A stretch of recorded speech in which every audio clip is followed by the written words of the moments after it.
Life is what we got. Life is what we got. I just hope I can I just remember hope I can remember what the topic for the day is. That we had so much had so much going on today. I think we're live. I think we're live. Welcome to all of you. So much love. Big blessings. Om Shanti. We are here gathered today to discuss believe the watcher upon the threshold, or the guardian upon the threshold, and the let me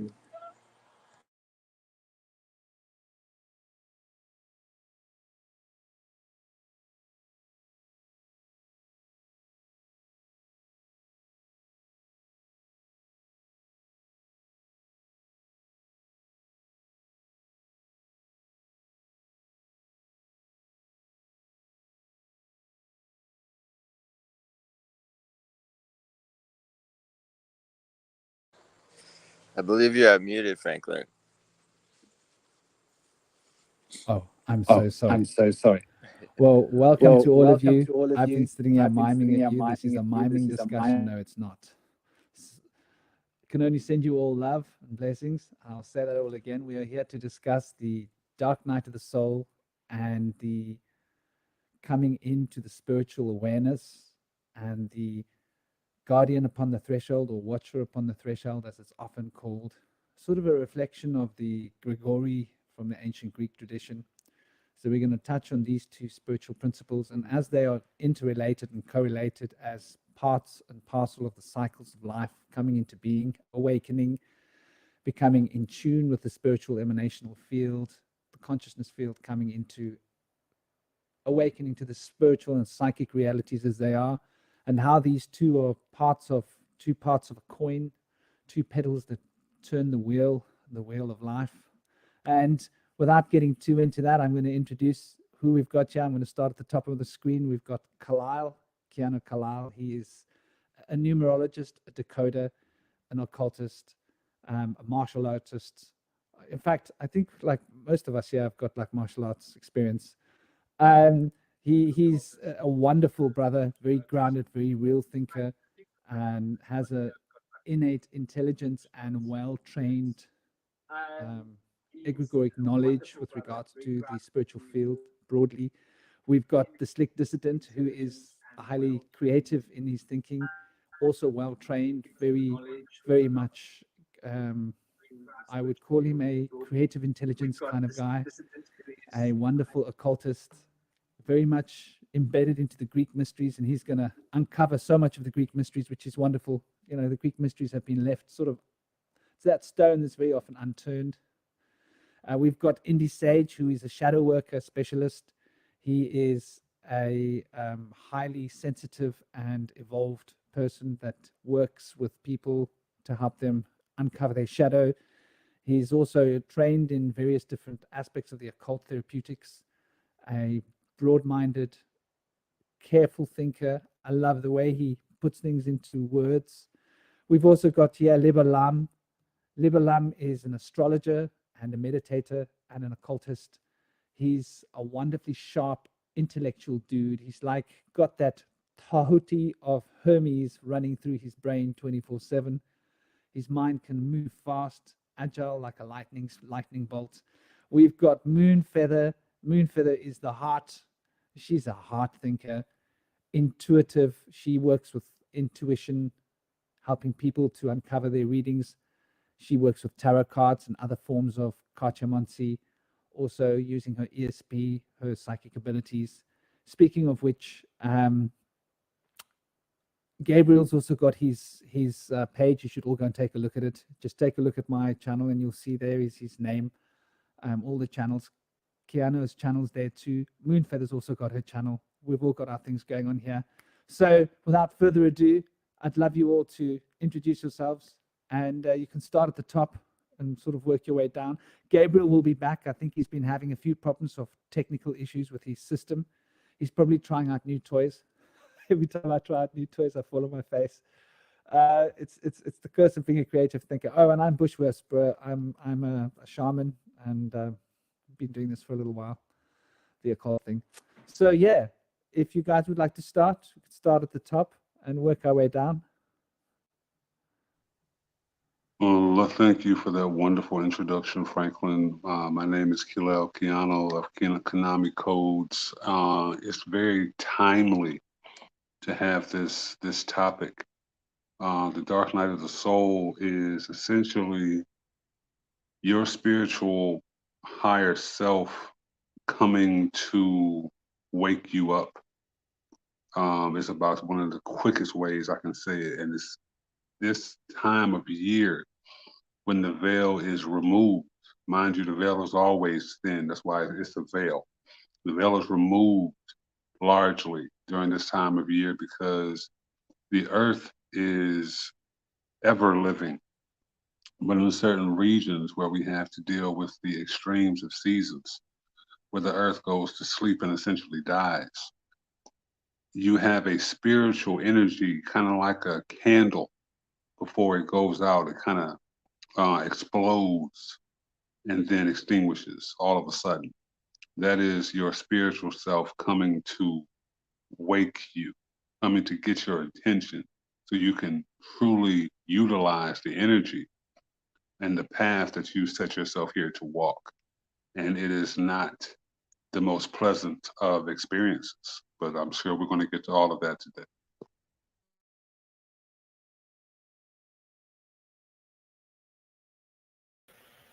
Peace and blessings to everyone. I didn't want to skip, but I see that Indy is away from the camera, but that's okay. So thank you so much for that introduction, Franklin. I miss you so much. Peace and blessings to everyone that is here. You guys are amazing. Been truly blessed to make it through another amazing week. And absolutely, as always, Franklin, you're always so tapped in, especially when it comes to the topics. And it's timely indeed. You know, last night on the Ronin experience, we spoke about the veil and actually experiencing or feeling its presence or the lack thereof, you know, and it's very powerful and it's very uncomfortable feeling. I've been going through it, and but this is the energy. So it's either you're ready and you start going through those experiences. Spirit is going to find a way to make you go through it, and we got to learn to be feel uncomfortable with it and be okay with it as well. I can't wait to get into this topic with you guys. Peace and blessings to everyone that's in the chat, and to everyone that's here for sure. Indeed, do you want to go first? I see you just got back.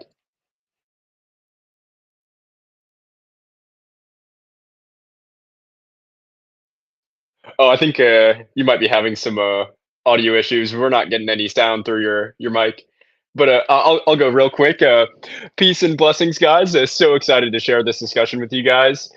This is a topic that's super close to my heart because I feel that in my life it's something that's been a great wound. I feel that that the dark night of the soul was something that can, you know, for me it was very drawn out, and it really has that tendency to just lurk in wait like grief, where you know, you can put it to the side and you can say I'm done with this spiritual stuff, but you know, if you're oriented towards insights and towards navigating the spiritual depths, the dark night of the soul is something that, you know, it'll wait for you. It'll come back around and meet you again. So I'm excited to share some therapeutics and insights with you guys, just because I know that this can be such a tricky topic, and you know, on top of that, it's such a smooth transition from the topics we've gone over in the past few weeks, going on to this one.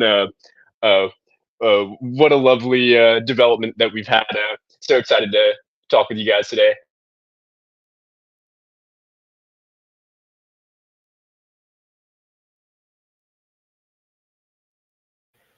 Indy, your audio is not coming through, Indy. What about now? What about now? Can you guys hear me now? There we go. Yes, crystal clear. Welcome. There we go. All right. Thanks for having me on the show. So glad to be here. I, too, am also a shaman and a shadow worker, as was mentioned earlier by Franklin. Thank you for the wonderful introduction. And you can check out my blog. I have a link right here on the white under my name.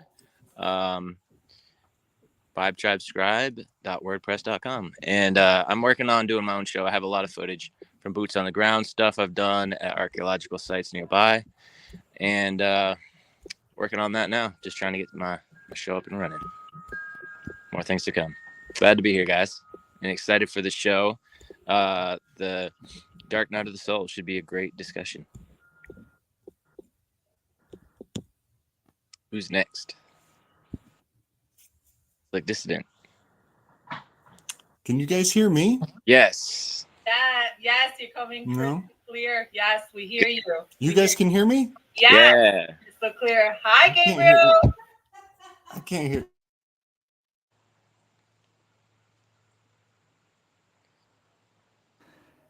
Gabriel, would you like to say a few words? I've introduced Gabriel. He's a lightning thinker. Pray your audio is on track.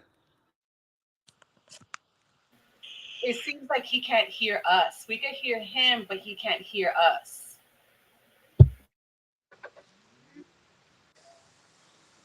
He's got a new mic. I had that problem when I had a new mic. The new mic is always the new mic, man. These blooming sound cards, they do it to you. It took me like a long time to figure out how to remedy the problem. Okay, so let's start cranking it out there. I've got this huge board on my lap that I wanted to put under my laptop, but it seems like it's just too much trouble. So we're talking about the guardian upon the threshold. When one is awakening to the astral forms, the astral consciousness, going deep into the state of somnambulance, where one is becoming in tune with the astral planes, the astral identity, one starts to recognize that there is this principle that comes into being. And, well, okay. Can you hear me, Brother Slick? Can you hear me? What could it be? I got nothing. Can you hear me? We can hear you. I can't hear anybody. Well, I'll keep talking. There comes this point of awareness where one is layers of being, and one will notice that one isn't alone. I'm going to do a reset on the phone. Present. Sorry about the often being called the confusion. Sorry, did you say something, brother? Oh, he's resetting his phone, trying to fix those audio issues. Your Okay. your mic seems to be coming in and out as well, Franklin. It was That's sounding strange. amazing before, but it's like it goes up and down like Is the that audio. better? How's that sounding? Yes. That's good, yeah. Okay. So there comes a point when one awakens to this astral presence and one notices that there is a watchful presence observing one. And we can call this the guardian upon the threshold. It's sort of a safeguard within our DNA to prevent us from evolving too far from our path, from our designated line of fate, as marked on our hands. And it is a fundamental aspect of consciousness, which is sort of like a valve. And the valve wants to keep us in our structures of thinking and structures of being. And when we are entering into the astral fire, we are starting to transcend the normal waking consciousness, starting to transcend the normal state of being. And so this presence within the psyche is invoked. It will often seem like it's abstract presence outside of oneself, but also it will be very much recognized to be somehow inside of one, a part of oneself. It's a very uncanny experience of this watcher upon the threshold. And it's sort of a necessary evil when one awakens to the deeper astral fires, because one is in the presence of a certain amount of danger, because one can change things when one is in the astral planes. One can affect things, of consciousness, of form, of body, all sorts of things can be changed. So this is sort of like a safeguard, if you will, part of the psyche. Also, on another level, it's a limiter, because we are habitual creatures, and that is sort of the embodiment of our habits. So there's many ways of looking at this guardian upon the threshold. It's also a sign that one is awakening to the psychic realities. And then there's the dark night of the soul, which is this purification, which comes as normally what leads in to the awakening of this presence within oneself. Sort of the purification that it takes in order to alter one's consciousness to the point that one is able to actually start to perceive the astral fire and the astral forms directly. And it is also subjectively what is invoked by the presence of the watcher upon the threshold. Sort of like another microcosmic dark night of the soul, if you would. There's a testing involved, and one needs to be found to be of necessary attainment and level in order to be able to progress past this point. And progression past this point without passing the tests can often be considered as catastrophic, potentially, because it has to do with really coming into being, knowing ourselves, and it has to do with the fundamental processes of conscience, and how the conscience will bring us back to the selfless nature of the universe, in recognizing that what we're seeing in front of us, outside of ourselves, is essentially a reflection of what is within ourselves. And I'm praying that you can all hear my mic and that it hasn't been coming in and out. And so I'll leave it at that for now. And I see Slick has arrived. Let's hope he's back online. Welcome, Slick.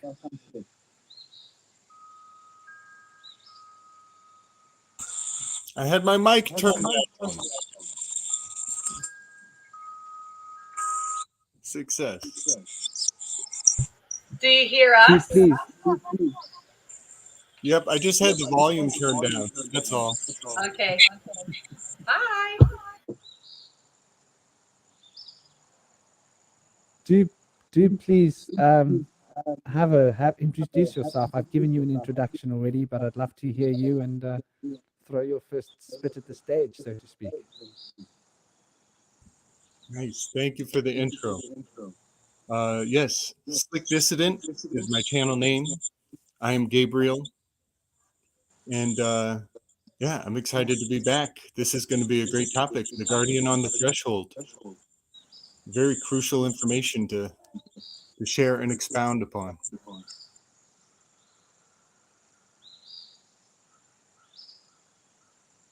Who would like to start kicking the ball around? If there's anybody here that would like to kick the ball around, anyone got the feeling of itchy fingers and toes and ready to kick something?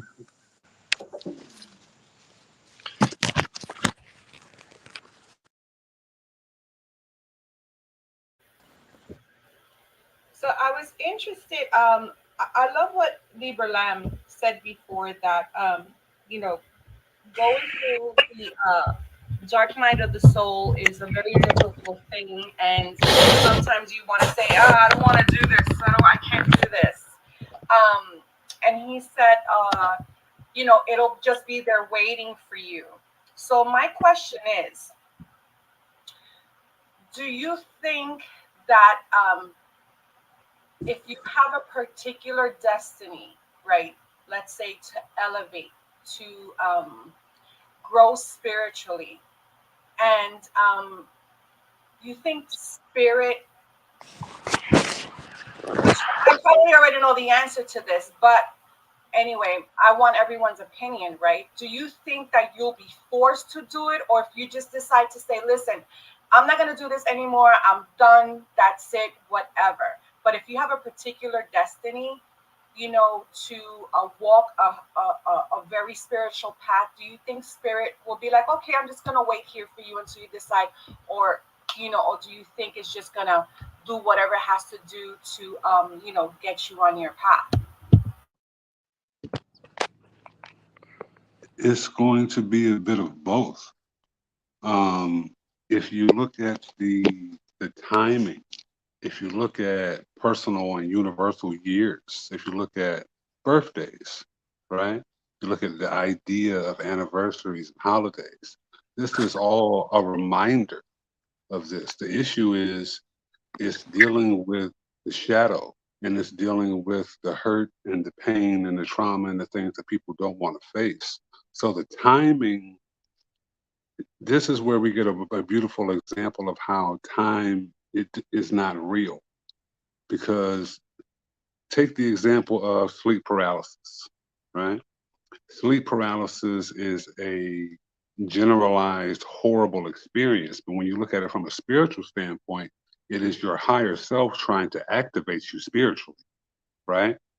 If you look at people dying, going back to source, right? Think about the example of What Dreams May Come, where you reunite with your true love by choosing to be in hell with them.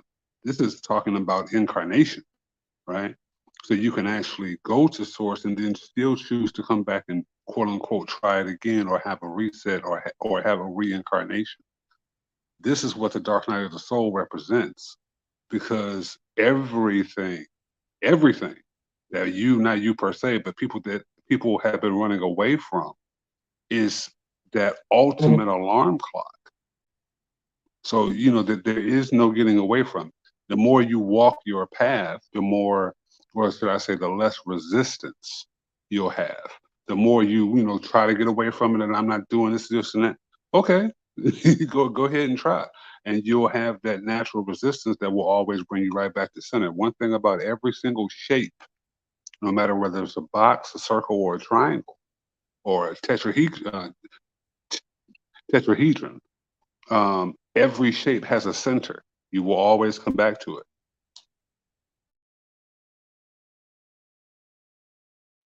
I want to add on that with what you were saying about the choice side of this. I think that just looking at a couple different mystical traditions, we can see, this doesn't apply to everyone. This isn't just the religious life. It has to do very particularly with a spiritual life, with a personal journey. And if you're looking at the Christian traditions, what they say about this is, you have this dark night of the soul, where we get this word from, or this term, dark night of the soul, with the Saint John of the Cross.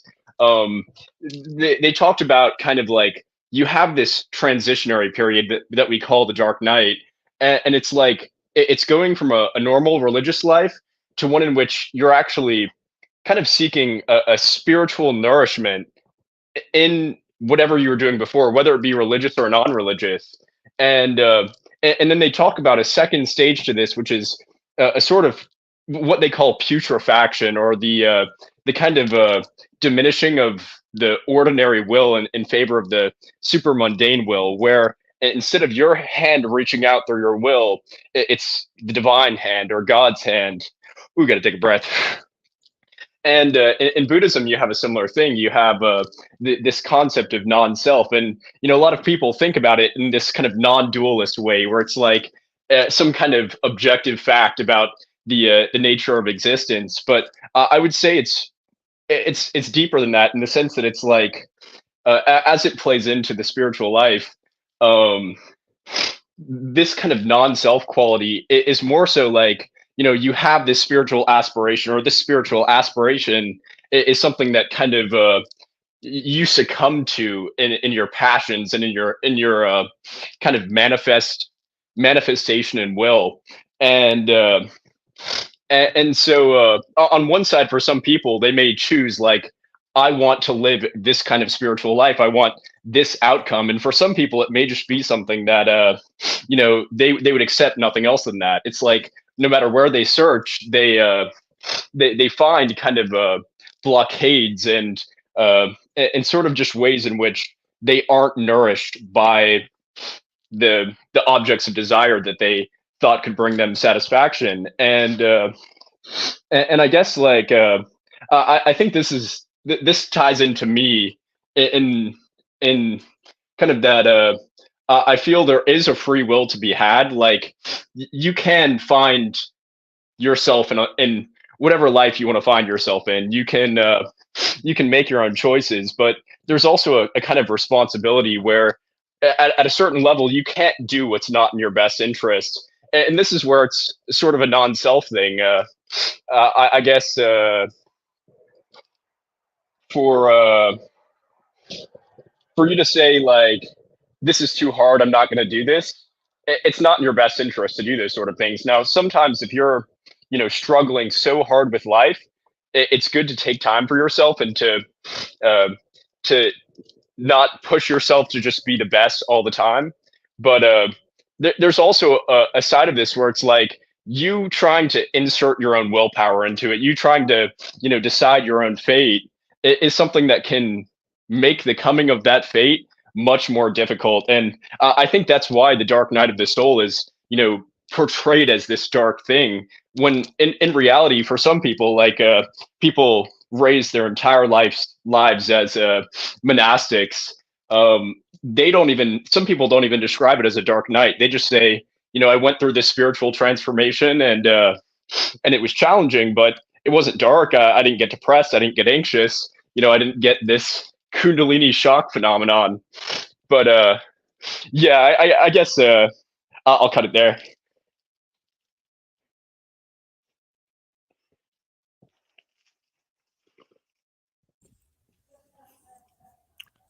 Can you guys hear me now? Yeah, buddy. All right, cool. I'd like to mention a couple of things about my experience with my own personal dark night of the soul. I know that the process can involve the time at which one suffers where they have suppressed emotional energy, unmended emotional wounds, unmediated emotional trauma, and that kind of is just sitting there undealt with. And one usually might go towards drug addiction, alcohol, vices, often using projection, blaming other people for their issues to escape their chances at self-mastery. During this time, I feel that it's very important to entertain denial when you don't have the spiritual tools to go through that process of self-mastery and self-forgiveness, or when you don't have the emotional support network to support you through that process. It's probably best not to do that process yet until the time is right and you have those tools and the people with you to support you. And so I think a lot of people say that everyone needs to just jump out of that and just go right into self-healing. I feel like that can be detrimental. If you start to work with a festering emotional wound or some kind of triggers from a trauma and you don't have the right tools or network, it can be detrimental to that individual and their community and their family and friends. So I personally, it took me decades of living in denial through the dark night of the soul. After having had my heart broken when I was very young, I told myself subconsciously that I wasn't feeling comfortable to get close with someone and love someone or have a really close friendship anymore because it hurts so much to lose that. And so for decades, I pushed people away from myself and I blamed them for abandoning me. And I didn't know that I was doing that until I had a grandmother ceremony. I took ayahuasca with some shaman friends, and I didn't actually have any experiences during the ceremony, which is common sometimes for a first-time user with ayahuasca. But afterwards, they had a follow-up meeting with me to discuss the process that had begun in my subconscious. And as I began to speak with them, I started to reveal to myself what I had done through the dark night of the soul. And it made things difficult for me. But after realizing what had gone on, I began to reach out and start to thank some of the people that had me in the past, particularly with the girl that had broken my heart. And then that had gone back further. That particular trigger had gone back further of feeling abandoned, betrayed by my lover. Had gone back further to my childhood when I was about 7 with my brother. And so I began to reconnect with my brother.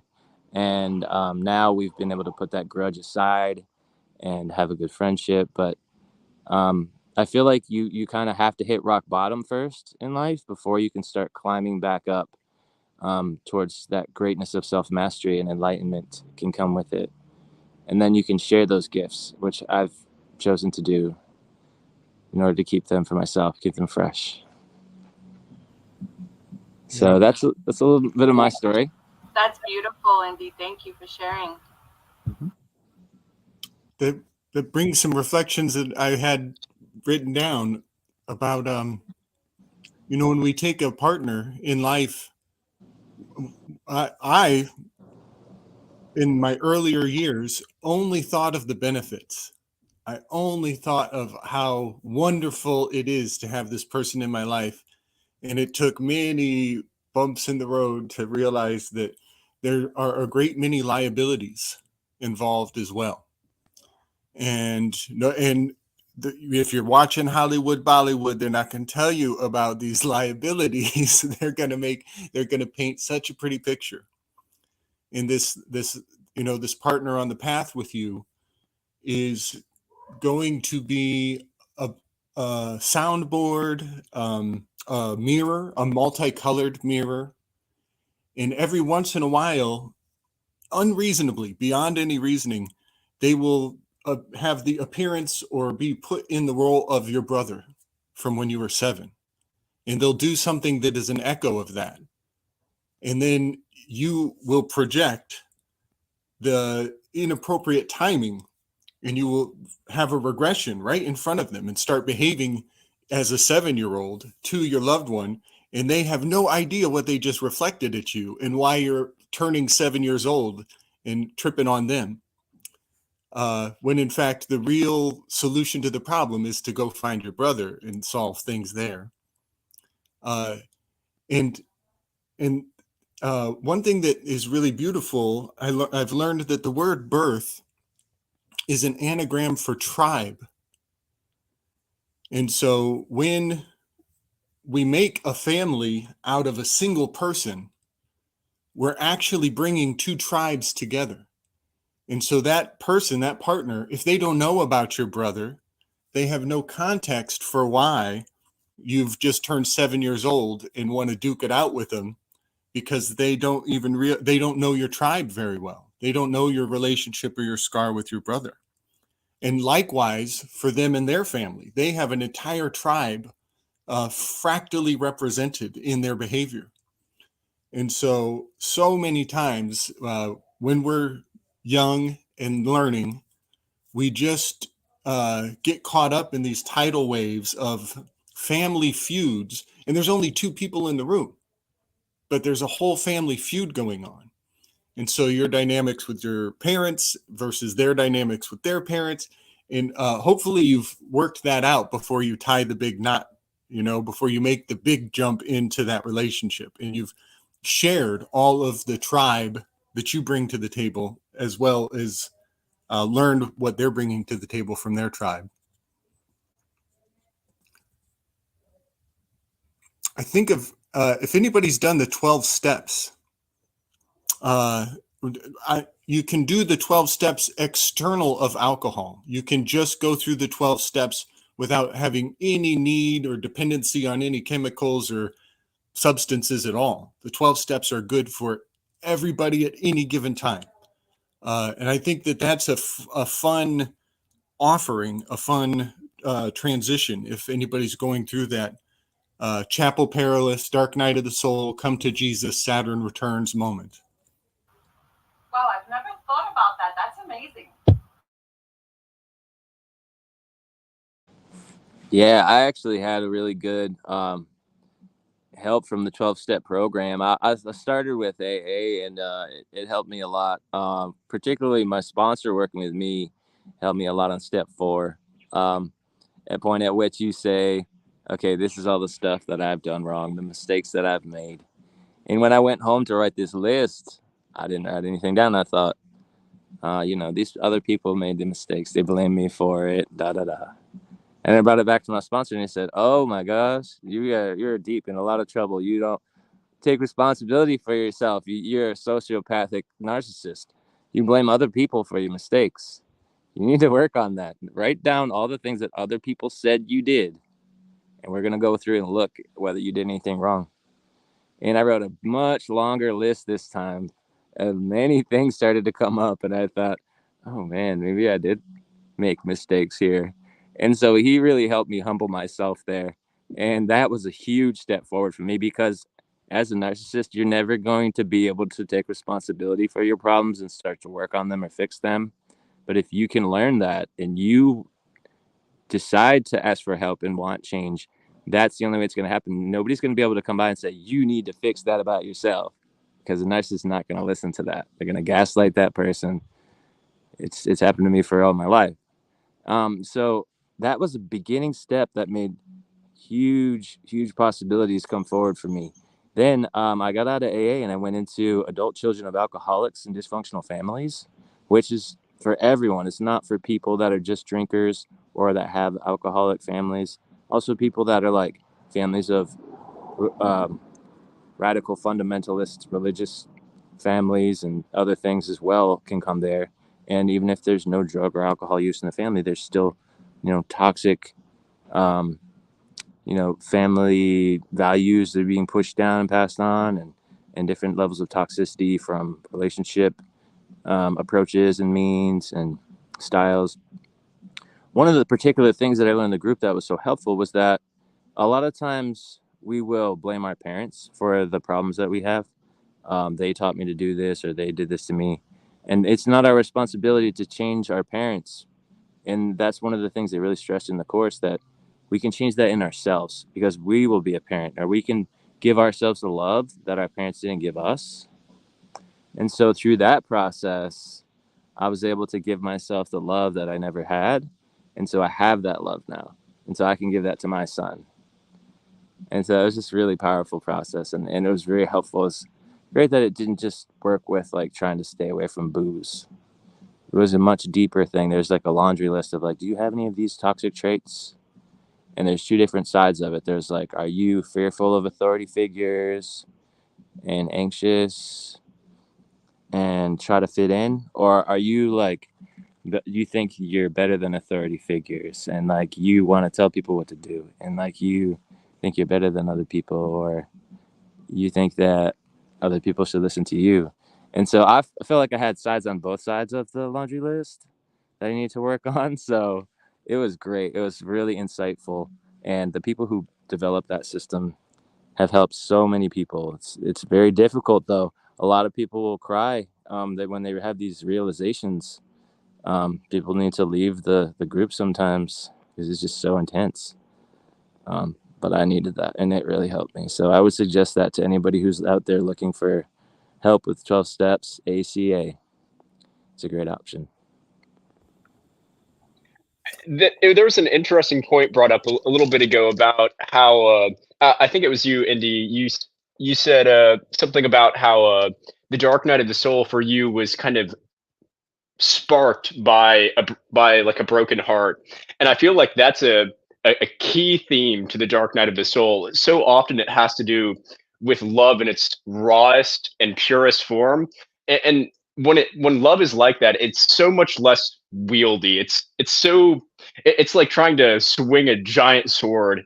And I think that's something that I noticed in my own life. I feel like for me, the dark night of the soul hit me earlier than a lot of other people. I think for me, it started around the age of 12, and it really had this theme of raw love, even though the worldly events going on around me, the circumstance I was living in wasn't one of like, a close, intimate relationship. It was just that it seemed to me that the place of that love kind of just had a powerful place in my life, and so like I just situated that into what was going on. And I had this crush on this girl, and the differences between us kind of just tore me apart inside, and then that developed into other things.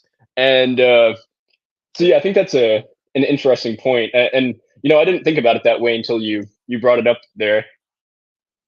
Yeah, it's a very common way that folks get brought down in life, you have high hopes of connecting with somebody. It's like it was mentioned earlier in Hollywood. You just think there's that one that's going to be out there. You're going to find them.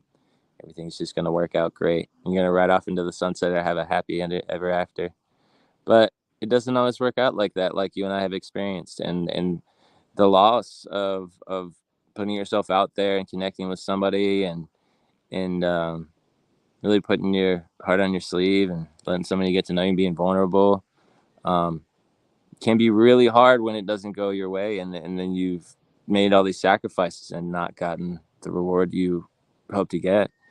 That can be a very disappointing experience for a lot of folks, and oftentimes will have us build walls afterwards, not wanting to go through that again. So yeah, very poignant.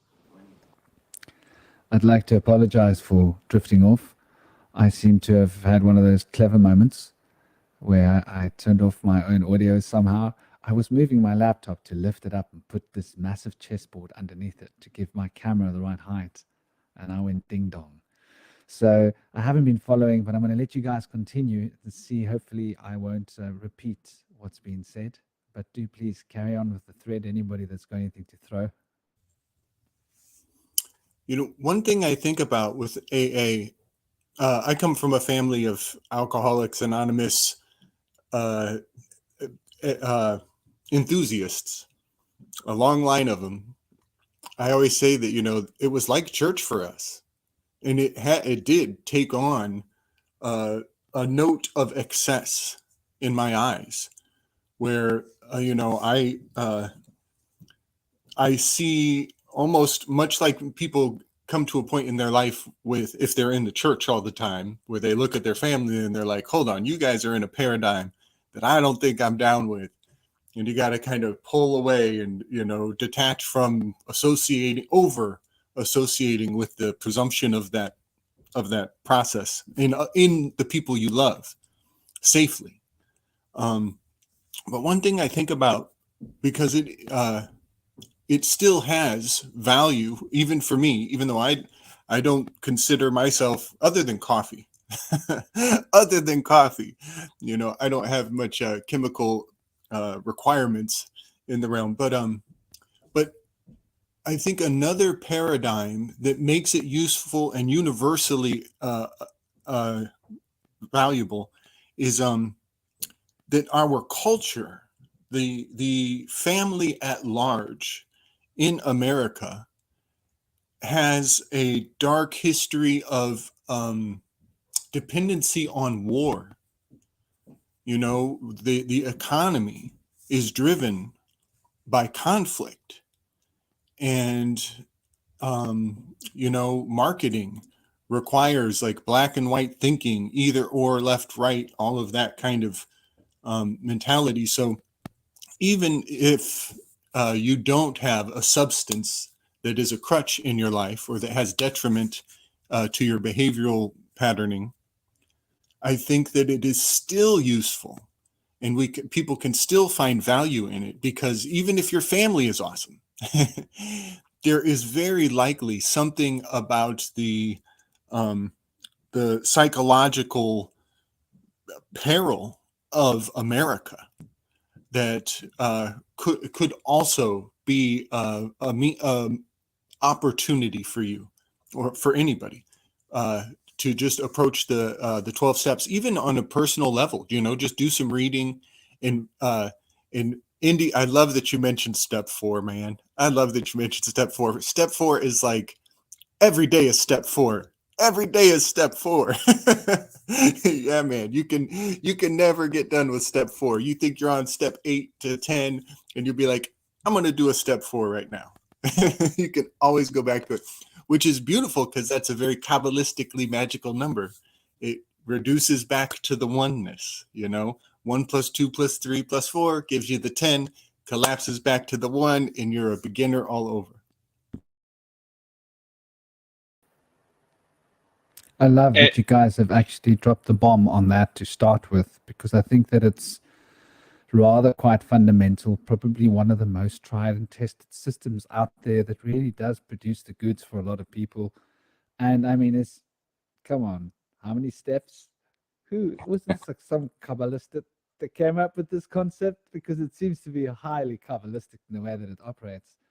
I'm lucky I've never had a problem with booze. I've never actually had a problem with anything. I did enjoy cannabis a lot, but I've always been able to just, turn it on and turn it off like a light bulb. Coffee was my problem, and good luck, Gabriel, brother, because that's the real evil one on the planet. Is coffee. I tell you what, that's the one that that's a hard one to kick. I kicked it a while ago. I'm so proud of myself. 10 steps later, here I am, coffee free and loving it. But I do think that this is actually quite fundamental when we look at this whole process, as we all tend to go through life avoiding this dark night of the soul. And it's sort of like a gymnast avoiding the stress of muscular burn and training hard. Because I see the dark night of the soul as sort of like spiritual training. It's what prepares us to meet the guardian upon the threshold. If we haven't been tested by the dark night of the soul and allowed us to bring out what is really the providence and possibilities that we hold within this incarnation, then when we do face up to the, and please, if there's anything going on with my audio, do let me know before I make a fool out of myself. Is it clear? I'd say to put it a little bit closer, Thank but you, it's guys. coming through crystal clear.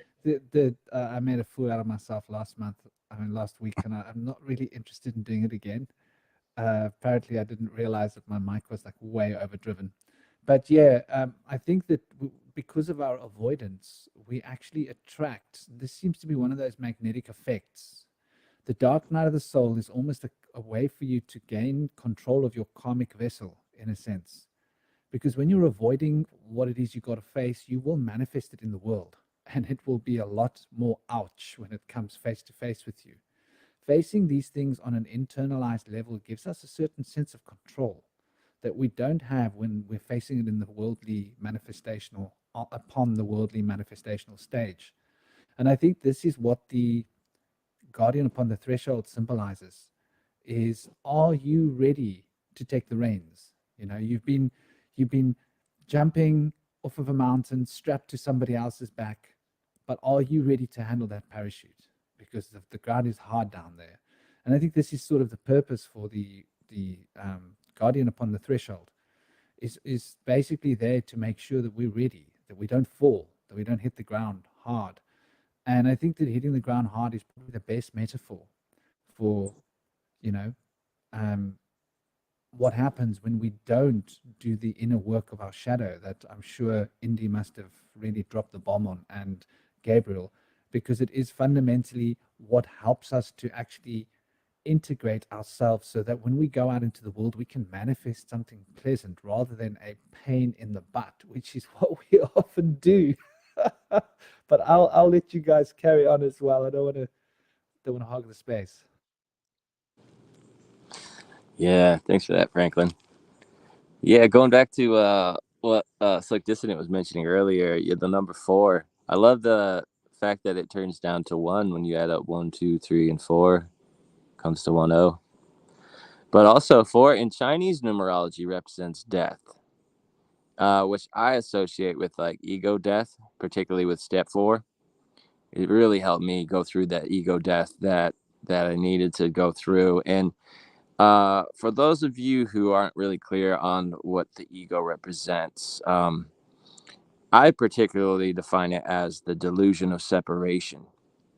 And so by believing in a delusion of separation between ourselves and others, people will usually do one of two things. They will do things that benefit the self at the expense of others, or they will do things that benefit others at the expense of the self, or maybe a combination of the two.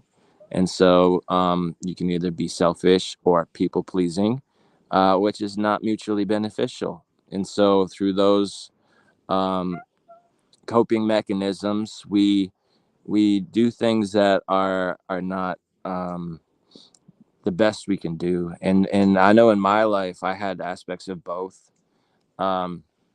But after having gone through ego death, through a number of different stages, I've been able to do things that are more and more mutually beneficial. But there's always more work to do. Little things. It's always baby steps you want to take, and then there's more things to go, and sometimes those things are unrealized at first. And when you come into a better place, you start to realize, oh, I've done so much better, but there's still more to do. And so that's kind of a good thing, because, you know, we'll never be bored through this process. You've been after the dark night of the soul. That's the hardest part, of course.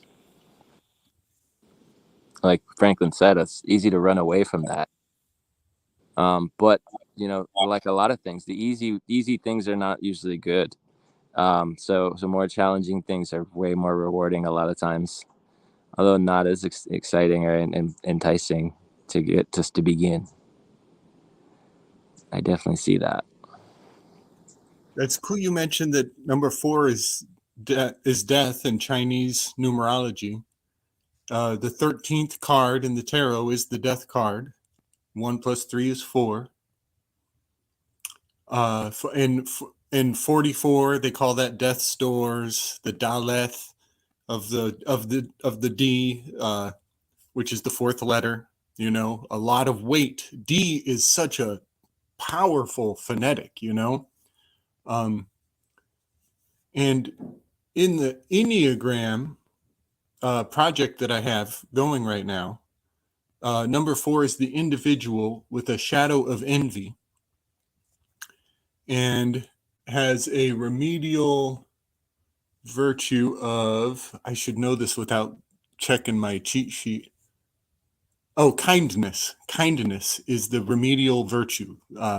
Is like the solvent, the choice solvent for the person who's has a heavy tendency to fall into a number 4.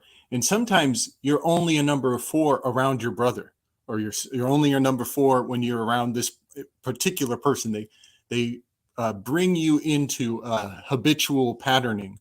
So that's something important about the Enneagram, that we don't ever get stuck in one spot.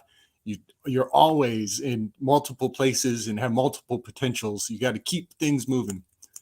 But in the as far as the pantheon, the deities, I've corresponded that individual with the shadow of envy very powerfully with Aphrodite.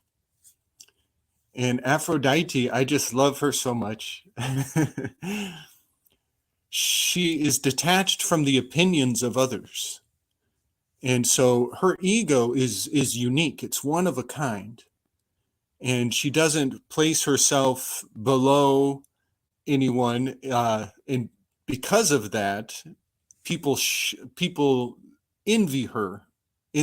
She is seen through envious eyes by the people around her. And she has detached from any responsibility for other people's projections. And because she has that superpower, I just love it. That's why she's nude. She's bare. She doesn't feel any need to embellish herself beyond what she naturally is in her flow state. So I often mention that she has one breast hanging out, and that's it's not her responsibility how you respond to that. That just bounces off of her and sticks to you. And so there's a bit of an ego death in being able to be like that, to let your true inner self shine honestly, to shine honestly. And that the 2 levels that you mentioned, that there's a quote by Aristotle. He says that virtue is the balance between excess and deficiency. And feeling like you're subservient to another person is an expression of deficiency. And feeling like other people should answer to you, that's an excess of your individualism, of your number 4 persona. And sometimes you do step on people's toes, and you got to go back and apologize. I I feel know I've that done that enough times myself. And sometimes we step on our own toes and we want to blame it on the other people. And I think that's a big part of the necessity for the guardian upon the threshold, for the divine purpose of it, if you would, because it is the nature of humans to want to blame others. And I believe that the guardian upon the threshold is basically there to challenge us to say, are you ready to take responsibility? Because now it's time for you to take it on the chin. Everything that you do is on you. And we all know about the law of three. When you start to awaken, when one starts to awaken to the powers, the principalities, and the potentials that one has available to oneself through the manipulation of the astral field, one can become rather dangerous to others and to oneself. And black magic and witchcraft, I mean, some people sneer at it, they say it's not real, but I live in Africa. Trust me, it's very real. It's very real here. It's very common, sadly enough, for in African culture, where I live, for people to use that, you know, for good or for ill. And there are a lot of inyamas. The sangomas are generally not that way inclined. The inyamas often will. The utoichas normally not, but some utoichas are not so good, which means essentially doctor, witch doctor. And the inyamas practice the potions and the spells. The sangomas do the rites and the rituals. It's sort of like three branches of shamanism, if you will. But the reality is that when one is wielding these astral potentialities and potencies, one does really need to take responsibility, because recognizing that the watcher or the guardian upon the threshold is both oneself and outside of oneself brings that awareness of how the integrity is between ourselves and the others. And that when we are hurting the others, we are hurting ourselves. When we are helping and assisting the others, we are assisting ourselves. So I equate the guardian upon the threshold very much to the spirit of service. Is come to see whether we're ready to serve. And if we're not ready to serve, we can slide down a hole where we think we've awakened. And this is what is often termed the eighth sphere, or the Luciferian path, as it is termed by, you know, Steiner from the Anthroposophists, or Madame Blavatsky from the Theosophists, or Kabbalistically, one could say one is going down the Duat, and one is falling down into the abyss. And one can get lost in the abyss. And the abyss is both an actual place where one can be churned out, literally, and become possessed by something else. Possession being a very real reality from my perspective and my experience. And or one can get lost in one's self-delusion. And that self-delusion often is the instrument of our own destruction, whereby we go around stamping on our own toes, blaming everybody else and having to retribute, which is sort of like, if you think about martial arts, okay, it might be, no, I think it's totally related. In martial arts, there's definitely the guardian upon the threshold, and that is your sensei, who is sort of there to teach you and to keep you, or your sifu, or whatever your school of training is, to keep you on the narrow path and decide how much law you're worthy of. So the guardian upon the threshold has a twofold role: to train us and to give us the true wisdom and the knowledge, and to keep us in check, and to grade us in a sense, which is what your teacher represents on the physical plane in the mastery of martial arts. So I think martial arts is really a great way to look at this. And one of the things I love about martial arts is the first thing that you do when you enter a dojo or a place of training in Kalari Payat, they touch their hearts and they touch the floor. And they've got a specially made cow dung sand floor that they train on. It's really beautiful to watch. A good friend of mine is actually a teacher. I should give him a shout out. I should actually get him to come on here. Maybe I can get him. I think he's in Italy somewhere at the moment. He's always all over the world. Can't keep track of that man. But Kalari London, I believe he is on YouTube. But yeah, there's this humility which becomes the fundamental facilitator of all the training that is necessary in any form of martial arts. And I think that this guardian upon the threshold represents us being in tune with the spirit of humility. And by humility, I don't mean acting like all meek, because we think that humility means acting weak. In my realization, humility means being able to acknowledge our own limitations and our own faults, and being honest and sincere and genuine within that, realizing how fallible we are. And in this process of realizing how fallible and imperfect we are, the recognition of how much there is to learn. And so it opens us to the spirit of true wisdom and understanding and learning, which can expand our sphere of consciousness to a greater degree. Buddy, you just lit me up. You just lit me up. So many thoughts all at once. So my father has a quote that I hate and I love at the same time. And that is, if you are having a hard time with the ways of the world, the problem is not the world, the problem is you. And man, do I hate to hear that. Man, do I hate to hear that. And I openly admit that I hate to hear that. But that is the guardian on the threshold who's going to hit you on the fucking head when you're not getting shit right. And this brings me to another quote that I hold, that I counter maneuver with this quote by the immortal, great Bob Marley. I and I not come to fight flesh and blood, but spiritual wickedness in high and low places. So when they fight you down, stand firm and give Jah thanks and praises. Because I and I no expect to be justified by the laws of men. By the laws of men, no. Oh, true, they have found me guilty, but though through Jah prove my innocency. And so while I have my father in one ear, I have Bob Marley in the other ear, and I'm walking in the middle of that pathway. And I want to refer everybody to when you mentioned walking into the dojo. All my life, I was obedient to the master, and you bow into the dojo when you enter.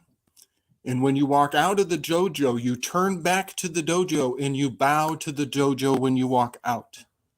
It seems like a very unreasonable behavior. I'm not going to give away the secrets. I'm not going to tell you all the reasons why, but I will refer people to a couple cinematic expressions of high gnosis.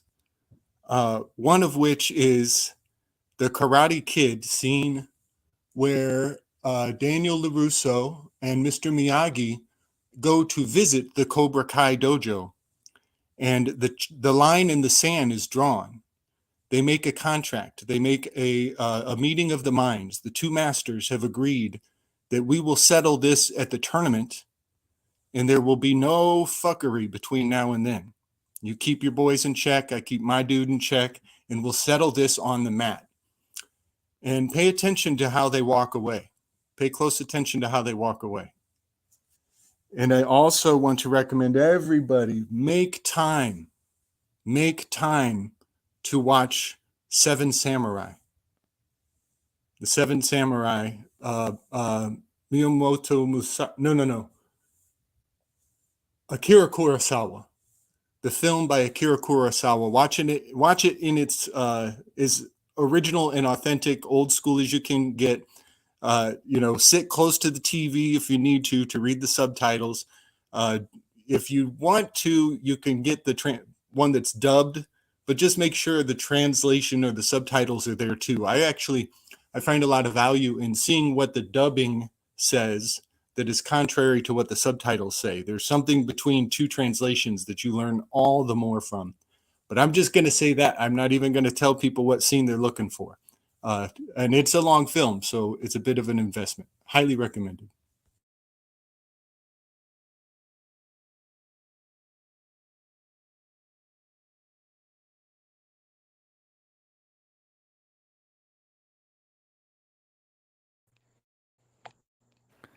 Well, that is a wonderful concept, and I must admit, I do love a good martial arts film, especially one about samurai. It is gonna rock, probably right up my alley. I should watch it with my son if it's not too gory. He's 7 and he's ready to start watching martial arts. His mother's been like, "No, I don't want him violent." I'm like, "No, he's got to learn sooner or later." But that is such a wonderful altruism, that principle of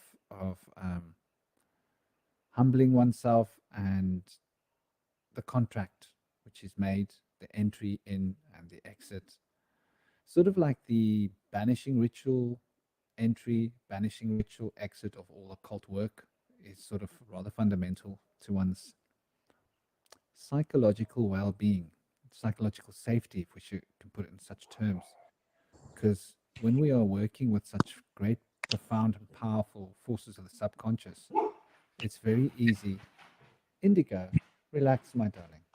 It's very easy to sort of mix and match the energetics in the spectrum and sort of lose perspective, and we can literally become unbalanced psychologically.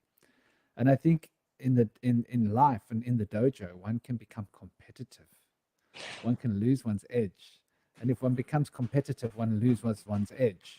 One no longer is in the zone, because in the zone is not about being competition. Even if you are competing, it's really just about being in the zone, and everything else is just the will. Divine will, let it happen. It's like a dance. It's like it's like playing a song in a sense. You don't know well, when I play a song, I don't know what the outcome is going to be because I don't know what I'm going to play. Like when I crank out a video, I go and stand in the nature reserve and I have to think for a couple of minutes, like, what am I going to talk about? I'm here with a camera and I'm standing there and people walk past and they see me staring at like dumbly at this camera going, I'm waiting. It's a little bit like that for me. And I think that it's so important that it relates to the spontaneity, because in that dropping all your crap outside the dojo, you come in there without your crap, you can be spontaneous. And then you drop that because you don't want to go around being too spontaneous all the time in the real world. You might accidentally crack someone on the jaw, There's got to be a certain sense of self-control, especially since you're learning very dangerous techniques in the martial arts, world. You can hurt people. And so it's the most perfect analogy. And I like the word analogy because the word analogy, like you can't speak about analogy without thinking about the anus. At least I can't. I struggle. And the anus is what clamps when we're afraid, right? And it's that fear mechanism. So for me, the guardian upon the threshold often does relate to fears, or the opposite of look at me, pump up my feathers. And either one is the extremity of imbalance, which moves you away from the zone. Because if you go into a martial arts bout and you're too cocky, you're gonna make stupid mistakes. And if you're afraid, you're gonna be frozen. You've got to have a healthy balance and respect for both sides of the polarity in order to dance. And I think in life, this is what it comes down to. I think that's, to me, what humility represents. And so I would go as far as to say that the guardian upon the threshold represents humility, bowing into humility and bowing out of humility. And Hume, okay, light, mill, the 1,000 lights, Sastra Chakra, the 1,000-petal lotus of all the different colors from whence all the light streams through into our consciousness when it becomes polarized light, and then sound, and then the breath, the prana, the conscious emission of the life force. And the prana then takes on the form of the structuring intelligence, which is driven by the Saturnial presence of coordinating all the structures of time. And then it's coming into that desire, passion. And then that desire, passion needs to be once again rooted back in the Sastra Chakra. And when we root the desire back in the Sastra Chakra, we have the red and the blue that come together to make the purple of the moon, as I see it. So there's a definitely fundamental process occurring in this system of chakric evolution spiritually. And I think that for each leg of the journey, the bowing in and the bowing out is relevant. If we imagine bowing into a chakra and bowing out of a chakra. So I see this principle as being recurring. We won't just have one dark night of the soul. It like you can plan that stuff on a calendar. You can check the calendar, look up at the night sky, check the calendar. Oh, we do one of those again. And sort of like every time you jump off a high diving board, it gets a little easier.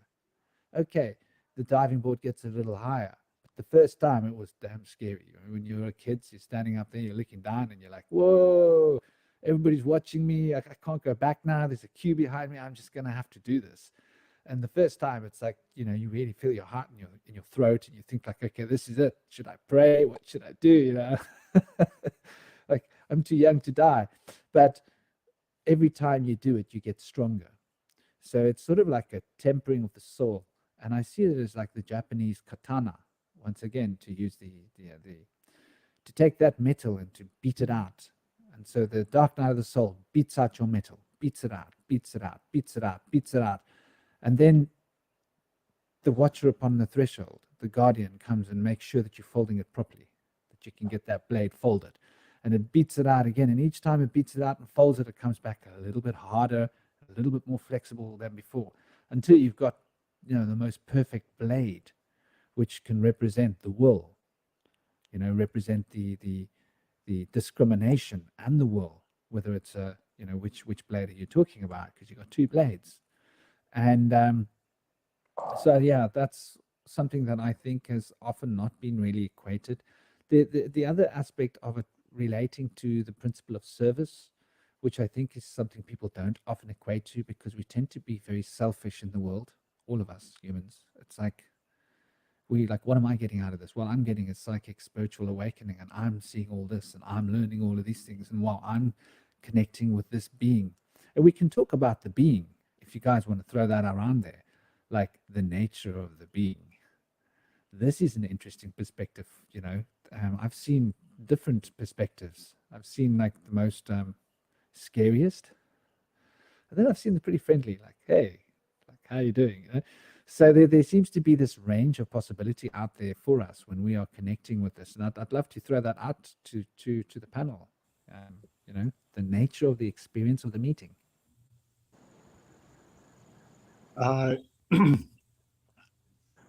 want to kind of bring forward a little talk you and I had about being a chef, and how food is a form of art that a lot of people will say, oh, I'm not artistic. You know, a lot of people are very in self-denial of their own artistic potential. But then you ask them, like, are you a cook? And they'll be like, oh yeah, I'm all right in the kitchen. And you'll be like, well, you know, so you said it to me, you know, you mentioned that you can imagine that I'm pretty handy with a knife. And I was like, oh yeah, I'm something else with a knife. But the word blade is a playful anagram of the word bailar. And bailar is to dance. And when you are dancing with a implement, be it a staff, be it a partner, there is a higher level of consideration required. You know, I think I told my story a couple of weeks ago about doing crazy flips on the rooftops with a big fat wooden practice sword, and I blasted my own head. When you take on a tool or an implement, you're taking on a level of responsibility that requires discipline in what you thought was your freedom to move about. And so when we have something in our hands, there are some moves that you just don't do. You know, my rule number one when I first was learning firearm safety was, don't you dare relax. Don't even think about relaxing, son. Because I was standing there with an unloaded pistol in my hand, and I'm just in my normal slouch shoulder posture. And they said, look down at your toe right now. And I looked down at my toe, and sure enough, the barrel of the gun was pointed at my own toe. I was about to shoot off my own foot. If that was a loaded gun, silly, goofy, beginner me realized that you need to constantly have awareness of this interface with a power implement, be it a sword, be it an iron. If it's your pen, you have to constantly have dialed consideration, even if you're dancing with a partner. In all of this improves only with time and practice, right? But when it comes to the guardian on the threshold, the same thing is in play here. There are different spirits with different potentialities.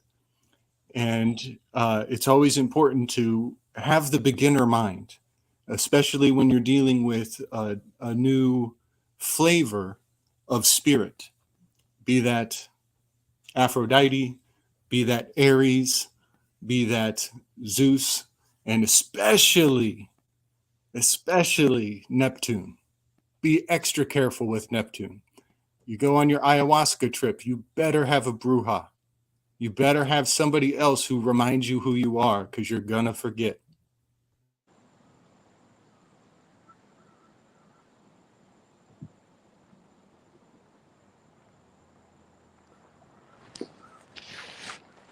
I'd like That's to a say, very. I was just going to give a warm welcome to Ramar. Ramar Star has joined us. And I'd love to say hello, Ramar Star. Welcome. Ramar Star is a natural clairvoyant. She has a natural psychic ability.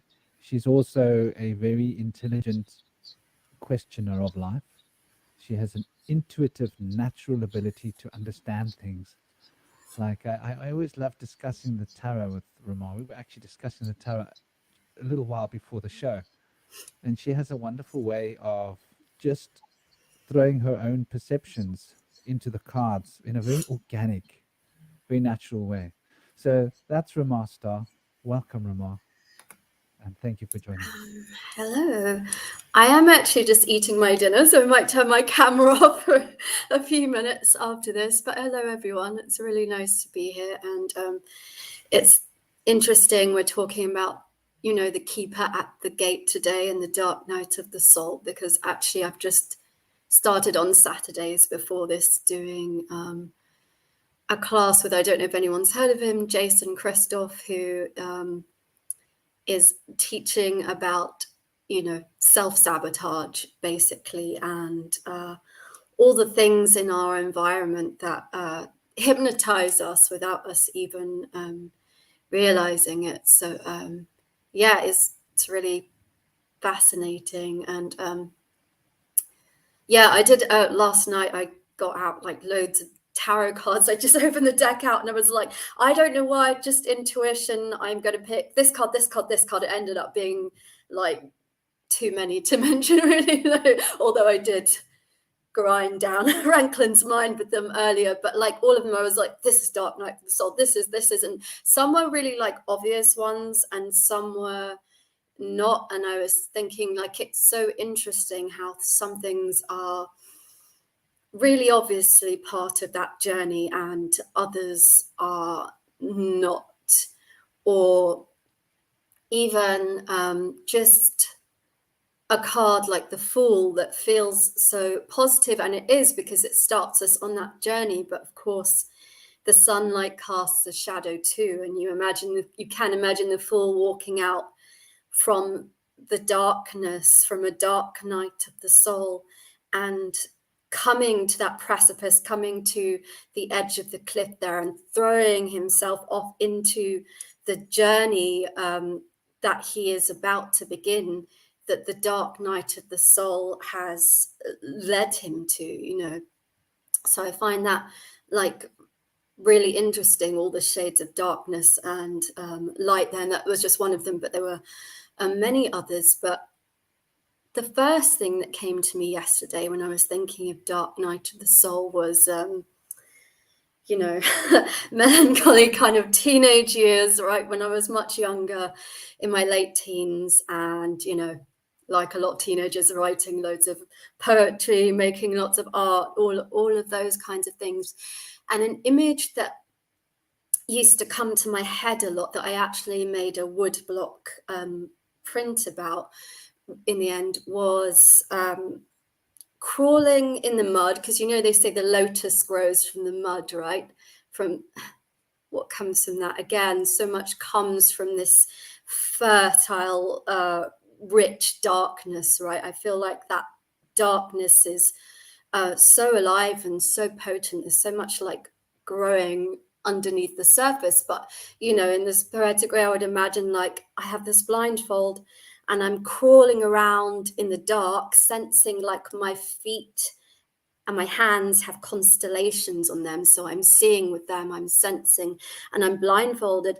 And the mud is filled with eyes everywhere, right? And I'm feeling around, trying to find the eyes, trying to like see. And I was talking earlier with Franklin about how some of the tarot cards, for example, the 8 of Swords or the 2 of Swords or whatever, there's that that blindfold, that sensing, that being in the darkness, and within that finding that mastery and centeredness that we're kind of looking for, and developing these other kind of eyes and senses, really. And with that, because you sort of go into a darkness and then into something else, like dreams or something that I feel is like really potent as well. I'm sure Moonfeather might chime in on this one. You know, just, I'll shut up in a second, which is like, one thing was, I remember this, it's kind of a weird thing to say, McCall, but I remember this repetitive dream I used to have for a really, really long time. And it's kind of gross, but I used to imagine my body like stiff, inanimate, floating, and being eaten alive by these beings all around, right? They're eating my flesh and I can feel it, but I can't scream, and it's horrible. And then one time I have the dream again, and it's completely different, like something in the darkness, something in my subconscious, in the universal consciousness within and around me has changed, because suddenly, again, I'm floating like that stiff board, and this bright light starts to emanate from like within me and all around me, and it absolutely blinds these beings, these flesh eaters, and they cannot stand the light, and they disappear, and they never visit me again, ever. I've never had that dream since. So something in the consciousness, in my consciousness, obviously really changed. So, you know, I think the dreamscape, the fertile darkness, and again, that, I think you guys were talking about creativity, it sounded like, when I joined in.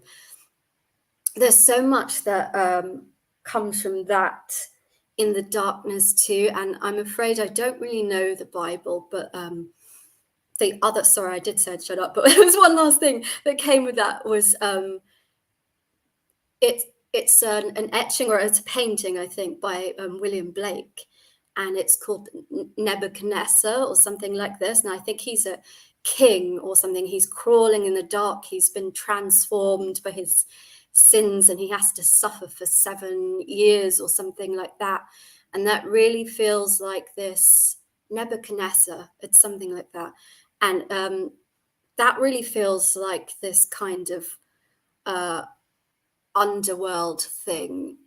You know, the gatekeeper would have been his own morality, his consciousness, his mind, but that wasn't up to par. So he enters, he does enter this dark world, the dark night of the soul, but his is for 7 years, if you can imagine. So I'm wondering what happens to his consciousness in that time. But yeah, so things like timelines, history, science, knowledge, geography, architecture, all sorts of things. I think these things are like gatekeepers for our consciousness too. And definitely I've experienced a lot with distorted timelines. Actually, I have a lot of experience like within myself when it comes to that sort of thing. So peace. That's what I have to say for now. I'm going to eat my dinner.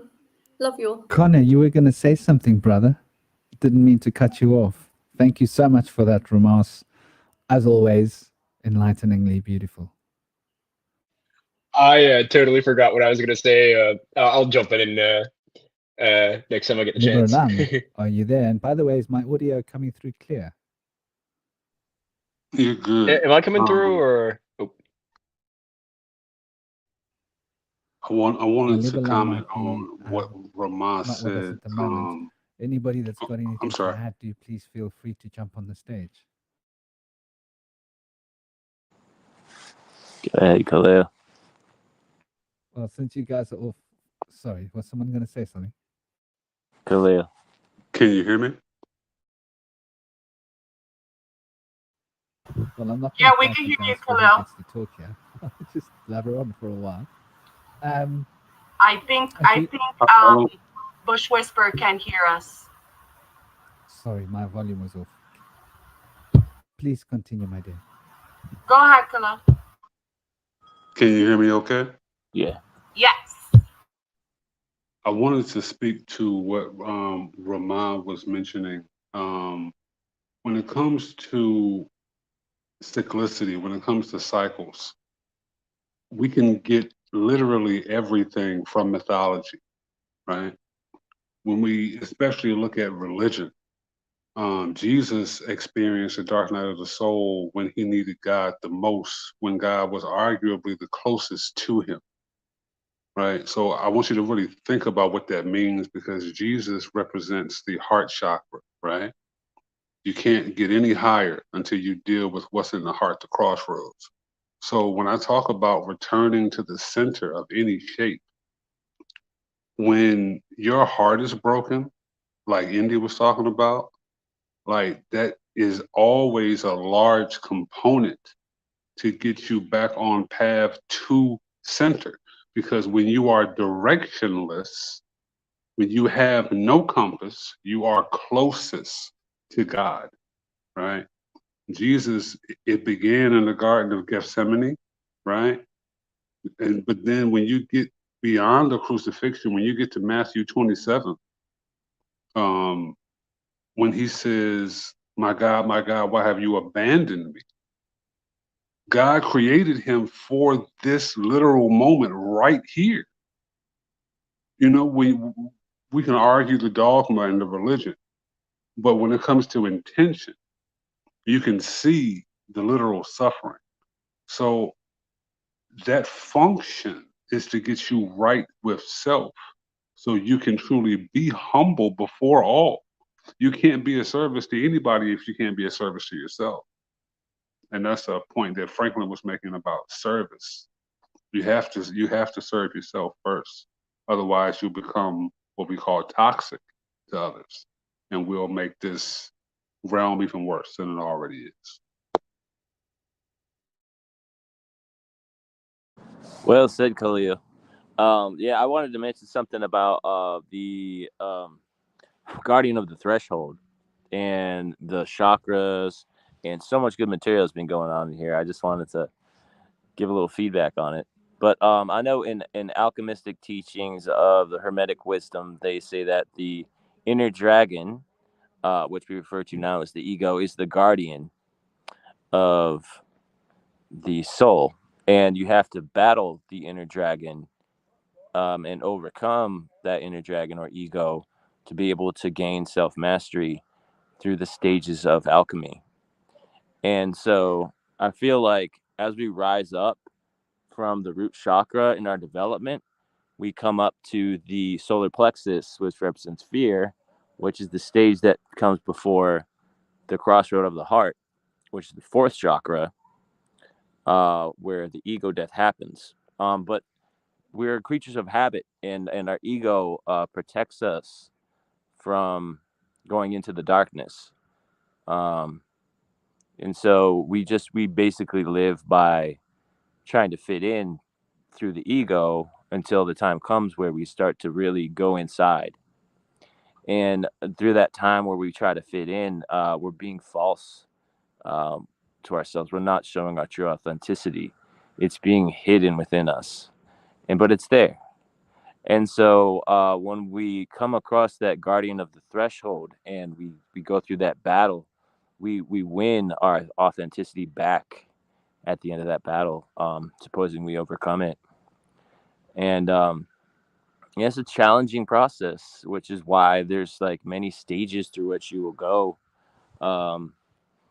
And, you know, there's a process of like going through that inner fire, purifying the self, and then different stages of bringing that energies that's been purified to higher states, into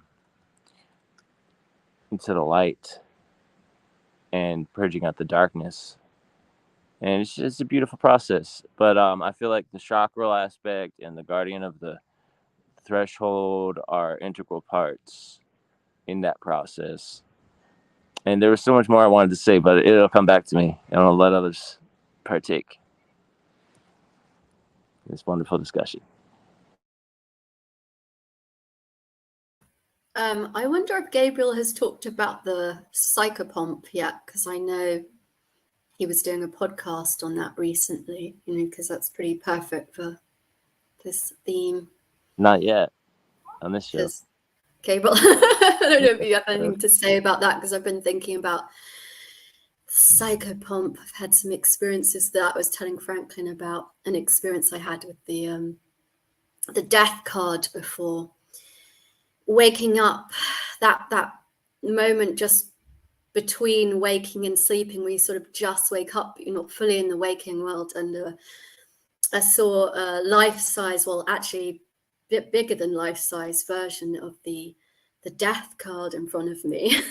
I wasn't scared of it, because at that point I had been having a lot of experience. This was many years ago. I'd been having a lot. That card kept like chasing me, more or less, falling out of books at me, and I'd be having visions of it, or every time I asked a question I'd pull it. So I feel not scared of that card really, but it was quite a, just imagine if that's the first thing you see when you wake up. It's pretty weird. And you know, another time like hearing the horse of the death card as well. And so just wondered if you wanted to talk about the psychopomp thing a bit, because I know you've been musing on that recently. I haven't got to listen to that podcast yet. Yes, that was a very fun show that I did not get to participate in. I had oh, I thought you were doing that. Okay, I was planning to. No, it's quite all right. It turns out I had some self-improving to do. I had technical difficulties that I learned a great deal from. Yeah, fair enough. Perhaps you have some musings on it in any case. Yeah. You know, I love the word psychopomp. I often joke. We mentioned What Dreams May Come earlier, which is such a great movie and such a great example of what we're working in, these energies right now. And on one hand, I've had weaves in the past where I've recommended to people to kill your heroes, which is of course hyperbolic, but that is to like not be over dependent on heroes, not to externalize some sort of role model that puts you in a vulnerable place. And an example of this is in cinema. You know, a lot of people will attach to a particular actor, and this is by design. Everybody attaches it from a different angle to certain actors, but then that actor will have a career arc that later they go through a demise, and this will have an effect on you because you've attached to them. And this is in the Constitution. We have the freedom of association. And the layers and the layers and the layers of sympathetic magic that are implicit to practicing your freedom of association is so empowering. You know, we were taught these things at a receptive age. We were taught these things at an age where you just say, yep, okay, and you get ready for the test, and then it's in there. We don't really churn it out. We don't really have a symposium in class to discuss what that really means on deeper levels and reflects on in other people's lives. So the freedom of association is your freedom to attach or detach to a role model. And I believe that in a spiritual meditative journey, in our sleep, much like in death, we are greeted by a welcoming persona, a welcoming face, a role model. And I am only partially joking when I say that, you know, my psychopomp is Cuba Gooding Jr. I love Cuba Gooding Jr. He's such an awesome soul. And he played the psychopomp in What Dreams May Come, you know. But for a lot of people, it would be your grandmother or your grandfather. It would be your brother who passed before you. It would be your best friend. And often somebody unexpected from, sometimes it's somebody unexpected, in that time difference is kind of adds to the impact when you see them in your dream. You know, it has more emotional weight because it's been so long. But there is a timestamp there. If you are seeing a friend from when you were 24 years old, there's a huge message, a huge package, right there, a book has just been handed to you. And that book is to reflect back to what was processing in your life back then. It helps to have journals, you know, to go back and see what art you were making, where your soul was last time you saw that person. Oh, that's okay. My grandmother she still puts GAB on all my holiday cards. She has forgotten the E in my name for my whole life. And I think there's a power to that. I've actually adapted quite well. If you can't tell, I have a lot to say. Thank you. Thank you. You got the gift of gab. I got that gift of gab. It's the truth. It's the truth. So I believe that the psychopomp is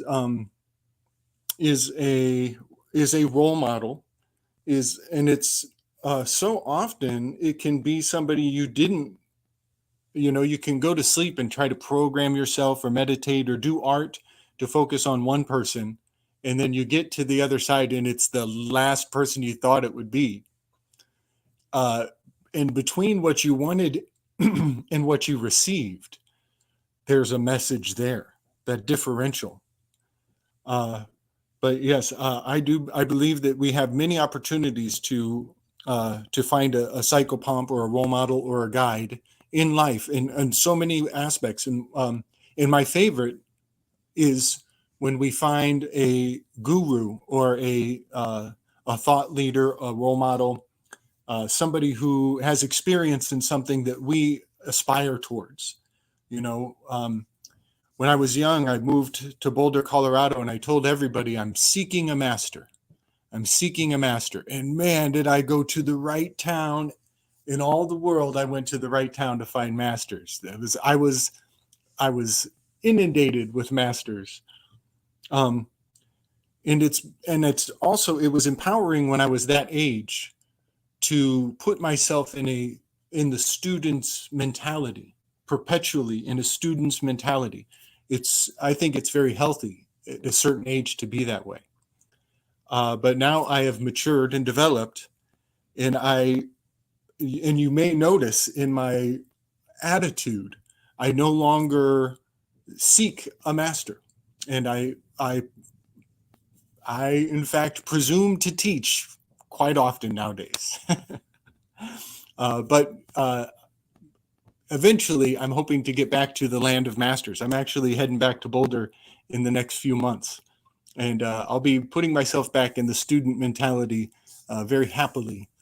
So yeah, I think that's kind of what happens with and if you'd let me ramble a little more, the ego is a presumption of being a student. The ego is a vulnerability that we wear, so that we become vulnerable to somebody's opinion, who we admire. And I think this is active engagement with what the ego has potential to do for us, to serve us as. And that is, you don't have to care what everybody thinks. But if you choose somebody selectively, their opinion is the only opinion that can damage your ego. And that is a healthy selection. It's a healthy process to be a student, to be subservient to, maybe another way to word it, only a certain persona, and to shed all of the vulnerability to all the other people who their opinion is not serving you. And this again goes back to Aphrodite with her one boob hanging out. You don't really care what everybody thinks, but you find that one special person, and their opinion becomes very important. And it's helpful if that person is candid, if that person is raw, if that person, like a sponsor in AA, is going to say, you're fucking up right now. You got to go reset. You're being a narcissistic, yada, yada, yada. And that pain that they give you is a gift. And you've made a contract early on to have this relationship that you value what they're going to say. So yeah, those are the things that I think of, that there's this guardian on the threshold, the psychopomp. It has many embodiments through our life, and we can switch gears in different situations. When I'm in the dojo, it's this person is my guardian. When I'm asleep, I'm receiving a guardian that is coming from higher powers, let's say. And when we pass on, I think it's very important that it wasn't, Tom Hanks wasn't your hero your whole life. That Hollywood didn't supplement some psychopomp that you're going to see on the other side, because that's I don't think that's a healthy selection. But to each their own. I love what you've said about the psychopomps, brother. I think it's on point. I just wanted to add one thing. A lot of people use the Gurujis of the yogis, of Jesus, Buddha. So if you want to consider what Buddha is in modern times, Buddha is a psychopomp. So is Yeshua. So is Krishna. So is Shiva. There's something to consider. In fact, you could consider any guide to be a psychopomp. And I think the guardian upon the threshold is the determination of whether you are deserving of a psychopomp or not. And that is the decision-making process whereby you manifest this inner aspect of consciousness. We could consider archetypes. Jung, and please let me know if my voice is going at all. It just could be a bit louder, that's all. Maybe you could turn your mic up a bit. I'm so scared of turning this thing up. Not too much, is it? Is that okay? No, it's a bit too quiet, actually. That's very strange. Is it better? Much better. Okay, well, there we go. And I'm sort of, yeah, where was I? The whole idea of the guardian upon the threshold, in my perception and understanding of it, is sort of that facilitation of the consciousness that we are all always sort of going through. And it's sort of the same as when you go to a Guruji's ashram. You have to prove yourself. You don't just get admission. I mean, to a real ashram. If it's a money jerking ashram, then sure, you pay your money. Yeah, I was going to say, be wary of false gurus, right? And don't they say if you see the Buddha on the path, kill him, right? Isn't that what the Buddhists say, the Zen Buddhist?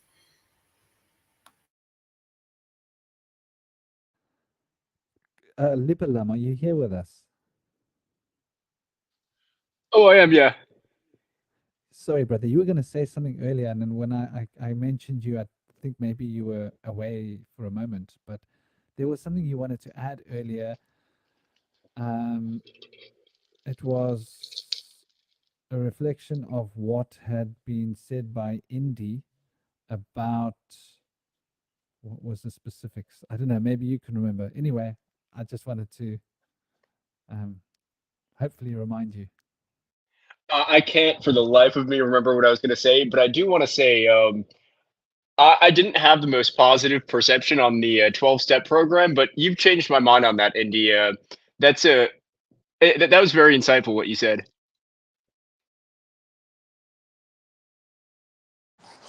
Many thanks. Yeah, it's really helped me in my life so much. And, I didn't really expect it to a lot because I've heard a lot of people say, the 12 steps is hogwash and it doesn't really help you. But, I think a lot of folks are guarded against it because it requires taking steps of humility and battling the ego, which a lot of people won't do. And, for good reason, it makes sense. The ego tries to protect us from changing, from growing. And part of that is helpful for us through stages where it's not really time for us to grow. It can keep us from going down the wrong path. But I feel like the ego tries to keep us in ways that are familiar with us, comfort zones, which a lot of times become increasingly more toxic. And so I feel like in a way the ego or the inner dragon kind of drives us into toxicity so that we really have to finally reel ourselves out of that and be like, okay, it's time where I really need to deal with this.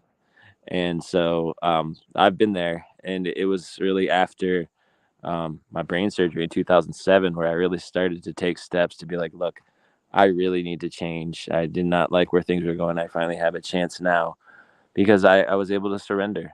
And that was like the biggest step, is to, like, you got to let go in order to let God, is what they say. And it really worked for me.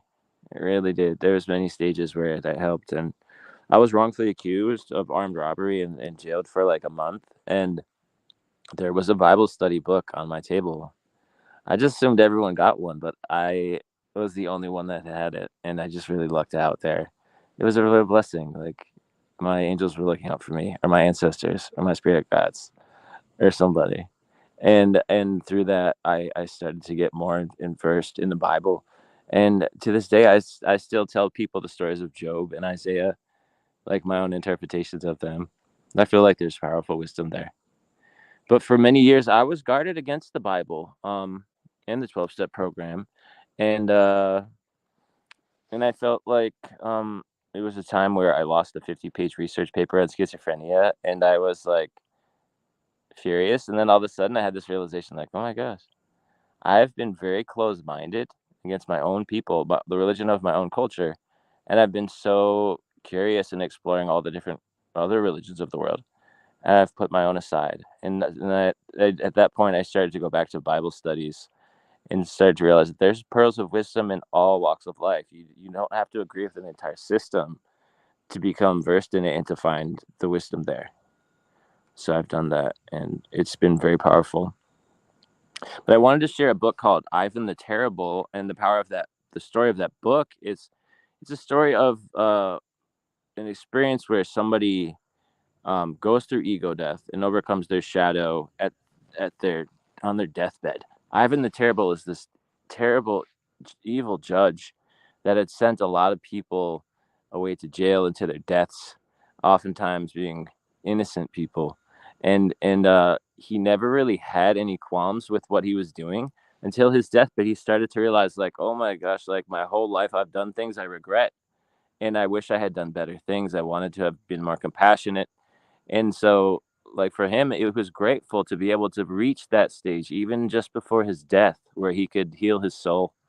And some people don't get to that stage. Some people never reach that ego death. But even if you can reach it at your deathbed, it's something to be grateful for, and it can really heal your heart. And you'll feel that weight lift from your chest. It's just such a powerful feeling. But if we can reach in and start to work on that earlier in life, it can be so much more rewarding. And so I'm so grateful that it happened for me in my mid to late 20s. Something I've been noticing is how a lot of archetypes that play into things like this are at their very heart deeply deeply kind of phenomena which are bound together by personification, where like when we think of like evil and we project it onto our adversary, say like a lot of people in politics, it's like they'll say like all the liberals are the source of evil in the world. It's like they're going to let all these pedophiles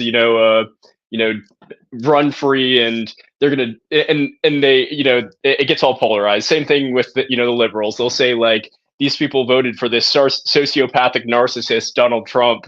And something I've noticed is like at the end of the day, you're sharing the world with these people, and what you're projecting onto them is a personification of your own inner life.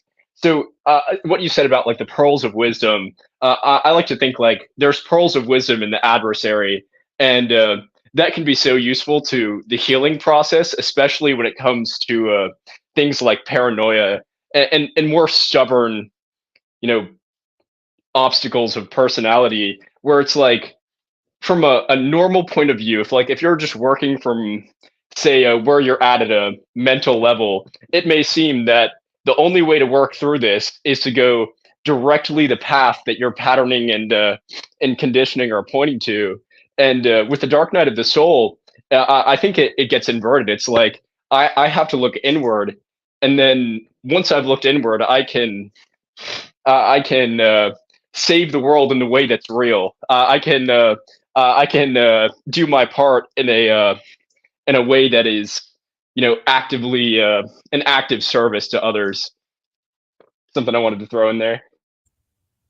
Yeah, buddy, man, I love this. I'm going to say some things that are we're talking about dark nights of souls. I'm going to go into some maybe some questioning of our side of the street with some of these trigger terms. And I want everybody to give me permission to say some things that might be over presumptuous. I might go a little. I want to hear these. Yeah, I might go a little too far, but I think this is Do good. it. We're gonna check our own baggage. All right, we're gonna check our own luggage before we go any further. In Prussian education, we have been conditioned to respond to the bell ding. And I ask, when you were in school, what Pavlovian sound did the system, in fact, condition you to close the book, stop thinking, and move on into child traffic? Was it the bell ding, or was it the word building? When we talk about 9/11, is there very good reason for our loved ones to close the book, stop thinking, change the subject immediately, jump up, get uncomfortable, move along, and move into child traffic so that they can go from one class to another, so that they can navigate the class system, the caste system? Is there an illusion set before us at a very young age that you can move from one class to another, and the only way to move from one class to another is to go through the child trafficking system? And is the word class, in fact, conditioning you to walk on glass and be uber intentionally cautious in your pathway? All of these things are universal conditioning triggers for all of us. And now we are adults, and those seeds have matured. And the fruit of those trees may or may not be something you need to associate with. It may not be healthy to have anything to do with the fruit of those plants that were sprouted from the system. And so I hope that what I just said takes the wind out of the sails of these trigger terminologies. You know, when the bell rang and I closed the book and I went in the hallway, it was party time. It was passing notes. It was checking out the ladies. It was, hey, what's up? I see you, you see me. It was all good and fun. It was a nice, it was a relief. It was an alleviation of the mood from walking on glass that we do when we sit down and become subservient. So I just wanted to mention that these terms they're not ours. They don't belong to us. And so when the word child traffic comes up, everybody has a knee-jerk snap reaction. And I just want to bring it to the table so we can scramble the cards and have a fresh draw moving forward. When being taught, the tension is high and our strings pull taut. Does it cause us to feel like we're going to break? Do we feel the need to escape? Do we feel the need to run and play? And what is this play all about? Because it's interesting that we don't incorporate learning with playing. We know and let me know if my mic is bad like this. Yes, you need to be a little louder. A little low. Okay. Well, I think it's really fundamental to understanding how the brain works for a moment, because joy engenders intelligence.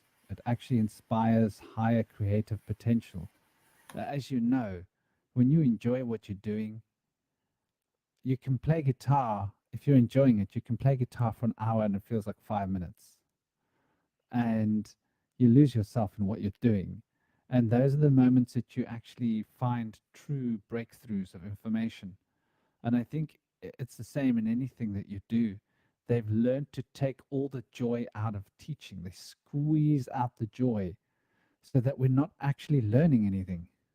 They want us conditioned, but they don't want us to know. They want us to be pulled so tight, taut, so that when we leave our school, we can be ready for the stress machine, to take in the stress and to carry the stress and to become an engine of stress. Yes. And then you graduate, which is synonymous with retard. To graduate the growth of something is to retard its growth. And from that point, then you are paying to learn. So you were taught how painful it was to learn for 12 years, and then you are paying out the wazoo. You're you're going into negative. You're going into debt for many years to come. And so the experience of learning something is associated with agony for so many people. Well, some of us have broke free of that. We're ravenous for more learning. But when we presume to teach other people, they see us as an inflictor of pain. When we presume to be the teacher or the instructor of our loved ones, they think of us as having the ox goad, having the prod or the buzzer or the zapper or the bill that we're putting them in debt to us. Somehow that's how their psychological reflections are, that we're presuming that they owe us attention. And so this is a very fine line that we have to walk as lovers of learning, lovers of teaching. Like if somebody has something to teach me, I'm ready. Let's go. I got my notes. I love to learn because I haven't associated pain with learning, but a great many people in our lives have, and it's reinforced in so many ways. And it's in the language. I want to say one more quick thing about the child trafficking. In German, the word for traffic is intercourse. Like traffic in your in if you're driving your car, the word for traffic is almost the same word as intercourse. I had a German teacher. He told a story that he came to a board meeting and he was late. And he walked in his German and he said, "Sorry, everybody, I was having bad intercourse." And the whole room laughed because, you know, he said it just wrong enough. But what's fascinating to me is some things carry on over from German to English because we are a Germanic language. And this is fascinating because the word intercourse and the word traffic don't sound like each other. They don't sound the same. They're not the same mouth sounds. However, it's carried over even into English. The word traffuck sounds just like try and fuck. Or trifecta. Yeah, yes. The third thing, which is the insurance company. It comes in between you when you have a collision with somebody else. There's a third coverage, a holding of space for a meeting of the A mind. mediator or a priest, right? Whatever. Totally. Three's a crowd. Yes. So I just wanted to kind of highlight some of the subliminal that goes on that is a carryover from other cultures. Even here, it has the same strange implication. And so I want to further remove the wind from the sails. When we say child trafficking, I just want everybody to know that it's not even subliminal. And now that I hear it, it's like it's glaringly obvious. There's bells and lights and whistles going off that nobody even saw when they were using the word trafficking. So I just wanted to bring all that subliminal forward in our mind so that it's in the forefront of our thoughts when we use the words that we are given, that we trusted to convey just what we meant. It's actually conveying 5-6 other layers behind the words. Yeah, actually, I had a thought with something you were saying, Gabriel, because you were saying they're not our words, our language, or whatever. And our brought up something I've been considering anyway, right? Hourglass.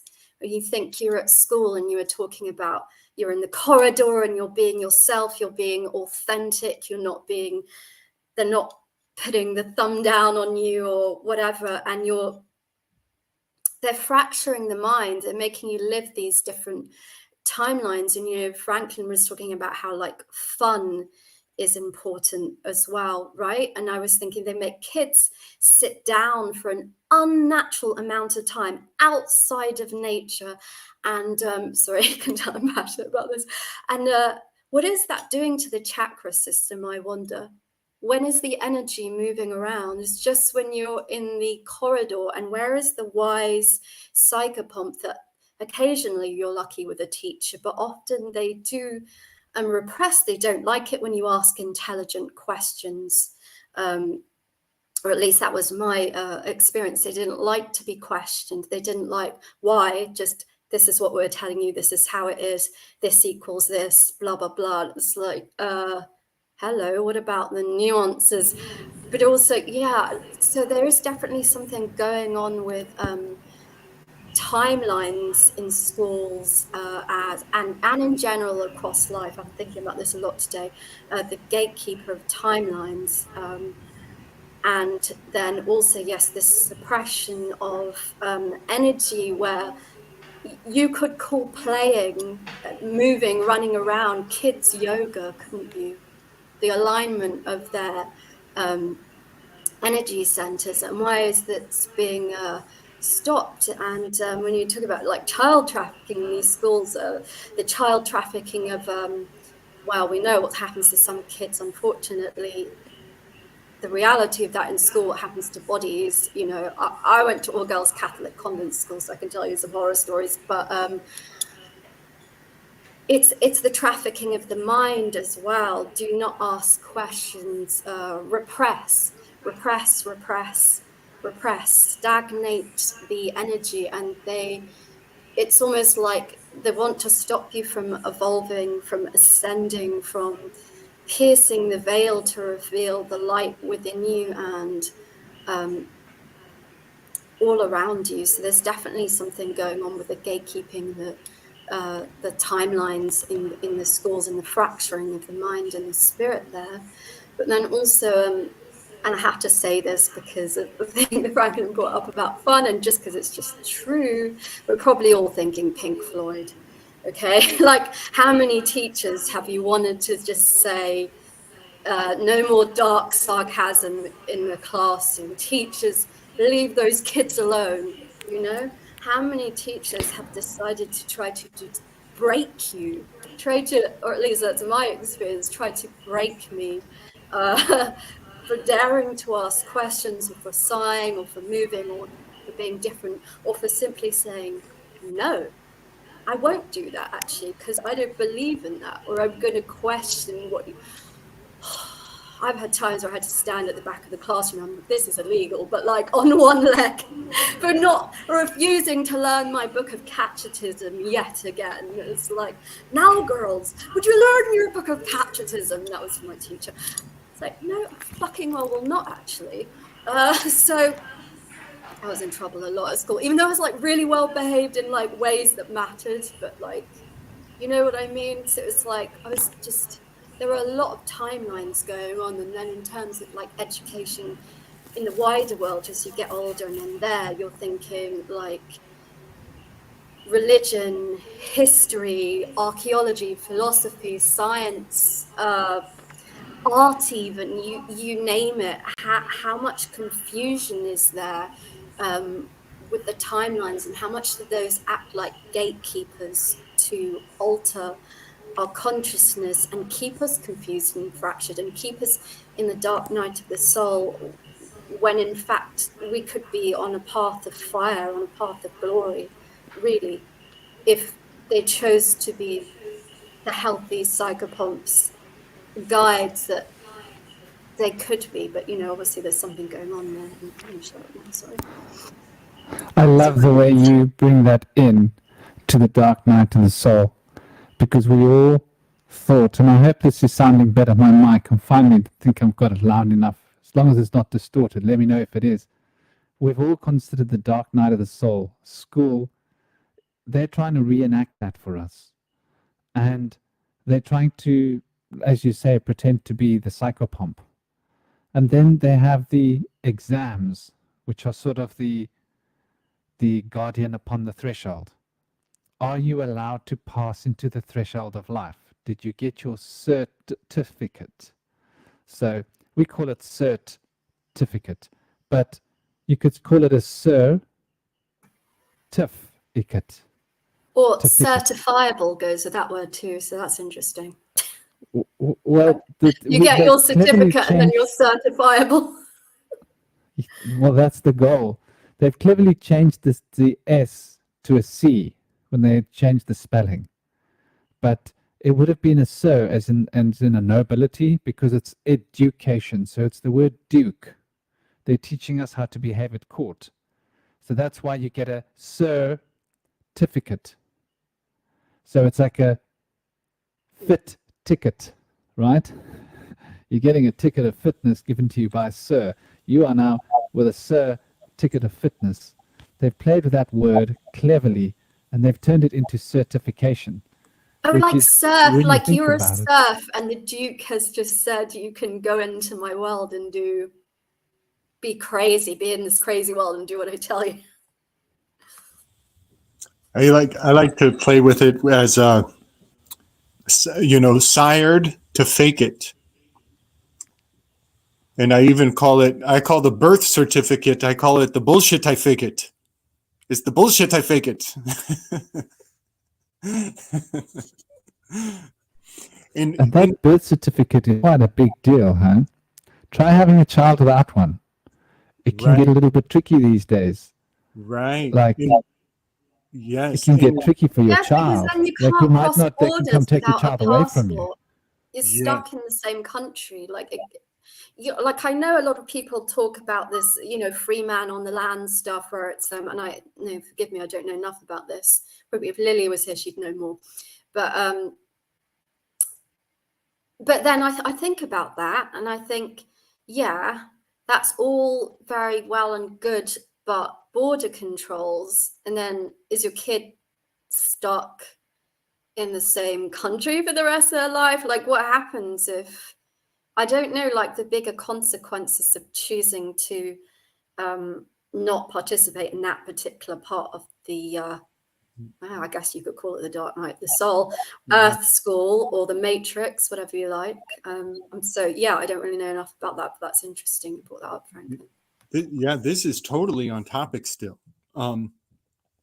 So while on one side of my mouth, I just told everybody not to be triggered by the word child trafficking, on the other side of my mouth, I'm also going to try to say that the birth certificate was child trafficking from the get-go. And the word good, we all want to be good. It takes on a different color of law when you look at it through the Black's Law Dictionary.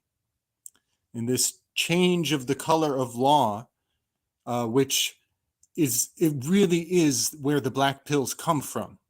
You know, when I come bringing some shadow and some scary, not so light topics to the table, I'm coming through what I've learned through understanding Black's Law. And so a good is a redeemable product. It's redeemable. And so if you have if you have marks against you, if you have demerits from judgments that have been placed on you, then you're no good. You're not redeemable. You're not going to get jobs because they put all these markations on you. And so this is, for me, I maintain a lot of positivity for somebody who also finds it so important to decolonialize our thinking.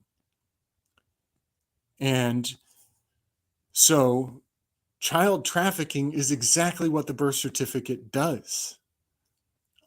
And so while we want to say, oh, those guys over there, this particular group, they think they're so cool because they're trafficking in children. Well, the fact of the matter is all of our mamas did it. All of our parents did it. Their mamas and their parents did it. It's not as old as we think. It started in the 30s, 1930s. They started with the military wives, and they started giving military wives benefits if they would adhere to the Social Security number. So it's not as old of a system as we think. They didn't know that they were being made part of a ritual, right? It was an unwitting ritual. But Gabriel, can I ask you, when you talk about the Black's Law Dictionary, and I've heard that mentioned a lot, I've not seen it myself, but the first thing that came up in my mind when you said that was, I think it's the High Priestess tarot card. And I'm thinking, of course, you have the white and the black pillars. So I know you look at the tarot a lot. Do you have any connection with the black pillar and the Black's Law Dictionary or those kinds of themes? Yes. Wow. What a great question. Thank you for setting me up for this. So the two pillars are often, there are many things, the strength and I believe wisdom, or the Jachin and the Boaz. Now, I've just learned something really fun on this recently on Aeon Byte, their most recent episode. I recommend people get a taste for what was laid down there.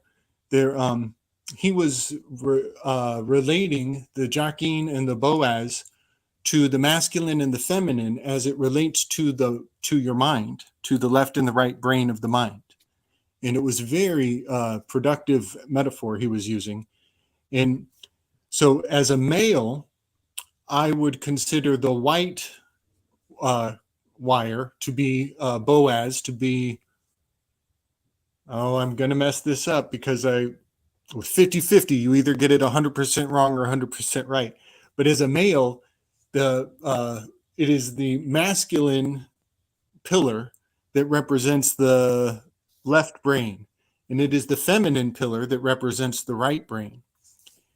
And what is really marvelous is to deconstruct the spell that has been put on us so long ago. So while I'm talking about the birth certificate comes from the 30s, I also need to iterate how they removed gender out of English way back in the 1600s.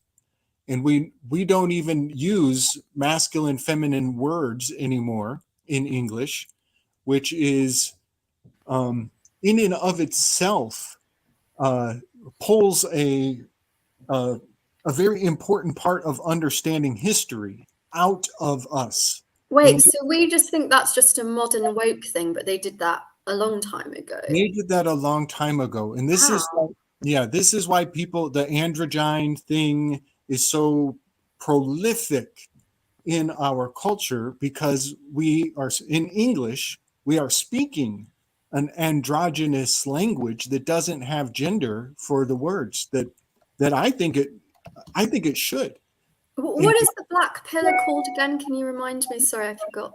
I think the black pillar is the Jachin, and the white pillar is the Boaz. And so, did you say that's the right side of the mind, or no? Which was the black pillar? Well, it crosses. It actually, when you're looking at it, it's on the right and the left in the image, but it's crossing through your cerebral cortex, and it's actually impacting the opposite side of the brain. And this is why I call them pillars of law. I didn't even think of that when I asked you the question. It's so silly, but like, right. So if it's the black's law and it's the black pillar, and for some reason I'm thinking like, because I've been talking about black salt with Franklin, like you have the pillar of salt. So imagine a black pillar of salt as well. I don't know why, but I think that alchemically, somehow for me, that's coming into that anyway. I don't know.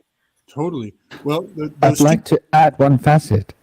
Jael is Joachim, and Baal is the other one, which is Bel. Right. So jail. Saul also was a word for Lord, like a When you don't listen to the title. bell, you go to jail. Sorry. Yeah, Franklin, we were just talking about the Black's dictionary of law, and I was asking Gabriel because he was talking about if he thought there was any connection with the black pillar in my head's gone blank. The high priestess. The high priestess card. Yeah, sorry, excuse my brain Those fog. two pillars are the Kabbalistic pillars of Etzchim, the tree of life. And the very names that are cited in the legal dictionary are the names that are used in some schools of Kabbalism, but there are other names that are applicable to the same principles, and they are Jael and Baal. Bel and Jael. And so this is the bailiff and the clerk. Right. In the courtroom. Now, there is what is explicit, that would be the bailiff, and there is what is implicit, which would be the clerk, and what is, I think of as what is seen, what is known, what is expressed, what is presumed to be clear when you say, I understand.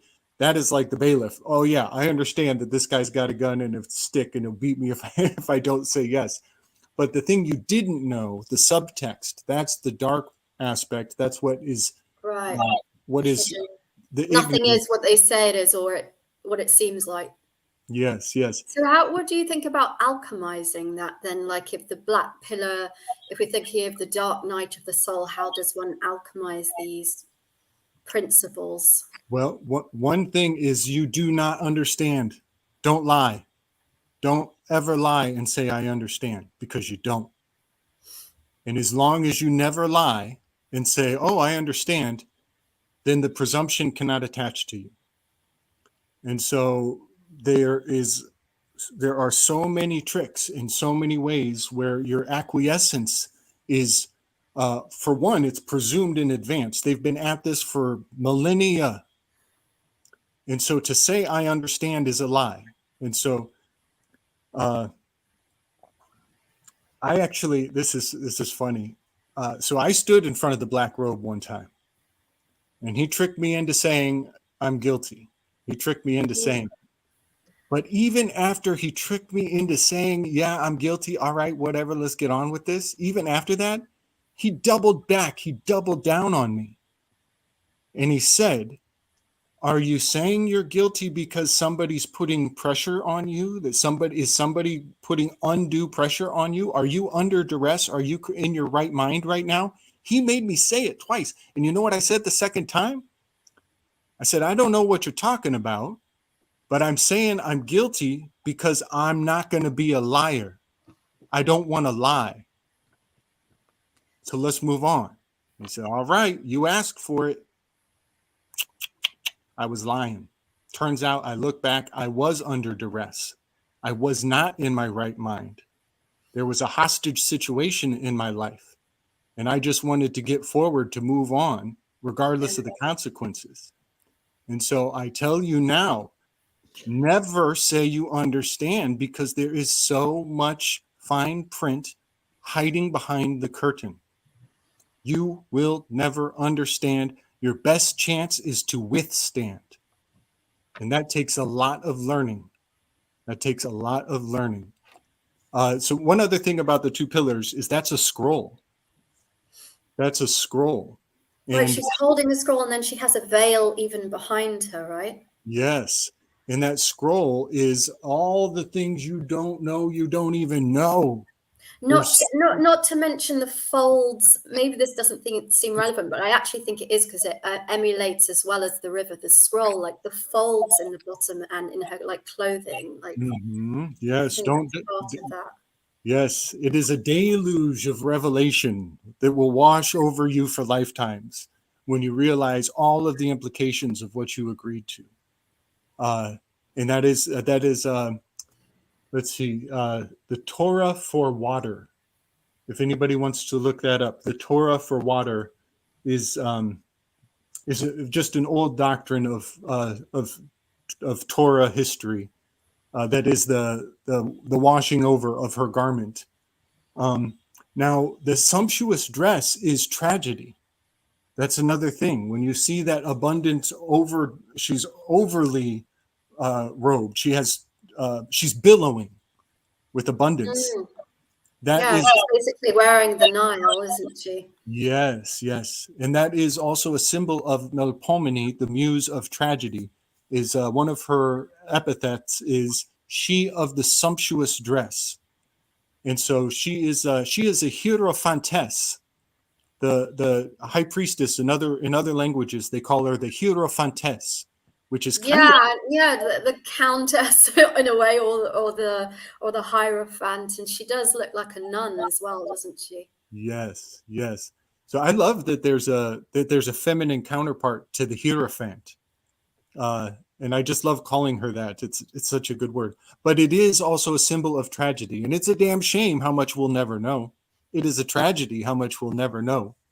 But these are warning signs. These are warning signs that we're stepping into a jurisdiction that is that would take a lifetime to even come close to withstanding or standing with.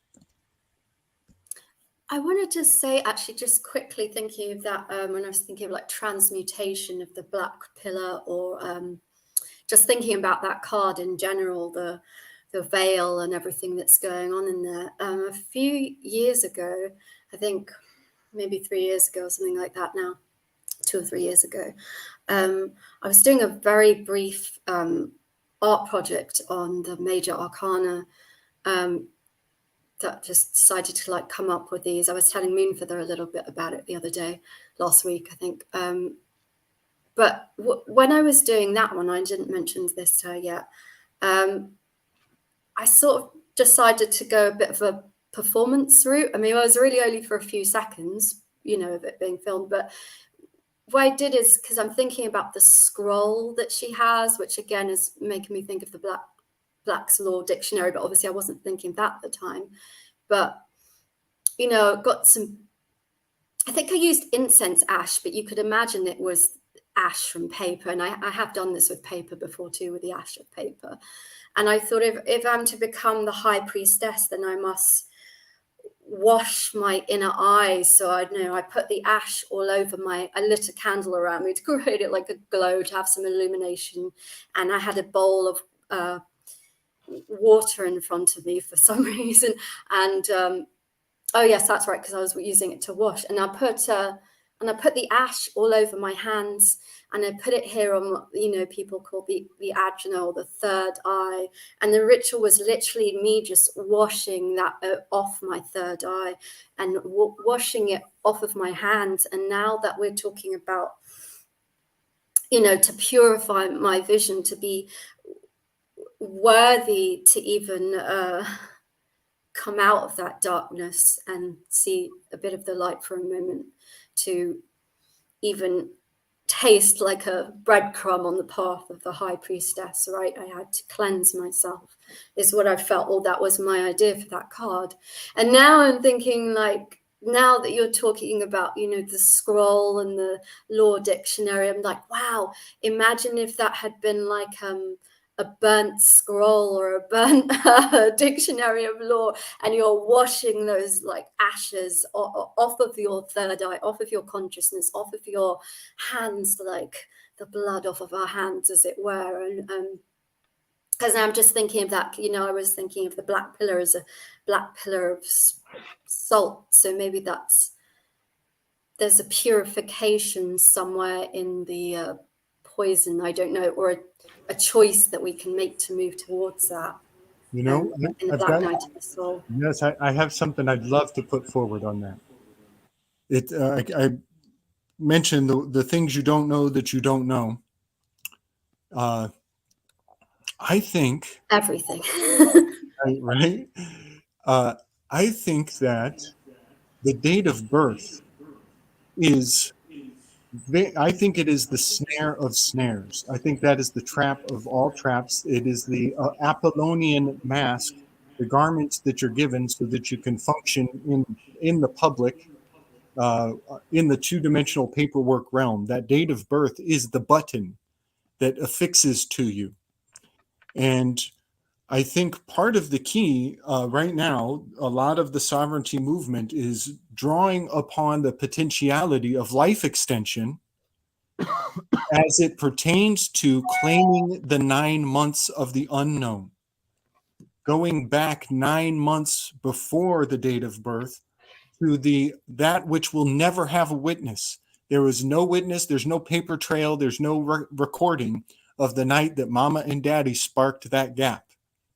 That is a sacred moment between them. And it's so sacred, you wouldn't even ask them, you know? Maybe some people do, but like, hey, Mom and Dad, do you remember the night? Tell me about the night, you know? And if they told you, it's not the kind of thing you would tell a judge or put in the public purview of a courtroom. So it's so sacred, that gem, that true source. And we are regaining affluence of what it is to extend your life by an entire sacred 9 months. I call it the Ganunga gap. And a lot of people know Ganunga, what does that mean? Ganunga gap. It's a Norse term, and I'm appropriating it. Please forgive me. I'm giving it a new intentionality that may never have been done before. But a lot of people notice in your tropical zodiac, I'll just use myself. I've always been a Leo. It was a late in life, coming to Jesus, dark night of the soul experience to realize, wait, there's this sidereal system? What's this about? And when I make the allowance to alter my perception and see myself through the sidereal potential, it drew me backwards one sign. It moved me into Cancer. And I had to think, am I both and? Can I be two places at once? You know, sure enough, my public-facing Apollonian mask under the solar system is very Leo. But deep down on the side that I don't share with people, shit, I'm a Cancer. I got a lot of Cancer tendencies because I'm on the cusp. So it drew me backwards one sign. Now, what's cool for those of you who know your zodiac, and if you don't, maybe get one in front of you so you can test my words. When I move backwards into my sidereal, I go from fire into water. And what is beautiful about that transition is by moving backwards into water, I land in the same corresponding element 9 months in reverse from my birthday. Wow. I land in water, which was the sacred night that Mama and Daddy were sparking the gap. That's amazing. And so there's something beautiful about acknowledging your sidereal that actually gives you accordance to the placental gift of the 9 months. There's something very interesting in that, and it does relate, I believe, to the mystic numbers as they relate to the numbers. And I'm sure Kalal I know Kalal had something he wanted to say, so I'd love you to jump on after this, Kalal. But obviously we have our numbers, and our numbers relate to the mystic numbers. So you could think of the number 5 as being the mystic number of 6 and 6 of 7. And so there is this continuity of progression. And if you think of like Leo, right? What does Leo become? Leo becomes knowledge in Virgo. What does Virgo become? Virgo becomes balancing the scales of knowledge. What does balancing the scales of knowledge become? Transformation. What does transformation become? It becomes the expansion of Franklin, I can't direction. really hear you. Sorry. The balancing the scales of knowledge in Scorpio becomes the arrow of Jupiter as it flies through the bow of Sagittarius. Sagittarius' arrow, when it's focused, becomes the discipline of Saturn in Capricorn, and the cardinal focus.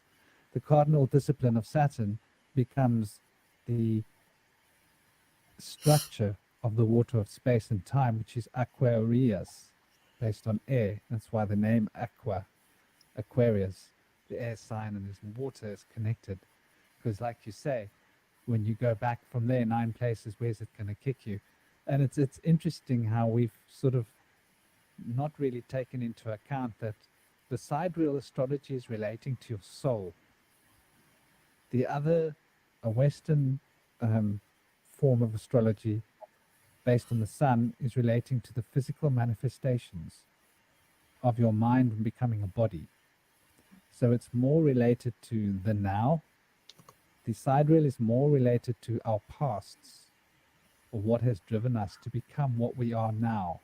Like you say, your most inner and most secret nature will be, and I've seen this exactly, and with Leo we're really interesting because yeah, of course we are, because we are sitting upon our polarity. You see, the sun's polarity is the moon, and the moon's polarity is the sun.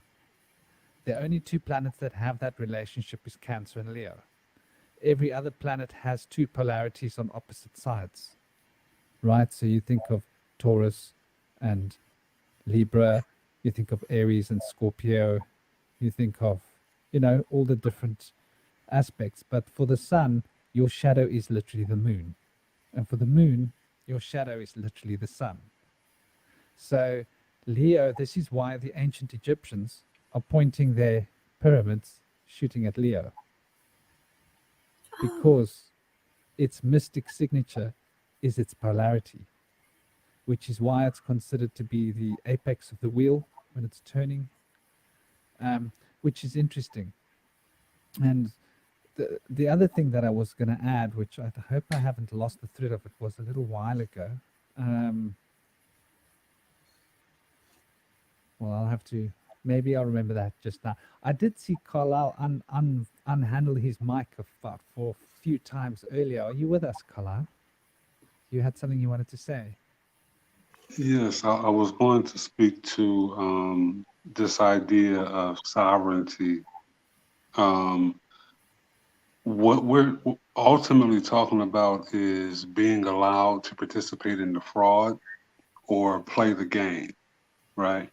Because if you're born in Malaysia or Korea or China and you're born in a province, you can never leave that province, right? So imagine going to like New Jersey and seeing New York across the bay. Like, you can never go over there, right? You can never leave. So if, just the idea of being allowed to play the game of sovereignty, because I know a lot of sovereign citizens who are locked up because they thought they had figured out their paperwork and they had not, because the game is rigged, right? Even by showing up, right? By even participating, by signing your name. And mind you, that dotted line is not a dotted line, it is actually script, right? So you're by just by participating, Ready Player One, you're helping commit fraud, You understand? So, your birthright cannot be given by church or state, and there is no separation of either. But the system of Freemasonry, of Rosicrucianism, of the secret society, that principle is represented primarily through mythology and religion. This is the symbology of Cain and Abel, and Romulus and Remus, Castor and Pollux. It doesn't stop. Horus and Set. Like, but the central goal is always the heart, because everyone's motivation is either a heart lift or heart break.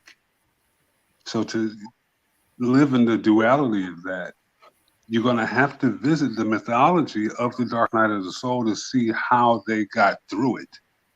It is whether you're looking at Hercules and his 12 labors, or the 12 stations of the cross, which they keep adding to try to take away from that realization, especially the 13th, which is Ophiuchus.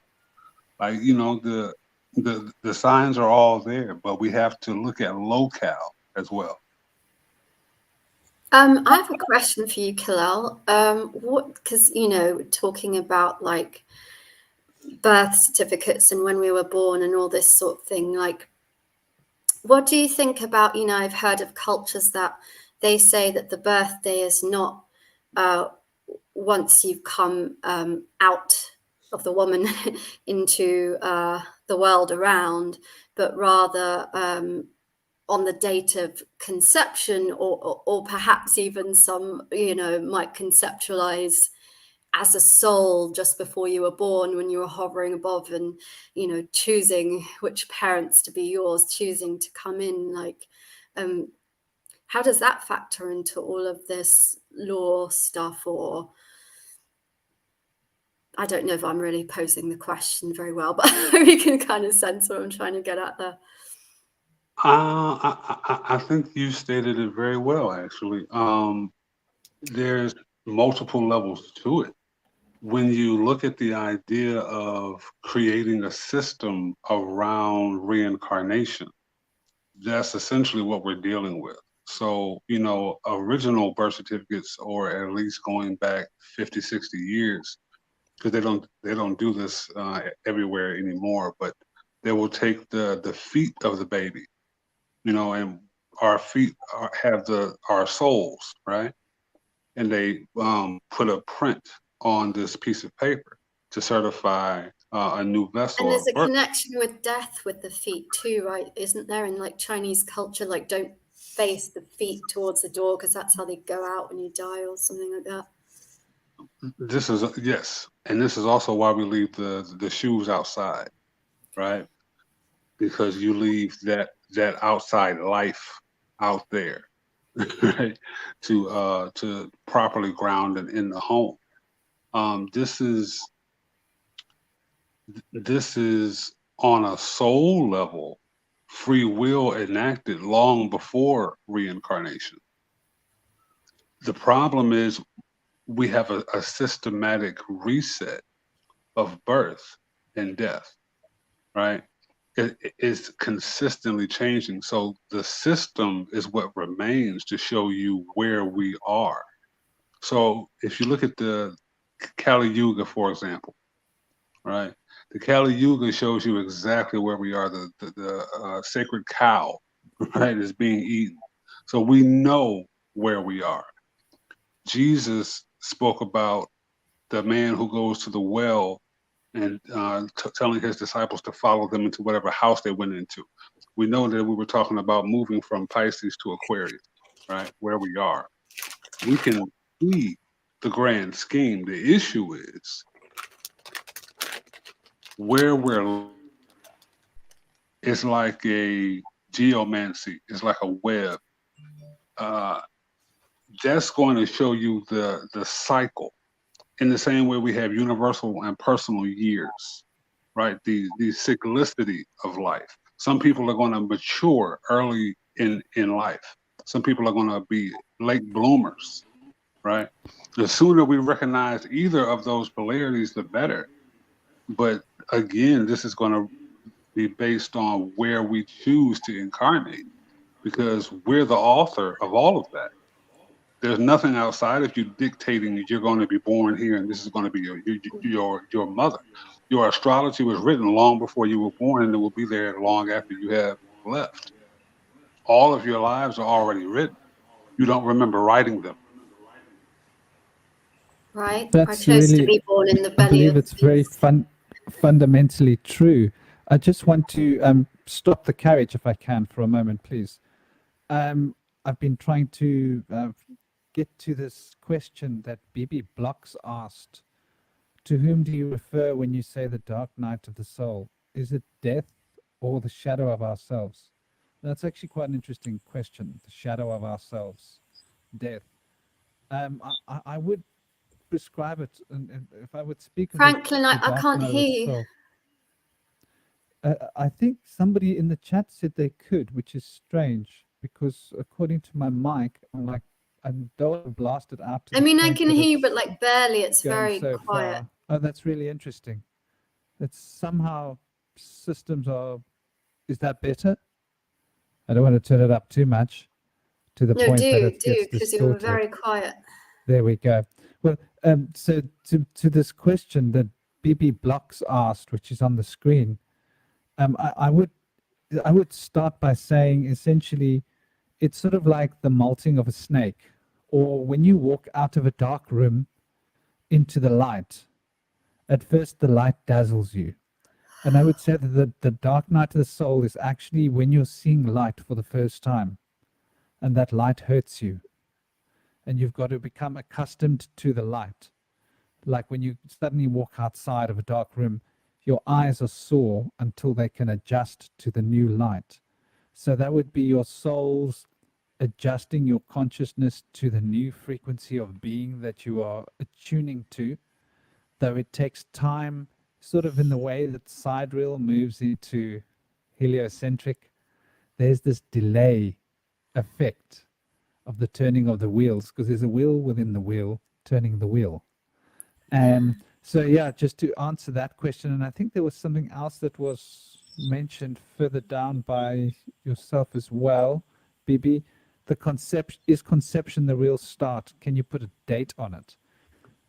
Oh, right, Yeah, that's what that's quite Kalal an was just talking interesting about. I have a question. whole lot. I want to shovel my driveway real quick because it's all here on this question. I love that metaphor for like when you walk out on a winter day and the light is too much, and it, I mean, it's agonizing sometimes, the brightness of the winter day, and then Agonizing but refreshing. right, and then you go in the house and you can't see in the house now because you adjusted to the outside. The pirates would often wear an eye patch so that when they went below deck, they had one eye was adjusted and ready to see in the dark. And they would just switch it over. So they had a nighttime vision eye and a daytime vision eye.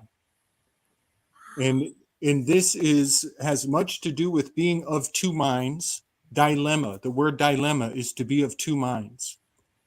And so it's rewarding to be both in sidereal and in tropical potential, to have, to be able to switch as necessary, to move, to change your kung fu depending on your setting. If you're in an enclosed space or out in the open, is very good to be practiced at that. I want to say that the date of birth is hearsay, and hearsay is heresy. It's not admissible in court. And there's where you're lying. There's where you don't understand. And what Kal-El said about your personal checks, everybody should have one of these in your life. And you should be ready to look closely, because when they said dotted line, I always said, well, there's no dots. This is just a line. No, look close. It is a dotted line. And what words are on the dotted line of your personal check is authorized agent, authorized agent, authorized agent, authorized agent, over and over and over. The meaning of that is very significant. I will just metaphorically, it means that anybody can become an agent Smith of the account. It means that you can authorize one of your employees to do the checking for you. And they don't have to actually be you. You can put a mantle on them to be your representative. Same thing happens when you take on a lawyer. A lawyer is serving as a psychopomp. And then I want to point out that the birth certificate is, if you look on the back of it, it is literally vertical writing, just like in the Matrix. It's even green. It's not like the Matrix. This is the writing of the code of the Matrix on the back of your birth certificates. It's written in an opposite direction of what you even thought. It's Egyptological. That's how Egyptian writing is. It's vertical. It's not left and right. So we're in a whole nother paradigm when we crack into these codes. And now, congratulations, we are giving everybody a dark night of the soul opportunity. Oh, wow. That's amazing. You mentioned Egyptian writing. Sorry, I'm just going to butt in so quickly and then I'll shut up. Promise. Because when you were talking about the dots on the dotted line for the first time, and maybe this is like but I never thought of it before. It's like a constellation, right? When you're talking about the hieroglyphs, that's a symbolism. Of course, all letters are. But yeah, I was thinking, wow, like the dots, yeah, they are like constellations. That is like an astrology in a way, or a magical system or something that they've they're working under, or they've created, or I don't really know quite how to put that, but yeah, we're connecting the dots. Yeah. And even DOB, date of birth, the B can become a T because they're both a 2. So you got the DOT. But well, one more thing, I want to bring the master himself. I want to read his words. I don't want to speak for him, but Curtis R. Kallenbach, also known as Kurt Kallenbach, has so much to teach on this. If anybody wants to take this further on their own path, I highly recommend seeking out his work. He has evolved over his life arc. He's on a whole new level now. So what you have seen him do in his earlier years, it has a different tone to where he is with his journey today. And I'm just going to read a couple of his recent posts. He says, to be exact, the part of mom attached to you in the placenta is the foreign land the taxable profits are coming from. And then he says, it is the offshore shell corporation the 16th Amendment takes into consideration. 16 is the tower card. Now is the chapel perilous. The tower is struck with lightning. It is collapsing. All your illusions are coming down, and you are being born anew. The placenta is your auric field. It is the torus of your presence. And so I just wanted to put all of this into context. It is so crucial. It is so rewarding. That's amazing. That makes me think of, it's like you're saying nature is the psychopomp, because, I was thinking earlier of, could nature be the gatekeeper, the psychopomp? And then just you saying your favorite word again there, I just had this thought, like, what if the placenta is the psychopomp, or like one of the first psychopomps, when you're in that darkness in the womb, in that consciousness that's forming there over time, like that whole potent darkness, that universe that's going on there. Like, I wonder if, I feel like Franklin would know something about this too, but like, I wonder if you could think of like the placenta as a psychopomp, or the hormones, the chemicals, the emotions. I would accuse you not of wondering. I would accuse you of knowing. I think you got it. I think you nailed it. I wanted to also just add to this thing, to this original question that got this inspiration, the date on it. Actually, we can put a date on it. I remember the moment that Joshua was conceived. So I think because we've been numbed by education, and I saw Eleanor mentioning there how she had been visited by her daughter. Joshua was between myself and his mother for a while before he came here. He was with us in the spirit. And it's not uncommon for parents to experience this. I have another close friend who also experienced the moment of his daughter's conception. And it's a very clear and it's a very distinguished feeling and experience. Anybody that's had it will know it. If you were aware, and I mean totally in tune with yourself at that moment, like you weren't under the influence of alcohol, or you weren't, if you were totally in it, you would have felt something happen. It's like, I can only explain it as the sense of a, and do please, people in the chat, do please let me know if my voice is distorting on YouTube, because I'm wondering whether there's the difference of sound quality on this StreamYard app and on the YouTube app or the Facebook. Let me know if it's not consistent. But I do believe that there is a particular time and a particular date that we can put onto the conception. And I think that we've lost that because of the way we eat, because of the way we live, because of the entertainment, because of the substances we use. It numbs our psyches to our intuition. And bringing it back to the conversation about the dark night of the soul and the guardian upon the threshold, I think, in a sense, the guardian upon the threshold, as it relates to the dark night of the soul, as it relates to this opening of the eyes of the light, is effectively something that prevents us from experiencing this conception moment.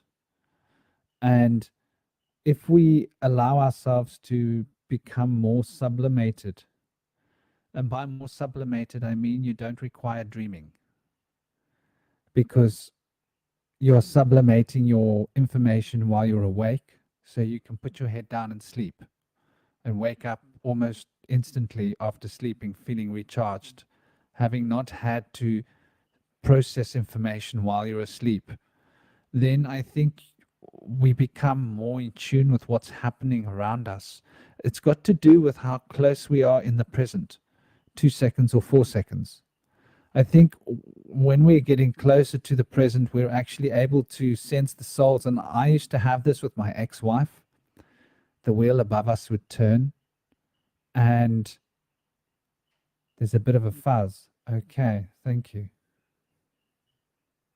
Okay, but now it's clear. Well, thank you for that. Franklin, the wheel that you and sorry, I was about to say her name. I shouldn't. The name of your ex-wife. Does that, the wheel of the soul, does it connect at all to the wheel of the zodiac, or the wheel of like the different ages of time at all? It's an astral representation. Say that. Yeah, it's an astral representation of an etheric wheel, which is an etheric representation of a physical wheel. So there's 3 of them. And we both used to experience it together. And we used to notice there were these gathering above us, like people coming to watch. And, well, people, beings coming to watch the show. It's like, bloody hell, can we have a bit of privacy, please?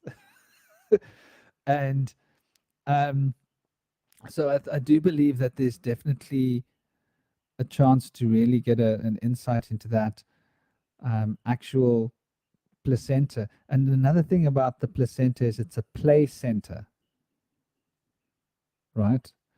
So that's interesting as well. The soul is at play.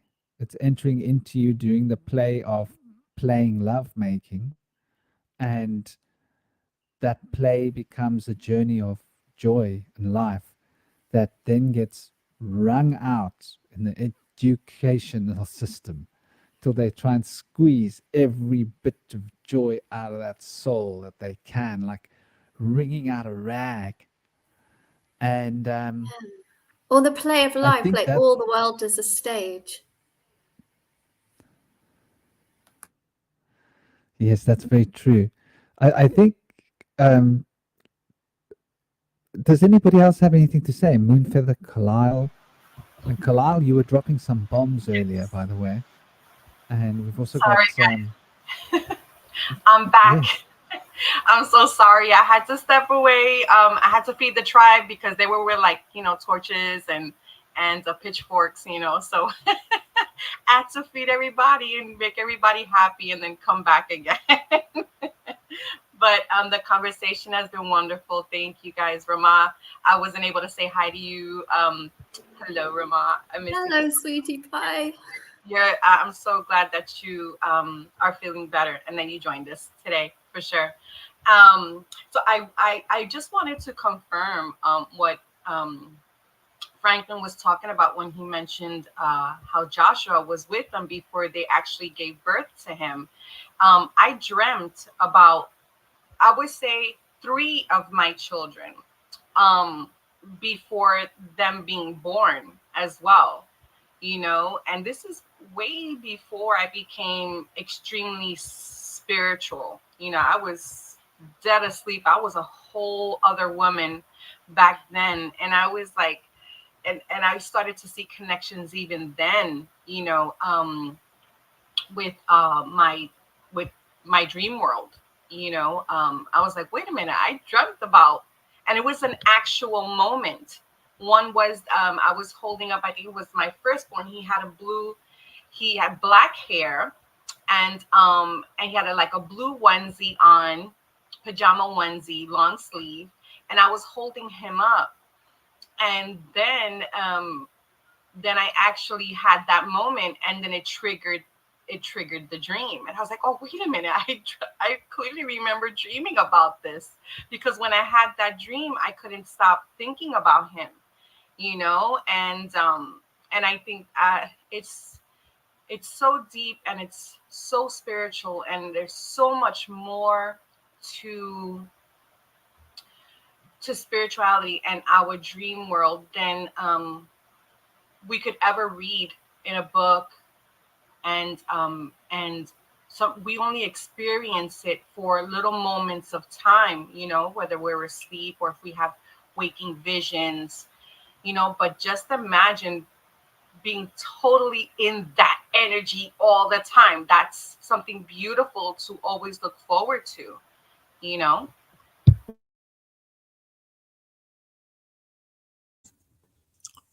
I love this comment right here. So all dollar bills have a witness signature, and that is the Secretary of Treasury. But that moment of the spark gap between Mama and Papa, there's no witness. Nobody sees that. It's not admissible in court. It's that sacred. It cannot be captured. It can't be put into 2-dimensional paperwork. Strangely enough, the 2-dimensional paperwork is represented by the Pegasus square in the constellations. In Mesopotamia, it was called the stellar tableau. It is the only written document, so to say, the origin point. And I just find that really sacred because it's also the Garden of Eden as the stories roll out from the Pegasus is in Aquarius, but the square of it is up in Aries, where the spring time of the year, where life is coming forth anew with the spring equinox. But yes, that cannot be, there's no witnesses. It's just sacred.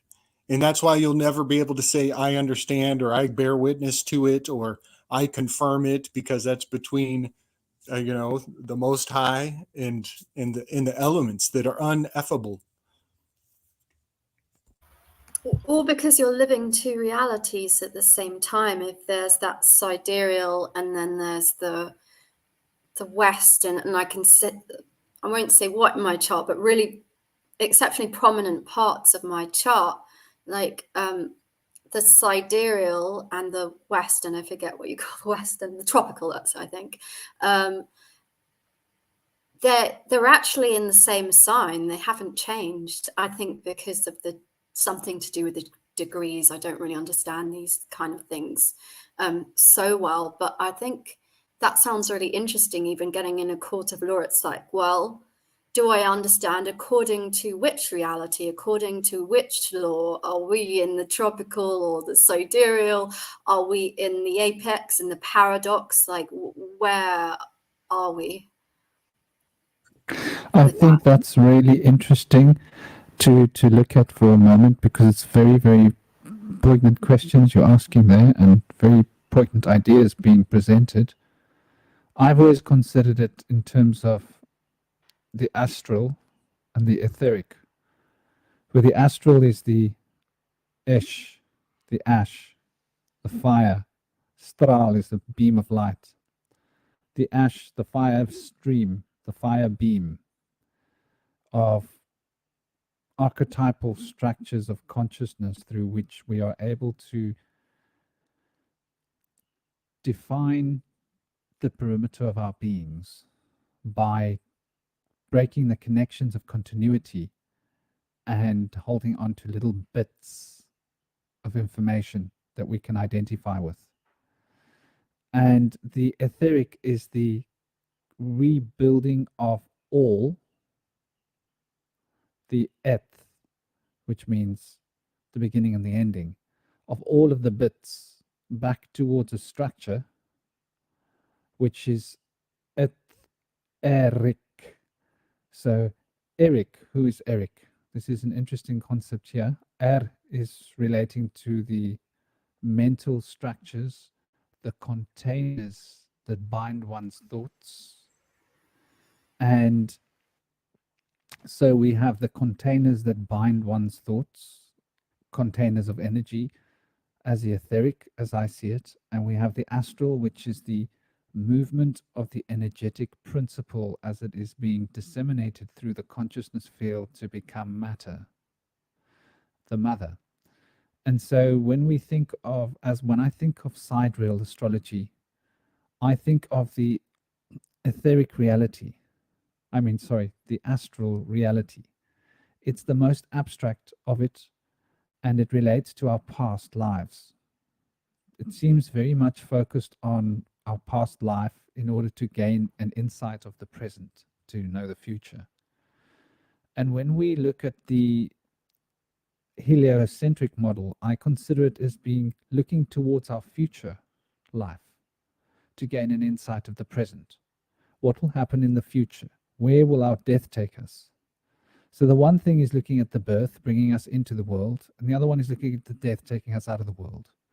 And I consider a ball that's bouncing as the astral is the descending force that brings, and you could consider it as the idda, bringing into being, and it's a dark, negative aspect from our current perspective, so it's more abstract and harder to understand, and the pingala as being the bouncing, returning ball of the etheric substance, which is a more rationally coded piece of information where the parts of this world have been put back together again to create the structure of the beginning and the ending, the alpha and the omega.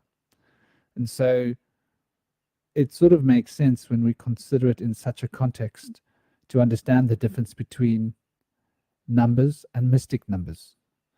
For the difference between the etheric and the astral, where the etheric are the forms, the astral are the qualities that inhibit or exhibit the potentiality of those forms in terms of the polarity of the two coming into a sense of synergy, so that the potentiality can be expressed through the forms in a sense of continuity that is binding the principle of life, so that the consciousness field can be seen as an extremity.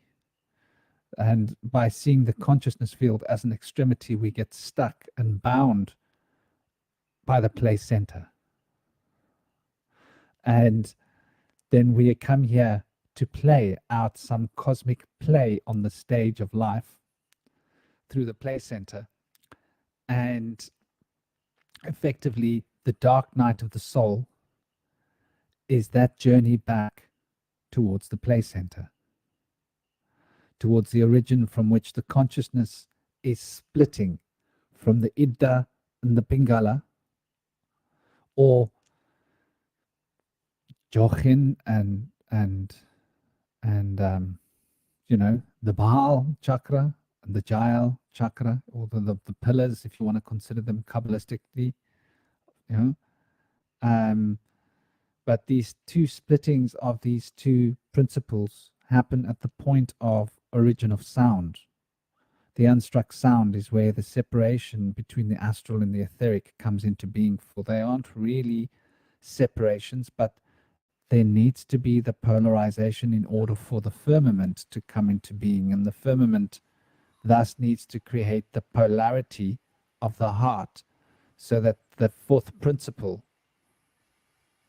of Hermes. What if they're not separate? What if they're on, sorry, just to ask a question about that quickly. What if they're like on the same position in the map?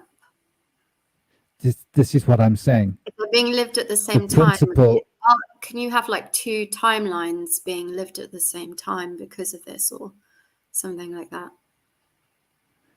It is. This is the principle of polarity, is separating one thing to make two things.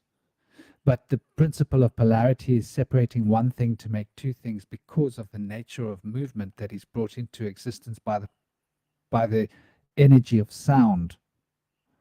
For the sound is what gives energy, turns the thought, which is singular, into energy, which is then polar. And then the polarity is expressed through the heart, through the principles of the Markaba, which is thus creating the firmament structure, so that the six principles of Hermes can dance about the principle of polarity. Otherwise, the continuity would be lost. So this is the sacred geometry of sound that we consider as the firmament. And so from this perspective, what you're saying is totally right. There aren't actually two separate things. There's actually only one thing. But the human consciousness, the play center, experiences it as two things, because the nature of time needs to be a polar expression of existence, which needs to engender a beginning and an ending, a past and a future. Yeah, that's why I was asking, if they're in the same position on a map, can there be like some confusion if the timelines are sort of like perceived to be happening at the same time, like overlaying each other, overlapping each other, where one should have stopped and there should be a complete polarity, but actually the perception is that they're happening at the same time? But they are happening at the same time, I think. All time is happening now. There is no future or the past. That is our own mental schism of the nature of existence, because when we enter into super consciousness, we notice that we can move to the past or the future. So why is this? Okay. Because the past and the future are here now. So the whole Maya, the dream, the fantasy of reality is that time exists. But does time really exist? Is death really real? So there's nothing wrong with it if you notice an overlay then of another timeline, or I have I have some fun metaphors to play with this that might just confuse us all the more. Why not? Leads to more questions. Epimetheus and Prometheus are Titan brothers. And Prometheus, his name means forward-looking. And Epimetheus, his name means backward-looking or hindsight. And they can never see eye to eye. They are intrinsically diametrically opposed, so to say. And I believe that there are many ways that this relationship metaphorically is instilled in our experience. But one thing I'd like to ponder is that because the placenta had an early demise, was left by the wayside, it's an abandoned ship. Early in our life, it actually is initiated from the beyond. One way to say it might be that it experiences death in the beginning and moves backwards through time towards us. And so this is just the best way my words can attach to what I'm trying to say. But so Yeah. the placenta is actually coming to us from our death, and we are moving towards it from our birth. If we have to adhere to the linearness of the language of the timeline theory, so the placenta is coming towards us as our elder. It is all the experience. It is the still small voice. I see it as the guardian on the threshold, and we are the younger coming towards it. And it has all the context whispering in our ear, giving us intuition, guiding us along, correcting our missteps. And then what happens, and to each their own on their number of days, but when we come to the midlife crisis, the come to Jesus, the chapel perilous, that is where we meet as equals. And this is for the only opportunity for Epimetheus and Prometheus to see each other as brothers and embrace eye to eye as equals. And it is a calamity, it's a tragedy, it's a miracle, it's a gift, it's a joke. It's all the things at once. It's the full spectrum experience. And then as we move past that point, we become the elder.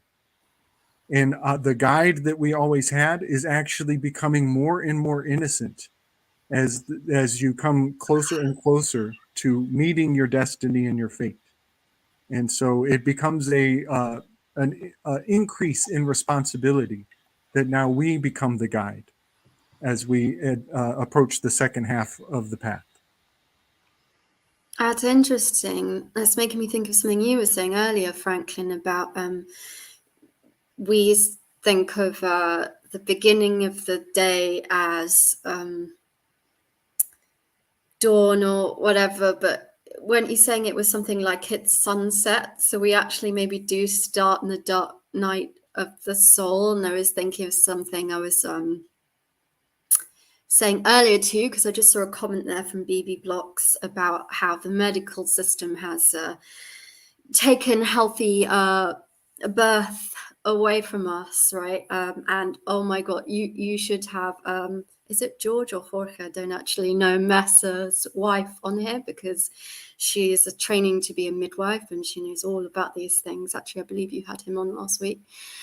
But I was saying to Franklin earlier, like it's not just the birth that they've taken away, or they've tried to. It hasn't been taken away. We still have it.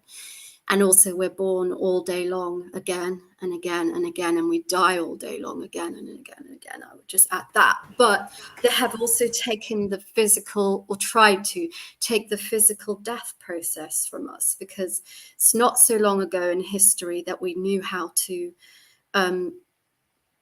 bury our own dead, and that it was legal to do so. And that is a holy part of life as much as birth is. Death is really important for it. And I think maybe that's the point, Gabriel, that we come from that death, because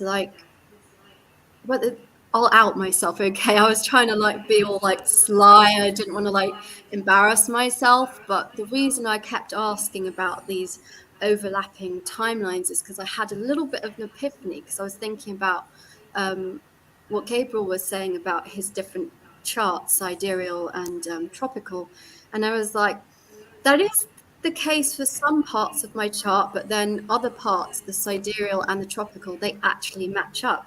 And what happens when they match up? I was like, hold on a sec. I used to get these experiences all the time where it's like, I was kind of, since I was a little girl, obsessed with old things and old people. I loved old people. I thought they were a lot cooler than young people.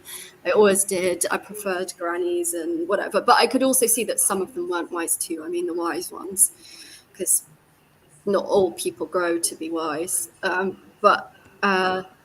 Yeah, I was always into just everything that was old and interested in death. And all these things since I can remember.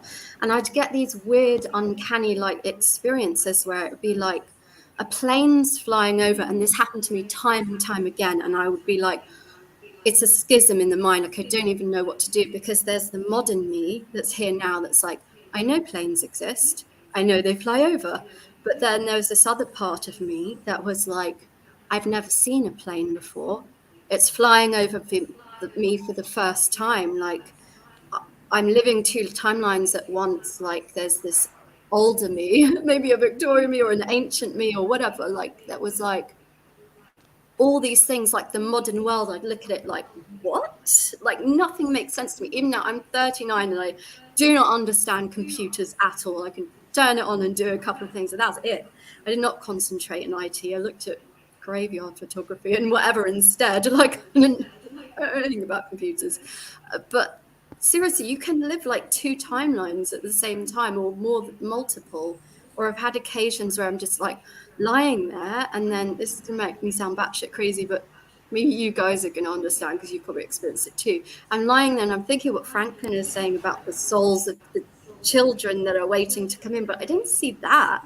I see, like, I don't know if they're the souls of dead people, but like faces of like people that I'm like, I don't know who you are. And it's like with my eyes open, but in my mind's eye, like over and over and over again. So I'm like, is this what happens when the sidereal and the tropical are in the same placements for people? Are we, like Gabriel was saying, like the placenta, like coming from death, coming from ancestry, or coming from our past lives, or the past lives to others? Or as Franklin said, it's all one, it's all like together, you know, when you have that overlay of those two kind of cosmologies like happening at once. And then how does that affect the rest of life, or the court system, or the dark night of the soul, or the psychopomp, the gatekeeper, like any of that? It's like there's no separation. It's, I don't know. I'm trying to explain what it's like to be in my head, but I don't know what I'd love to jump on that. I'd love to jump on that. I really have been waiting for. I'm going to lose the thread if I don't.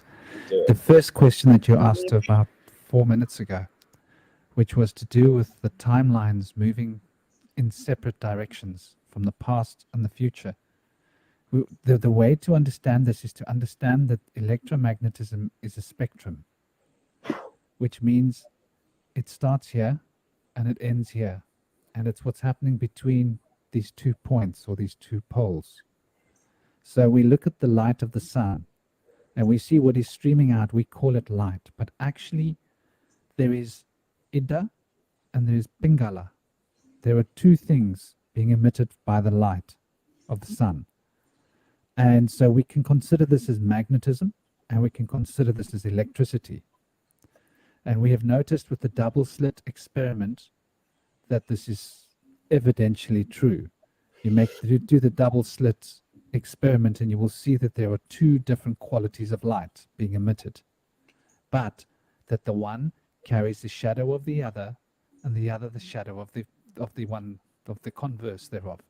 So when we consider this from a shamanic perspective, we would say that these 2 qualities coming out of the sun create the body or the space through which the electromagnetic spectrum can come into being, which essentially means that we are dealing with a frequency that touches another frequency, and what's happening between these 2 frequencies is what we're experiencing. The present, the now, is what's going on between the future and the past. There's one stream of the future coming out of the sun, and there's one stream of the past coming out of the sun, and you get to choose which stream you're identifying with on a primary level, although they switch polarities every time when the ages switch. So when the ages switch, the sun becomes feminine, Venus becomes masculine, the moon becomes masculine. When the ages shift now, the sun is masculine and not feminine. The moon is feminine and not masculine. So the generative functions become inverted every time we go past a cosmic cycle. Past a certain point, that half of the cycle, in the same cycle that we're experiencing night and day, where the light is polarized in two different ways, polarized enough to cause a plant to take up oxygen or to cause a plant to take up CO2. That's the polarity of light affecting the ways in which life is responding to time flow. So we can consider prana as the flow of time being emitted through the sun in this way. And so this is the constituency of dream time. So from a shamanic perspective, the dream time is split into three fundamental dreams. It's the same as Kabbalistically, it's basically where the Kabbalistic concepts of Atzilut, Priya, and Yetzirah come from, as becoming the constituents of the Asiya in which we live, the four worlds. But the shaman considers the three other worlds as being encapsulating this world.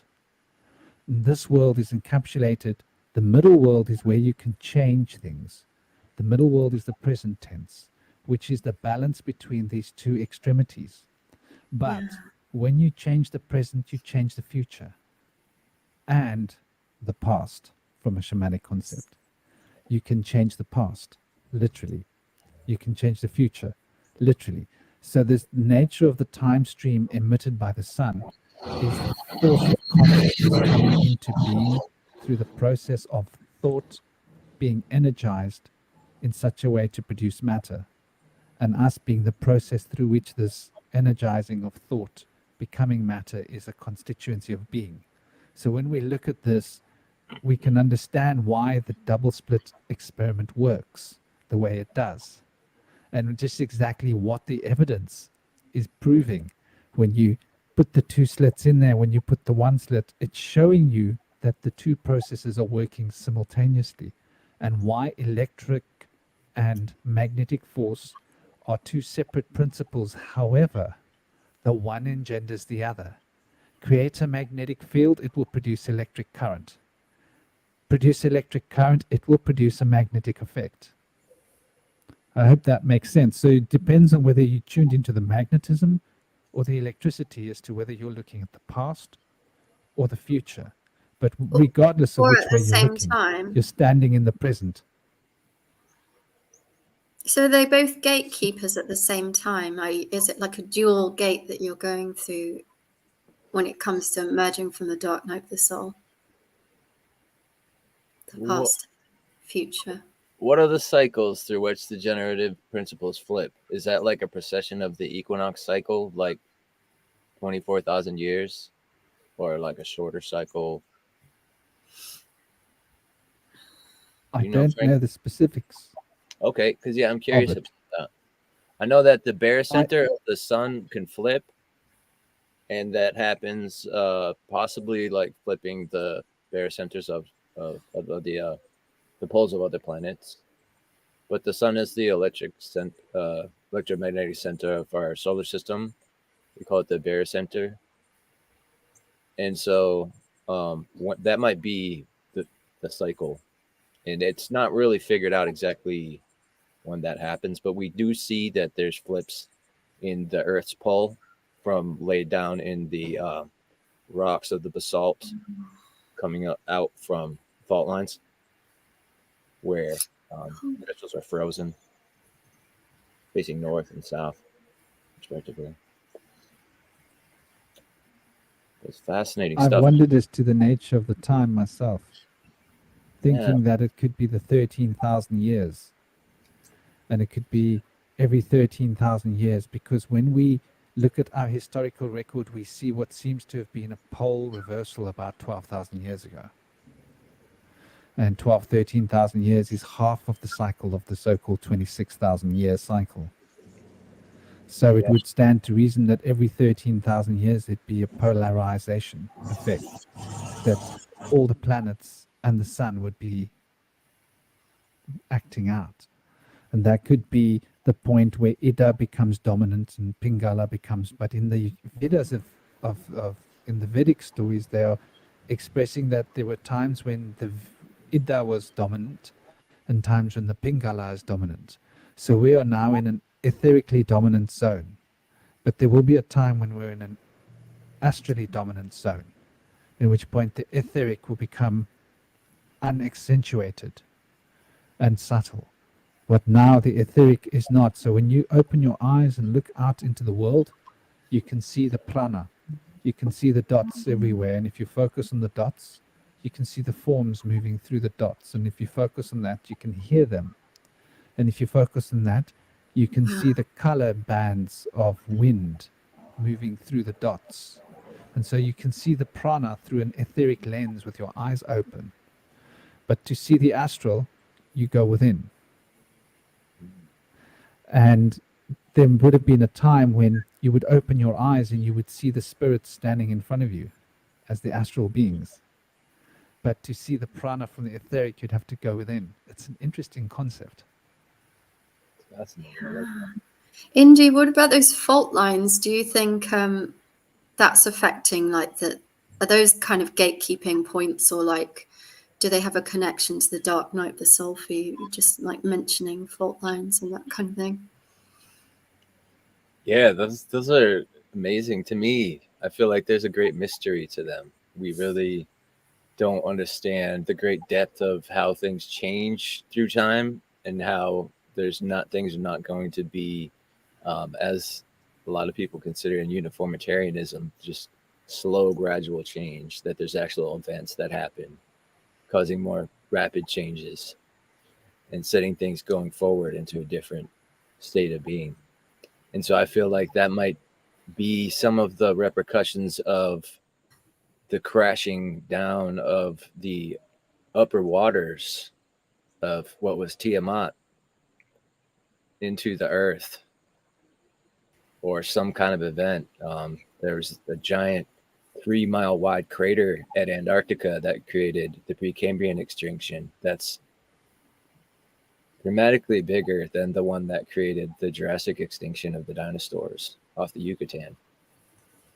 So these events could have broken up our tectonic plates and set them in motion, where they're going kind of in a domino effect, just moving around and crashing into each other now ever since then.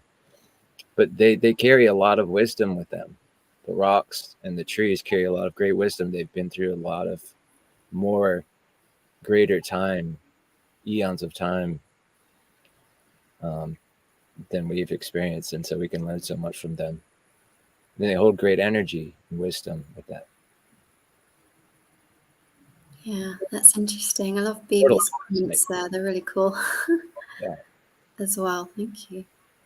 It's interesting that you're mentioning those kind of the dead things and whatever. I was thinking of the dark night of the soul, the obvious kind of thing, the tomb I was thinking of, but I was getting a very fresh feeling, living feeling with it. I was feeling like imagining perhaps in a nicer passing away ceremony, when someone passes away and flowers might be placed all over their bodies, fresh, delicate flowers, perhaps with dewdrops on. I don't know. I was feeling it on my body, and I was thinking, if we are part of nature and we're in the dark night of the soul, and when one is in this one underworld, beginning that journey, one gets offered these gifts of flowers or whatever else, these things that people used to be buried with that they could supposedly use in the underworld or whatever. Like, what then can we offer ourselves, or the soul of the world, the soul of humanity, the soul of creation as presence, like individually is a dark night of the soul, but like as a collective, I'm not a collectivist, but we are all joined as well in the dark night of the soul. What gifts do we place upon that tomb, upon that placenta, or whatever you want to call it? X marks the spot. Giba, right? I'm always talking about that rune because I like it. It's the gift rune, the X. Like what treasures do we heap upon this dark night of the soul? That's my question to everyone. Here's an interesting point of correlation. We talk about the play center, right? We haven't mentioned the axis mundi. Is there a difference? I'd like us to go there with that.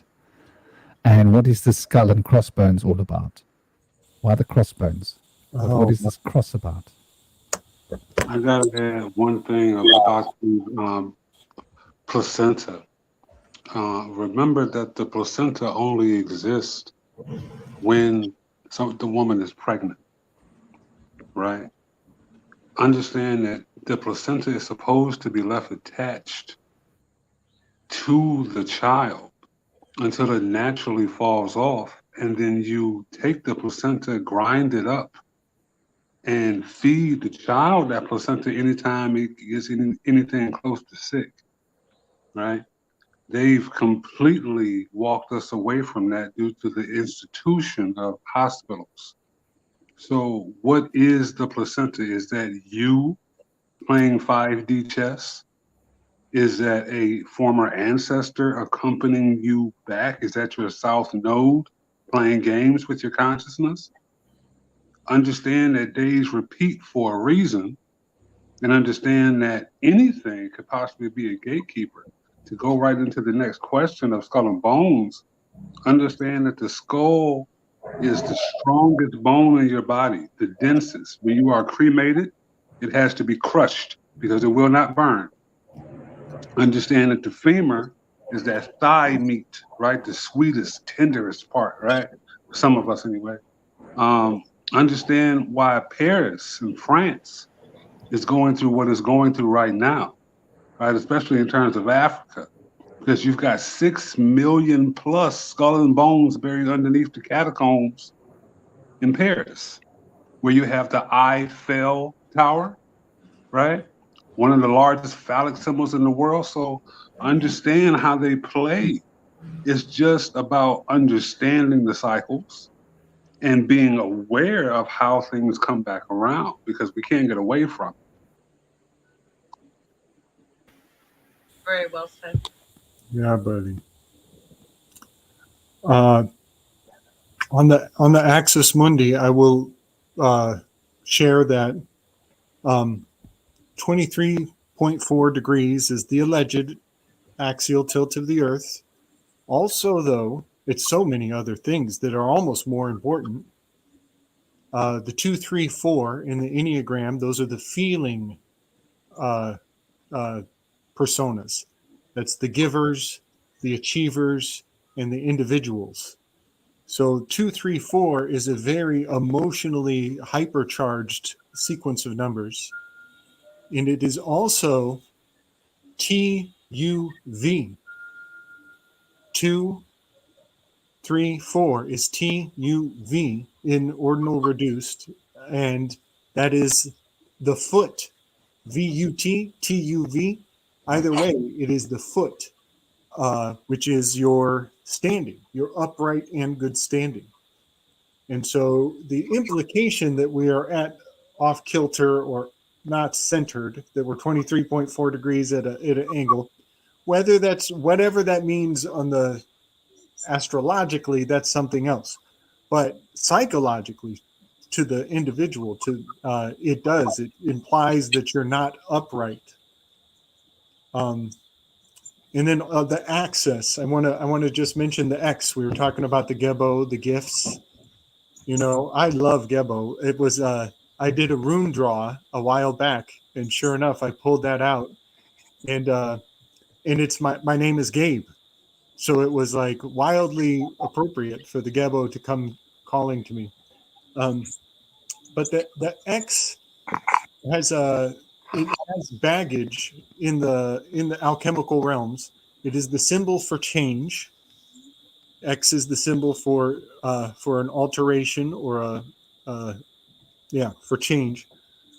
But something I see as it is harnessed by those who presume to have control of the systems as a thing that should be feared, as though to say that change is bad. It's totally turned into a big scary ghost, climate change. Oh no, and so I think what we do a lot is embrace change, harness change, even initiate it on our terms.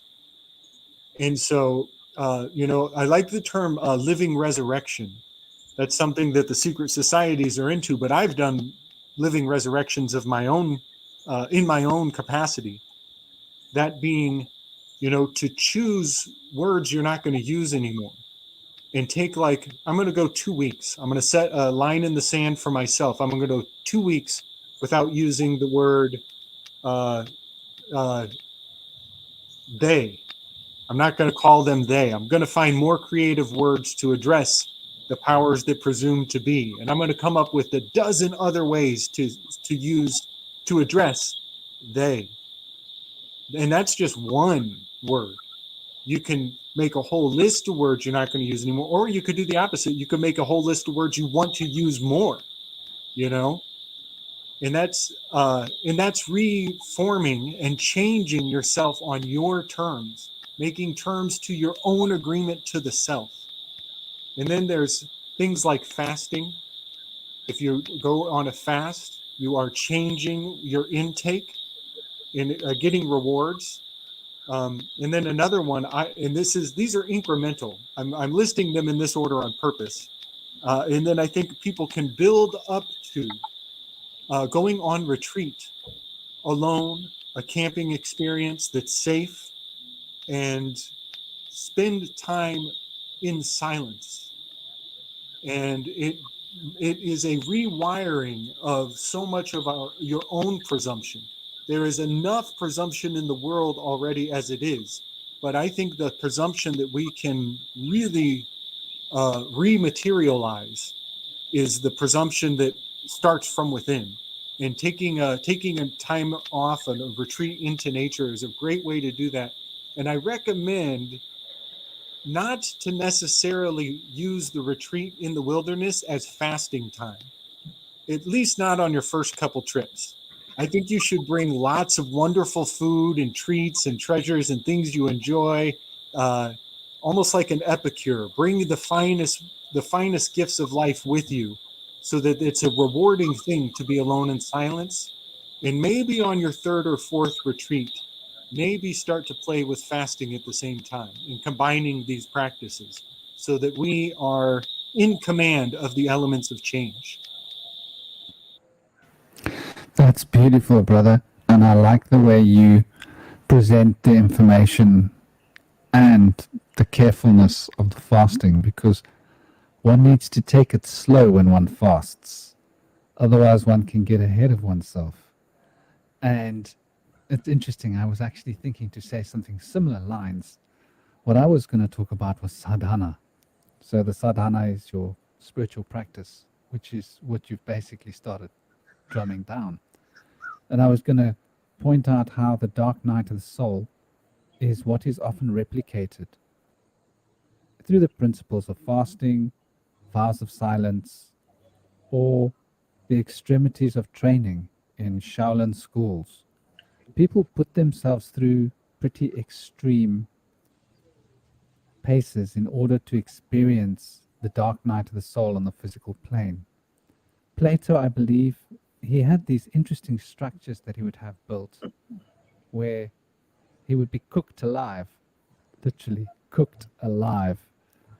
And it's an old shamanic technique, sweat lodge, right? You make a sweat lodge, it's being cooked alive, really. And like the extremities of these experiences will put you directly face to face with the guardian upon the threshold. So this dark night of the soul is designed to put you there. And once you meet this guardian, you are then thrust back through the dark night of the soul in order to acknowledge. And there's something you said earlier, I forgot what it was I wanted to respond to. Now I remember. And that's Gabriel. You mentioned, sorry. It was Kalil, and he mentioned Cain and Abel, and I was like, oh, of course, Cain and Abel. When we're talking about the watcher upon the threshold, we are talking about the myth of Cain and Abel, of taking responsibility. Am I my brother's keeper? This old concept. And that has got to do with the spirit of service, once again, to do with being selfless or being selfish. And these are the polarities represented by Cain and Abel, where Cain, kana, is to eat in Vedic languages, and carnivorous, right? And Abel is well, to be able.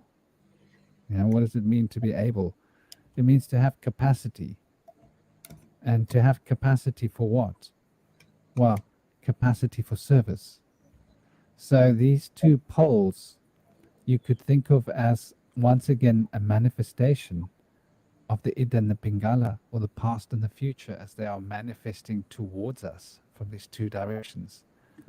And interesting how the human anthropomorphic projection seems to touch everything that we come in contact with. Because of the principle of polarity moving our consciousness, we tend to want to anthropomorphize everything, which is why I believe this dark night of the soul has to happen, because the recognition of being selfish, selfless, to serve, forces our selfishness to come out. And the selfishness, when it's being pushed out of us, is what the dark night of the soul is essentially about. Overcoming that selfishness. And once again, this is why you see people in India doing the most bizarre, and sometimes like I shake my head at them. I'm like, really? You're gonna hold your arm in the air for like 10 years? Really? Well, fair enough. But these practices of extreme austerity are, I think, this principle being driven. Sort of they understand that this principle can be driven, and they want to drive it home as hard as possible in order to extract as much from it and gain that experience of the guardian upon the threshold, which is essentially the psychopomp. Because this guardian upon the threshold is the manifestation of psychopomp that being taken to understand the life-death principle. Yes, I can see Gabe getting ready. Indy, I think your mic is kind of hot there. Ooh, so sorry, guys. Thought I was muted. Yeah, but this all brings me back to positorum. Coincidentia positorum, integration of the two opposites, that comes in waves, and of integration of those two through harmony, harmonization, and it also goes through cycles. And this is just such a beautiful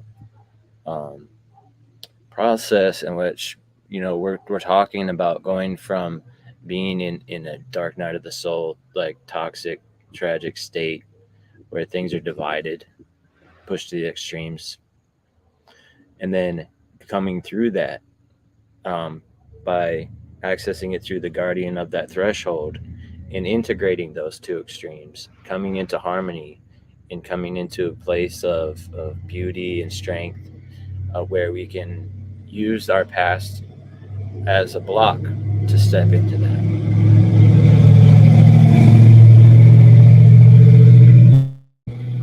So sorry about this traffic. And it kind of brings me back to, we were talking about earlier, if there's like past time cycles. And I feel like, to me, I've experienced that there's like the Mandela effect, when a time cycle shifts and there's one time cycle was eradicated, but there's still like a semblance of it. There's still some kind of remnant that you'll see sometimes that reminds you that things were different, which is kind of miraculous to me. But we all have our own interpretations of it. And I feel like it's connected. Like when we make a change here in our spirit, it changes our past life spirit and changes that entire timeline up until now, which becomes the new timeline. And so it's almost as if that other timeline before never existed in our memory, because we remember a new timeline having come about. But it's kind of like you could see it like a tree. The timelines kind of break off and some get lost and readjusted. But it's also fascinating. It's only just one path that it takes. at the end.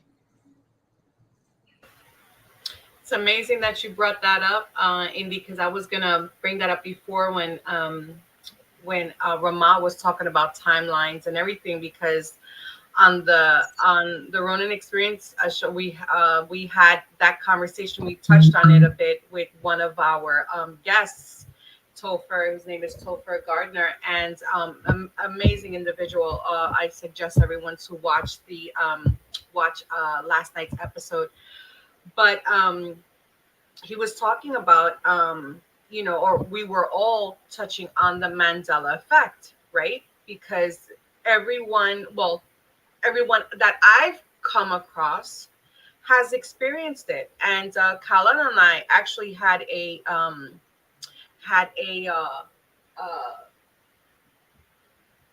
on a Clubhouse, we had an episode on Clubhouse touching on the Mandela effect. And I think it was Kalala, if I'm not mistaken, besides Dream Interpretation show we had, the Mandela effect was one of the most tuned into. Is that right, Kalal, right?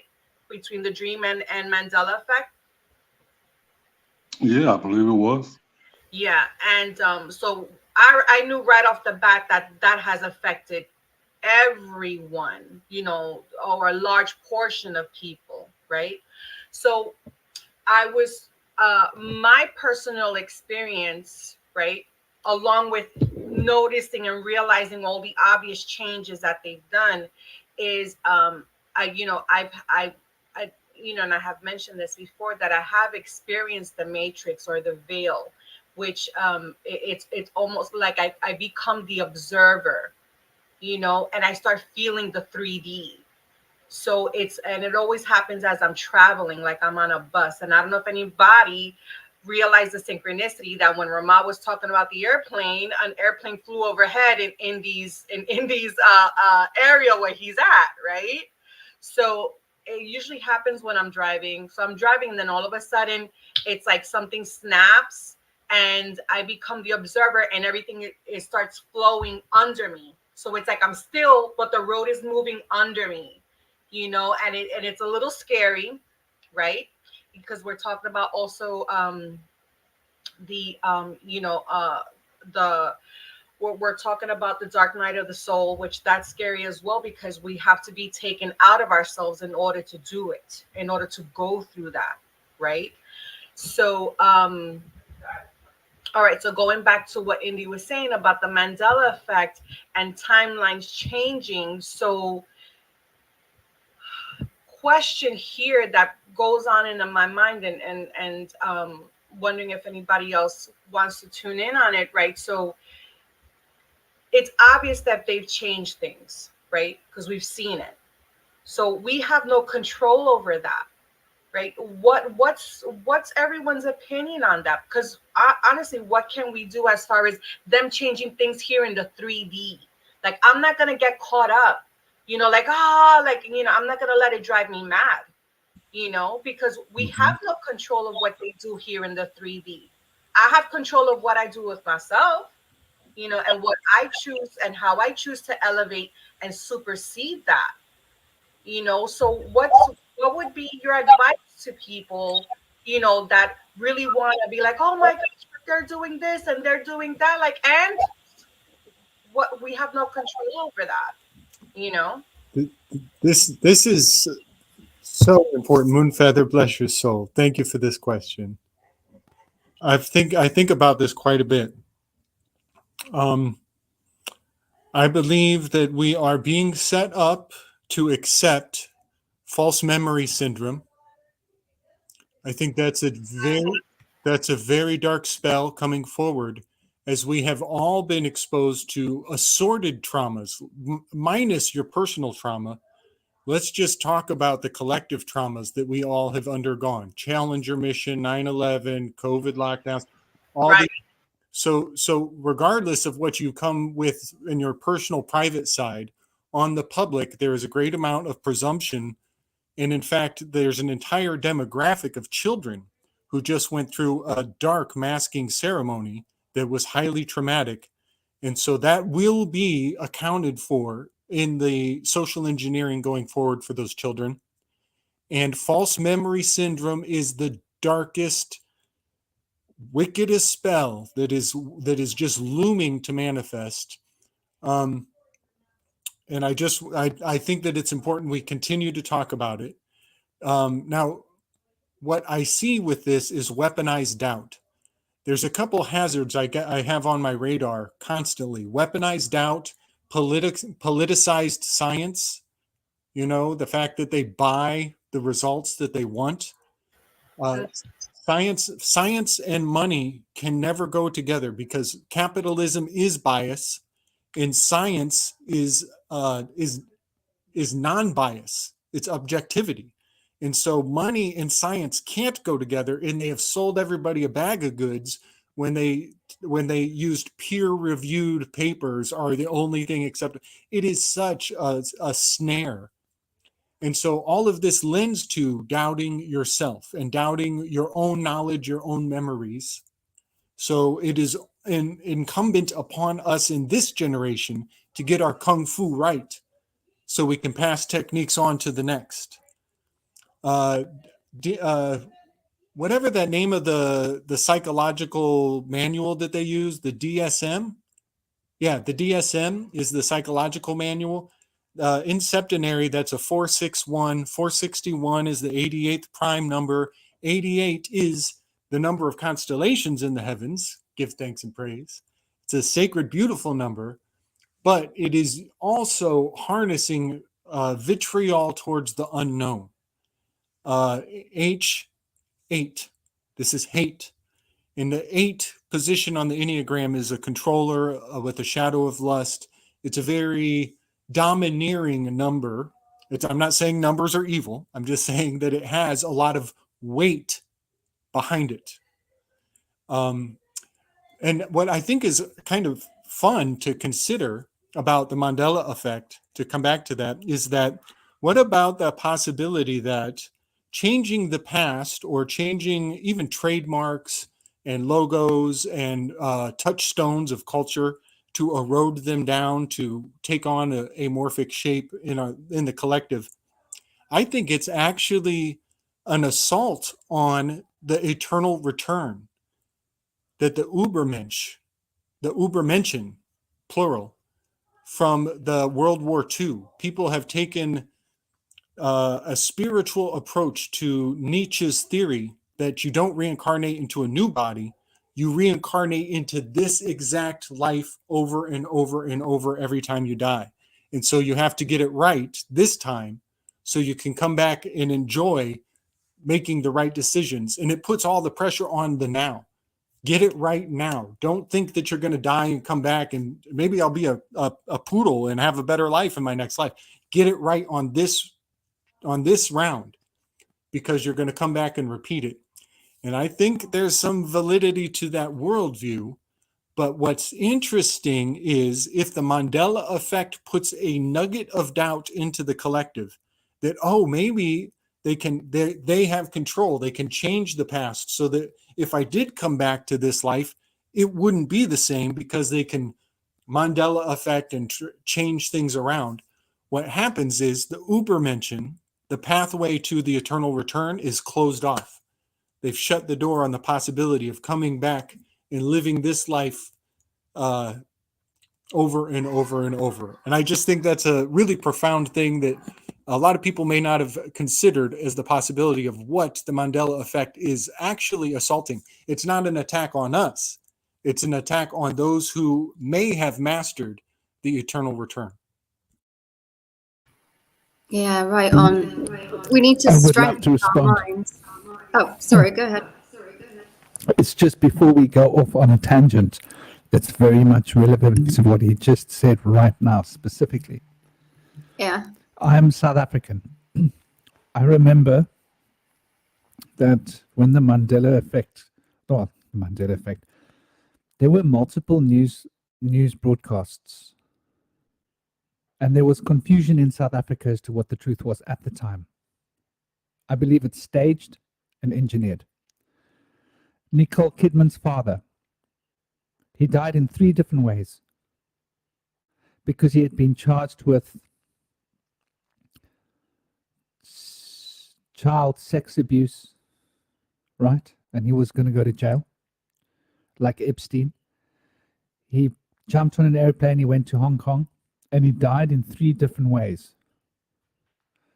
I'm just saying, the news reports that we get, the whole Mandela effect is based upon the media.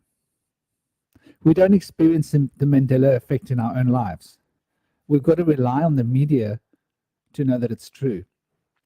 So it's like, it's so easy to put out multiple reports in different news outlets. And some people see this, some people see that. And at a later stage, people are confused about what really happened. So I think what Gabriel is saying does hold a lot of validity. Not that the future and the past can't be changed, but I think the act of changing the future and the past is an act of a miracle. Like moving mountains with your will, which is changing the past and the future. When a Shaolin monk gets hit with a metal pole, and the metal pole doesn't break his body, he changed the future and the past. But the Mandela effect is being sort of presented as if it's just this thing happening. I have my doubts about how and what that is too. I don't have the answers, but I do know that in South Africa there was issues and questions because there were different people saying different things at the time. Now, I find it funny that it's all based upon Mandela, because South Africa was the most media-dominated country. We used to live in a state of emergency, which is the equivalent of martial law. I grew up in martial law. It was normal. I wasn't allowed on the streets after 8 p.m. Something to think about. Total control of the media. Government had total control over all the news bulletins. So that's why they're using that as a perfect name, because of Arms Corps controlling South Africa's research to build the weapon systems for the missiles from the American F-16, F-15, whatever it was. There was, of necessity, a media blackout. And the basis for that was the apartheid seemed to have been staged by international governments in order to use South Africa to develop weapons. Laser weapons, laser technology, laser sightings. So, yeah, I've got my questions. Please continue, Ramar. I just wanted to put that there. Interesting, Franklin. You know, well, I'll say what I was going to say anyway, but I'll say something else first. That's interesting that you say that, because I've not, I mean, obviously we are living in a time where the particular issues that have been going on the last few years that they've made into a, you know, planetary thing, a global thing, however you want to look at that, we all have different stories about that. So that's interesting. And also that made me think of, I didn't experience this myself, but you know, I got brought up by people who did, and that's affected me a lot, actually. My family are Chilean, so I do know something about this. They went through the dictatorship there. My grandparents were heavily tortured during that. All my family are like political exiles, and so I know something about this. And the first thing they did was cut the media off, like control the media, and they rounded up lots of popular singers and poets and personalities, and it was just sort of like the military, like coming through the radio, right, for the whole of the country. They made an announcement on the first day when they first started bombing and killing people and what have you. So it's interesting that, ooh, conga, that is pretty cool. I like the spiky layer on top, but yeah, that's interesting that the first thing that they would do is to silence the media, the singers, the poets. You know, they rounded a lot of them up in a stadium and killed them all. Why?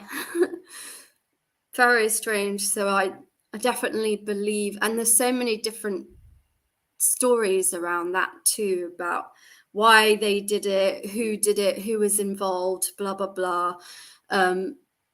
But yeah, so I can't believe what Franklin's saying, just from my own family story. But with this Mandela effect thing that Moonfeather was talking about, I've heard people talk about it a lot, but I don't know a lot about it myself. But I know I kind of brought this concept up before, but I think we all need to become like modern day bards, modern day druids, because I think bringing back the oral culture to some degree may be the answer to this, because basically they say that the druids, and particularly the bardic kind of part of all of that, they trained their memories like they were incredible. Earlier on, I was thinking of the word of memory as mind oracle, memory. And maybe that's what we all need to get in touch with, our mind oracles again, and have sharpened memories, because the bards, part of their task in that community is they were the record keepers, the history keepers. Everything was oral, nothing was on paper. They had hundreds of years of history of the person who trained them, their cattle raids, their battles, their songs, their poems, their history, the history of other nations, their own familial history, and that was all in their minds. And they say that the Romans, in order to destroy that culture, one of the things they did was to find the bards, or as many of them as they could, clearly they didn't get all of them, and chop their tongues off, which is horrific, of course, but because they were the lineage keepers, the blood keepers, the story keepers. So we need to reclaim the story and the memory, the mind oracle. That I'm just guessing, that could be like a part of it, potentially. This brings to mind the warrior sequence in yoga. I was learning the sequence of the warrior poses for a couple of years, and it was my capoeira instructor who told me what story I was embodying. And it was the story of Ganesha as the guardian upon the threshold of Parvati in her beautiful bathing pool, her sanctuary on the garden on the mountaintop. She had parthogenically generated this perfect child to be her guardian, to watch over while she washes over with these cleansing elements and gets just a moment to her damn self. Shiva is demanding. And so she's having this reprieve, this sacred reprieve. And as she's relaxing, Shiva finds out that she's not on schedule here. What's going on? He goes and seeks her out, and he finds this sanctuary, this Parvati's sacred grotto. And in an outrage, he presumes so much. And he decapitates this guardian, this perfect child she created. And then he assaults her with all of his anger. And she calms him down. She soothes him and shows him the error of his ways. And he needs to make remedy. He needs to make amends. And so he goes forth, and this is the fourth. We're on the fourth step of the 12-step program. He's going to make amends. He's going to make everything better again. And he goes forth, and he finds the most beautiful of all the elephants in all the land. And he takes the head from that elephant, and he attaches it to that parthogenic birth that Parvati had made. And he makes everything whole again. And this is the birthing of Ganesha, sacred, blessed Ganesha.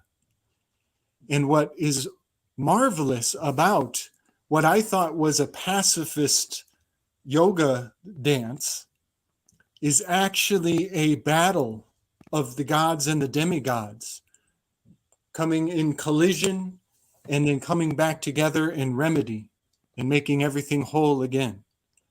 And this is why they attack the artists, is because we are martial artists. We know how to die. and we know how to multiply. We know how to come back and remedy. And they need us to not be here to make everything whole again. Not on my watch. Yeah, not on my freaking watch either. On my watch either. Yeah, I wanted to address the mention of the Mandela effect. Yeah, I definitely agree with you guys that, you know, anything that's become mainstream and popularized is definitely, if it's got any merit to it, being used as bait to lure people into toxic thinking or some kind of plot to do psyops, basically. But what I was really trying to emphasize by the mention of it was that timelines can change and the other timeline becomes eradicated from the memory of the collective. And so entire timelines become lost because they were changed in the past. And then we now experience the new timeline now here in the present experience that other people might have different feelings about it or have learned different things.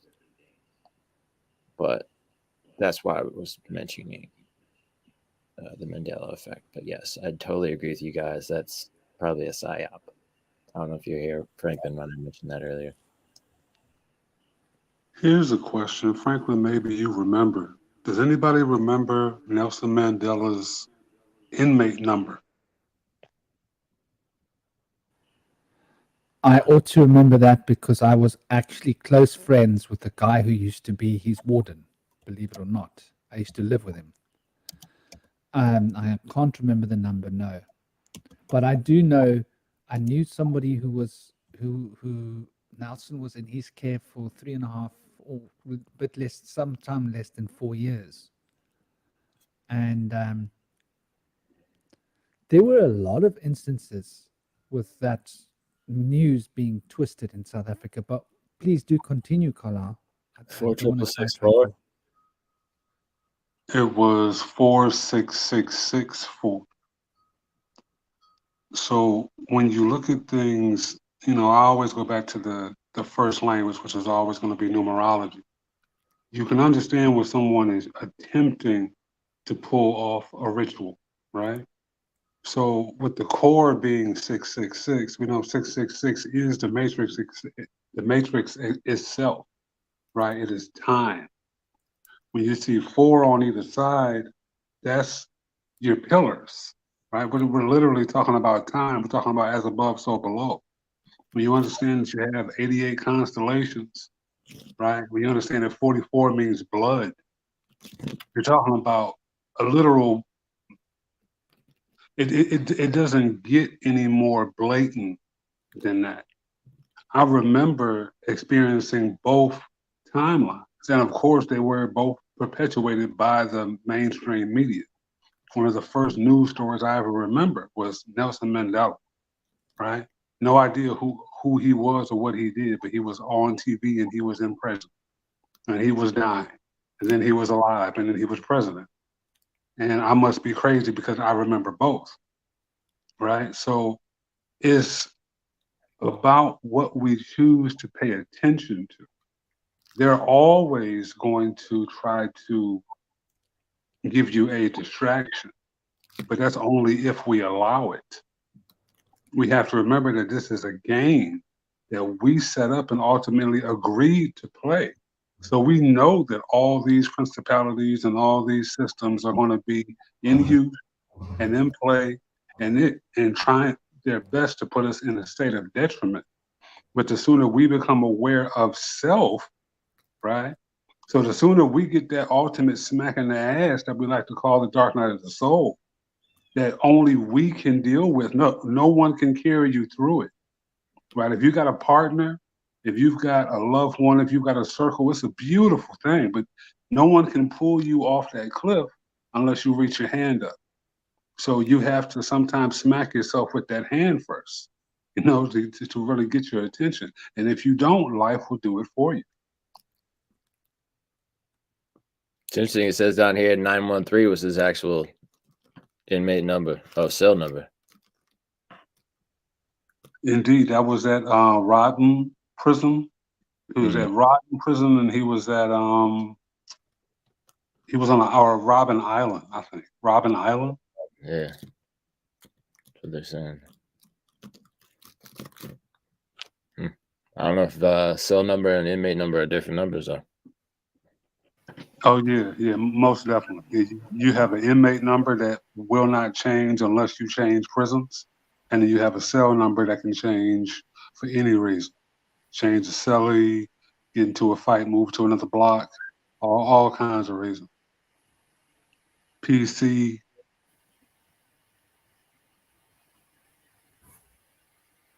Absolutely. I do think that this is quite relevant to the topic of the guardian upon the threshold, because we can see that this model of being the guardian upon the threshold has been adopted so that the state becomes our fake, is that the right word, our stand-in psychopomp as a metaphor, to guide us towards the other side of the truth, the death of knowledge, which is quite a scary thought and concept if we take that as the metaphor for the shamanic path. And I'm sure as we go into this, it's going to deepen. Like, the media has become so much a story about denial and lies. Google, not many people know that the world courts gave New Guinea the rights to forcibly microchip the Papua population in, I think it was about more than 15 years ago. 15 to 20 years ago. And if you try and search for these facts now, it will have been garbled and mumbled up. I remember speaking to people and finding the newspaper clippings, well, online newspaper articles. 15 years ago, you could find it. So now what's happened is we've got an AI system that goes around now. I want to just point out what mentalism can do, like the first principle of Hermes. Darren Brown is able to make people in a room all say the same number using just mentalism. This is neuro-linguistic programming at its best. Now imagine what the medias have. They have the potential to continually program us with subliminal imagery, to change our memories, in the same way that Darren Brown was able to actually program someone using NLP to believe that this person had woken up in a zombie game. So this person was playing a zombie game. He fell asleep playing the zombie game. And because of what Darren Brown had done to him, using subtle techniques of mind control, which is psyops, he woke up and he thought he was running around with a shotgun, fighting zombies. I mean, it's not funny. The poor guy had a psychological breakdown afterwards. I mean, it's a funny concept that the guy could believe that he was, but I'm just saying that's the extent to which reality can be shaped by neuro-linguistic programming. So imagine how easy it is to mess with our memories. Yeah, actually, I've been looking at some of Darren Brown's stuff recently just to study mind control, and via Jason Christoph. And yeah, he was like able to get these like ad guys, these media guys that normally con everyone else, just through a setup in the environment that was so subtle you just don't even think what you're passing in the streets or the colors you're seeing or the images that are around you. But he was able to get them to draw like pretty much the exact same thing that he'd drawn before he met up with them, and they didn't know anything about any of this. But one of the really big experiments he did, which I think is very sick, but I haven't watched it yet, but it's called The Push. I don't have Netflix, but apparently you can see it there.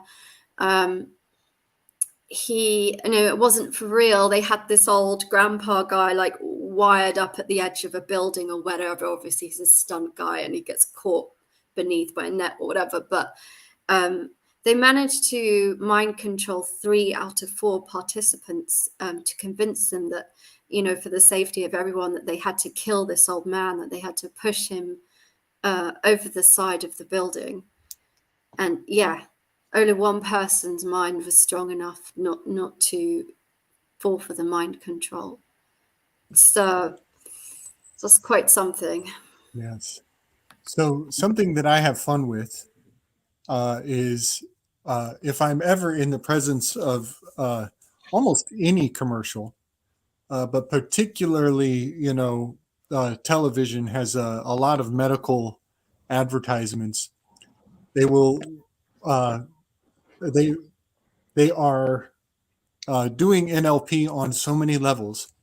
I will say no at the beginning of the commercial. I'll say no throughout the commercial and everything they put on offer. And I absolutely refuse everything they say at the end, but they're talking too fast when you're going to make a heart defect. It might make you retarded and you might die early, but that's okay because you'll have suicidal thoughts. And that I'm saying no, no, no, no, no, no, no, no, no. And I'm having fun with it. I'm making it a martial practice. But those examples where they hypnotize people into a zombie shootout, one of the things that is required there is to touch. They gain your acquiescence through touch. And so this is how swindlers and fast talkers will come up and, you know, all of a sudden your wristwatch is gone because you shook hands with them. And so in self-defense, in the ABCs, it's the awareness is the first boundary. And when they come encroaching on your threshold, when they broach your awareness, they're slipping through and gaining acquiescence. And I just think it's important that we practice the subtle things like a commercial, so that when the more obvious things come forward, we're ready to be like, no, I don't. You can give me, you know, maybe some elbow, or maybe you can bow, you know, but you don't need to touch me. And right there, that puts them on their heels. They realize that your lights are on and you're not going to be a target for this. So if you can get a denial in place right out the gates, it's a good way to prevent these things. But also in the olden days, in the philosophic realm, in the practice of Stoicism, it's actually a compliment. Are they going to? Okay, can you hear me? Yes. Okay. It's a compliment to your fellow man not to give them any benefit of the doubt out of the gates, and to actually make them prove that they have intelligence and wherewithal. It's actually it's a sign of wisdom to not just assume that people know all the things, and they're not assume they're going to have good intentions, and make them prove that they are well-meaning. And by doing so, you gain a level of camaraderie. They have to prove themselves out, and you're not giving them the benefit of the doubt. And that's just something that we've kind of had eroded away from our thinking. So sometimes it's good to put up a wall as a symbol for who is conscious enough to break down this wall in a way that I accept, a way that I approve of. And these are just practices that we all build into slowly but surely. But these are great forms of self-defense, so you don't get fast cashed. I want to add to that as well by saying that it's quite a good thing to keep in mind that when we're dealing with psychopomps, and there are many here that will and do deal with psychopomps, and many of the people in the chat that will be training and dealing with this. And this does take us right into one of the topics, which is the guardian upon the threshold, which is effectively the mother of all psychopomps, if you want to get right down to it. So we need to test the beings that come to us in the same way that you mentioned. I think this is something that a lot of people haven't done, and I don't want to knock the galactic crew, but there are a lot of galactic people out there that they have an experience with some galactic being and they're like, oh, wow, you know, but they didn't really test the being properly. They don't know who they're dealing with. And when it comes to psychopomps, in the same way that, like, you can be positive or negative, any one of us can be good or bad at any point in time. So people assume the presence. I had an experience with my ex-wife that actually, she didn't test the beings that she was dealing with. And the consequences were catastrophic. Catastrophic. And so you can lose a lot of ground by not being honest and testing. And it's really like, I'll give you an example. People go to a Guruji ashram, and I've witnessed this. The Guruji is well known for whatever he's done, and you know what's happened in the past. Not well known on a like commercial level, but in circles of initiates. And you'll see people coming there and they're like, want to touch the Guruji's feet. They want to become a receptacle. And I noticed that none of them test the Guruji. I was like, what is wrong with these people?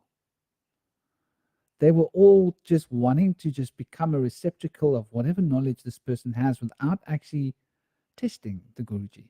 And any real Guruji wouldn't mind being tested. Okay, some of us might take the tests to the extreme. But my moon's in Taurus. I like things done properly. But my point is, like, this is a thing that we've forgotten. We don't test our teachers. We come to school and we're taught, you're the teacher, I'm the student, I'm learning from you. We don't test our teachers. Well, I used to test my teachers. They didn't like it. I got cuts a lot. In my day, we got cuts. So I used to literally spend every day, and I'm not even kidding you, almost every day outside the office getting cuts because I was too cocky, because I was too cheeky. Whatever the reason was, I was like, well, I saw it as martial arts training. It's like, you want to hit me? Hit me. I'm going to practice controlling my breath and controlling the mind pain. Because pain is a mental thing. We don't realize this. And if you want to be sure about how pain is a mental thing, enjoy enough entheogens and go and walk through brambles and see what I'm talking about, you know. You'll understand how psychologically we induce pain onto an experience and how the actual experience of pain is very different to what it is. But I think that this whole psychopomp era that we've moved into for shamanism is so popular in the occult and esoteric paths, and everybody's interested in connecting with psychopomps, and extraterrestrials are psychopomps too, very often. So there's this whole what do they call themselves? I forget. The Galactic Federation. That's right. And I don't want to knock them too much. Well, I'll knock some of them. They're just waiting to get hold of any extraterrestrial intelligence and bow down to it and learn from it without recognizing the reality of, you know, just what are you doing?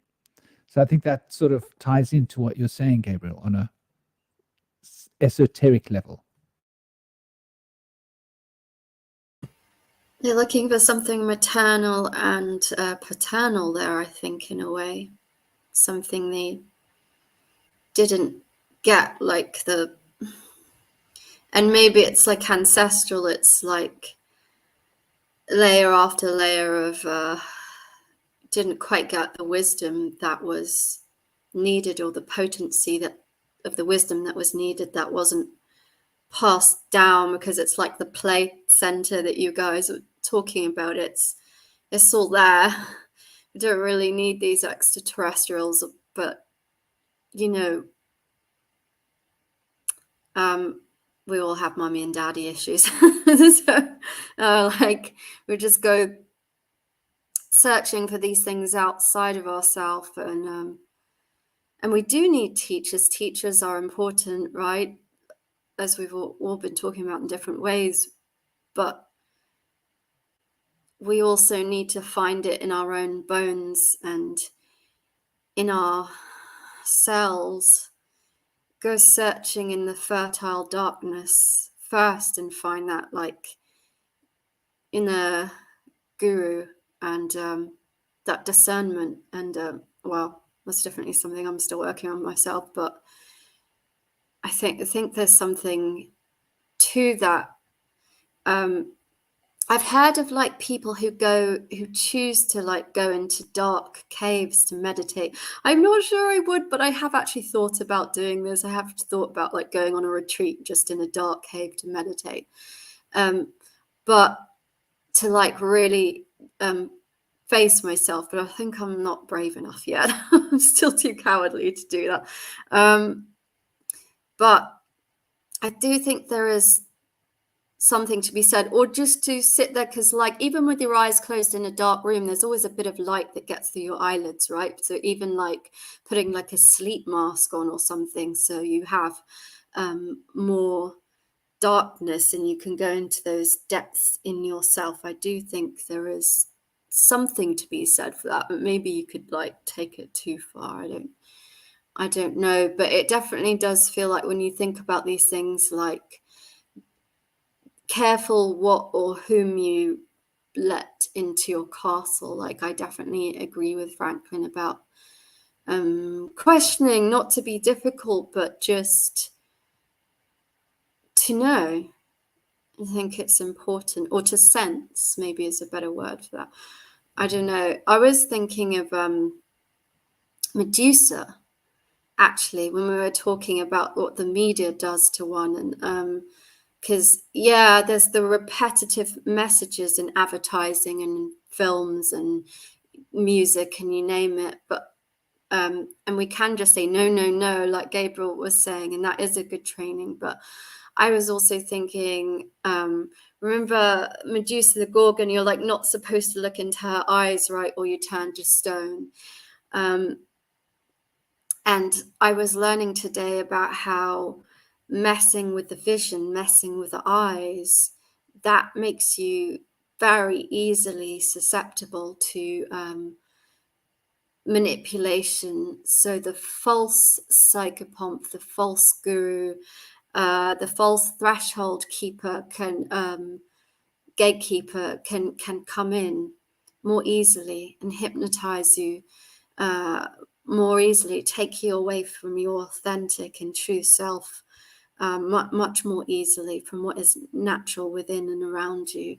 So if they messed with your vision, then you kind of go more into your subconscious. And the more you go into your subconscious, there are good elements to that because you can program it positively. But these Medea people, people of Medea, or the media people, or the Medusas, they have other ideas of what they like to do.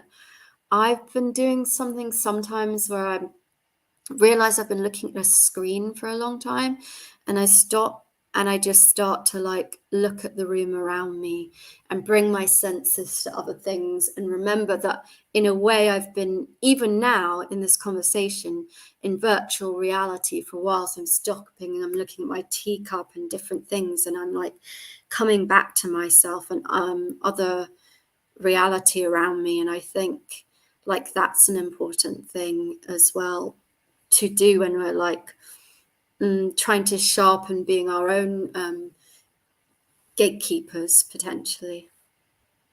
And also clicking, right? Like the beats of music or whatever else, time, you know, that brings in that again. So we have to pay attention to these things, because how do they hypnotize you?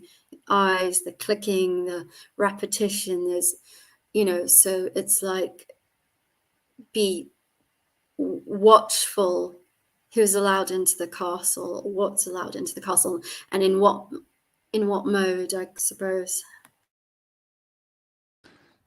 Pandora was something that Eleanor was mentioning to me. I think it was day before yesterday, 2 days ago, something recently. With regards to a metaphor, you know, the dark night of the soul, Pandora, bringing out those hidden aspects. But what you just said is really fundamental, because from a shamanic perspective, shaman tether themselves to the principle of rhythm. So the fifth principle of Hermes is what shamanism is geared towards, rhythm. That's why if you look at a image of Shiva upon his Trisul, which is his spear with a three-sided blade, three-pointed blade, there is a dambaru, and the dambaru is a figure of 8 drum. And tuck, tuck, tuck, tuck, tuck, tuck, tuck, tuck, tuck, tuck, tuck. He uses that to mimic the heartbeat of the universe in order to enter into a trance to gain access to the other worlds, which is what the shaman uses the drum for. And I mean, in modern shamanism, they use crude, flat, big drums. But traditionally, you've got, do I have one in this room? Where's my drum? I think it's in the other room. I've got an African one, which is 2 strings on the beads that you turn in order to generate a rhythm. But the nature of modern music has specifically taken break beats into a particularly unhealthy place. I can't even listen to a lot of modern music because of the percussion. I cannot even listen to it. It actually makes me feel nauseous. And that's your heart's response to not wanting to beat in that pattern. And getting back to what Eleanor was saying about Pandora, I wonder, are you with us, Slick? Yep, I'm going to take you guys on a walk with my dog. Oh, nice. Yeah. What do you think about the idea of Pandora? Obviously, as a beautiful story about the dark night of the soul. Yes. She is she's made by Hephaestus and blessed with a different gift from each of the different gods. And each one of the gifts from the different gods is personal. It's the quintessential gift from each one of the different deity thought forms, personality types. And right now, Pandora is she's taken the stage in a major way. So this is a decode that I really love. I think it's crass, but I think it's supposed to be to kind of jar our psychology. So the last gift that she receives, and they are changing the wording. It's harder and harder to find the truth of the original story. They're really watering these myths down. But the final gift is from Hermes, he's a trickster, right? He's like Loki. And the last gift she receives from Hermes is the spirit of a dog in heat, which everybody's like, oh, real funny. He made her a bitch. Yeah, that's funny. But no. Like, a dog in heat is not just a female dog. A dog in heat is a needy, demanding, driven, it's problematic constantly. And it also has a pheromonal component that is like putting off that needfulness of high maintenance. And so today, and remember, she's not real. She's not a human. She doesn't relate to any of us here on the mortal plane. She is a construct from on high. So while people want to take these things personal and be like, oh, it's typical men making the story so the woman is bad. No, she's not a woman. She's not human. She is something else that is disseminated from on high places. And so today, the Pandora of our generation is climb bitch agony, climate change. Climate change is the new construct that has been disseminated from on high and is giving us a false sense of urgency that is not our burden, but they want us to believe that it is. And so the climate change spell is convincing us that we're constantly in heat and we got to pay carbon tax, and it's going to be the new Deus ex machina, God machine of resolution. Yeah, the God machine is always at the end of the play. They put us in a situation that you can't even imagine how it's going to be fixed, and then something descends from a crane, from a good crane, a giving crane from the rafters, and then all of a sudden they wave their magic wand and everything's resolved. Well, nowadays it's the Diablo ex machina. They're like dropping demons from high places to give us a sense of incompletion. They've really flipped the script. So when I say I've changed it from Deus ex machina to Diablo ex machina, and climate change is totally a Pandora spell. If I could, thank you, Gabriel. If I could comment real quick on the word bitch. So as I've been going through my journey and learning about many things, especially stars. So what I came to realize is bitch is representative of the dog star, and dog star is representative of Sirius. And what Sirius is the god, is goddess. So if you call me a bitch, yeah, that's right, that's exactly what I am. I don't take it as an insult, and I'm sorry, my mic was on before, so sorry about that. Another thing is the letter B and V are interchangeable. So you could equate bitch to witch. And it sounds like a German way of saying witch. And the dog star is the, I mean, come on. Well, all magicians and witches are essentially very much focused upon Sirius, the dog star. So it's like, it's a highly important planet for all sorcerers. And sorcerers is in those that came out of the flying saucers.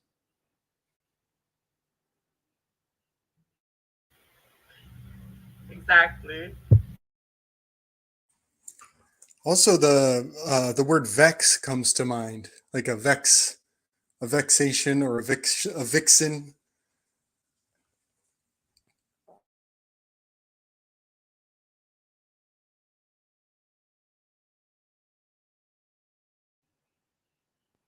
Another thing I would think as well that might be relevant to taking a look at this idea of, once again, the Sirius and the dog star.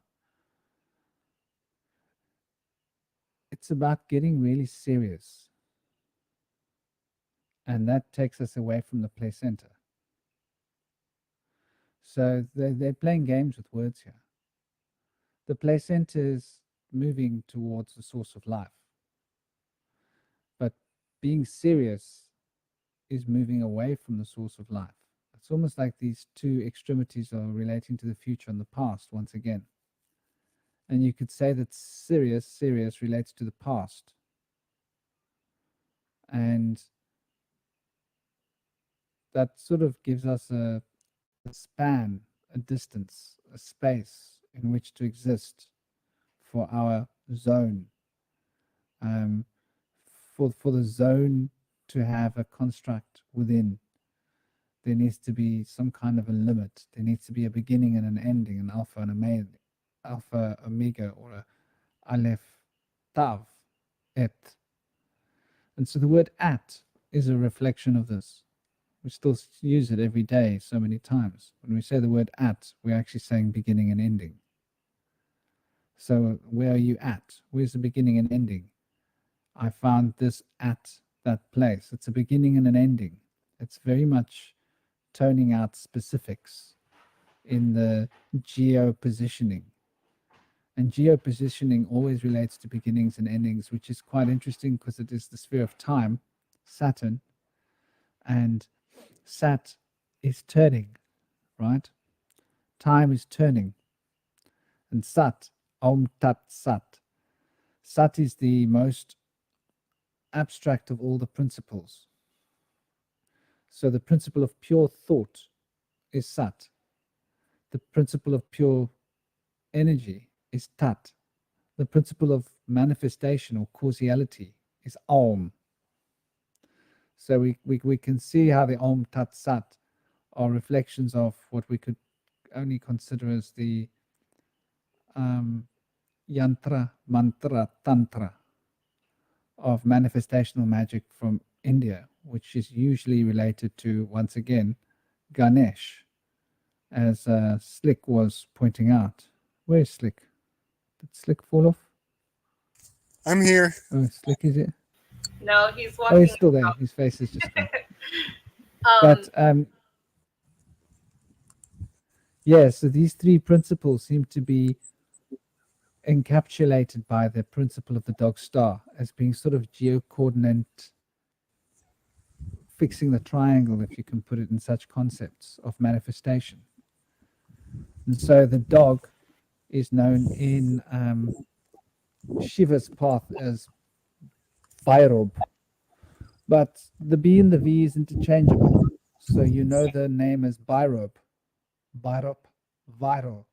So viral, when we say the word viral, we're speaking about the dog star, because it's what's broadcasting the information into our consciousness field. And when we consider what Bhairab Nath is, this is the Nath of Bhairab. They actually have temples to Bhairab Nath. Bhairab Nath was a dog that was Shiva's familiar, in the same way that the other familiar was Kak Bushundi, the crow. And these two familiars of Shiva are really important for his psychopomps. And even the psychopomps have psychopomps. This is something else to consider when we look at the chain of life, because we consider things from a very absolute perspective here, but we forget that everything is a fractal. So we're looking at ourselves, looking in at some aspect of ourselves, which is the psychopomp, but that psychopomp is looking in at some aspect of the self, which is the psychopomp, which is looking in at some aspect, and this is echo, and the echo just keeps following, and it gets smaller and smaller and smaller until it's bigger. And so I think it's really quite a key to be able to keep in track what this Sirius is really relating to. It's relating to forgetting that the nature of reality is a fractal, in my perspective. And I don't know, I'd love to hear what you have to say about it, Slick, because you've done quite a bit of work on the actual looking at these mythologies as they relate to those particular stars, if I'm not mistaken. I've heard you talking about it before. And the Greeks had a wonderful way of putting it into theater. And a theater is where you go to operate. Right. if I could just quickly make, an observation when you were talking about Sirius, Franklin, and you said it was time to be serious. And I was like, okay, serio, that's serious in Spanish. But then if you see the way that the Greeks spell it, if I'm not mistaken, it's rios. I don't know if anybody can make a connection with that, because in Spanish it means 6 rivers. So I don't know if anybody can make a connection with that. I just wanted to make that observation. Yes, 6 rivers is the Merkaba, and this is the hexagram, which is the Merkaba, is the 3-dimensional form, are the 6 hermetic principles as they are aligned in a structure of harmony, dancing about the principle of polarity. Wow, that's amazing. So you guys are gonna love this. My dog, can you see him? Yeah. His name is Zero. No way. You better stop it. Zero is my dog's name. No Zero, way. and his last name is Manners. Is Zero Manners.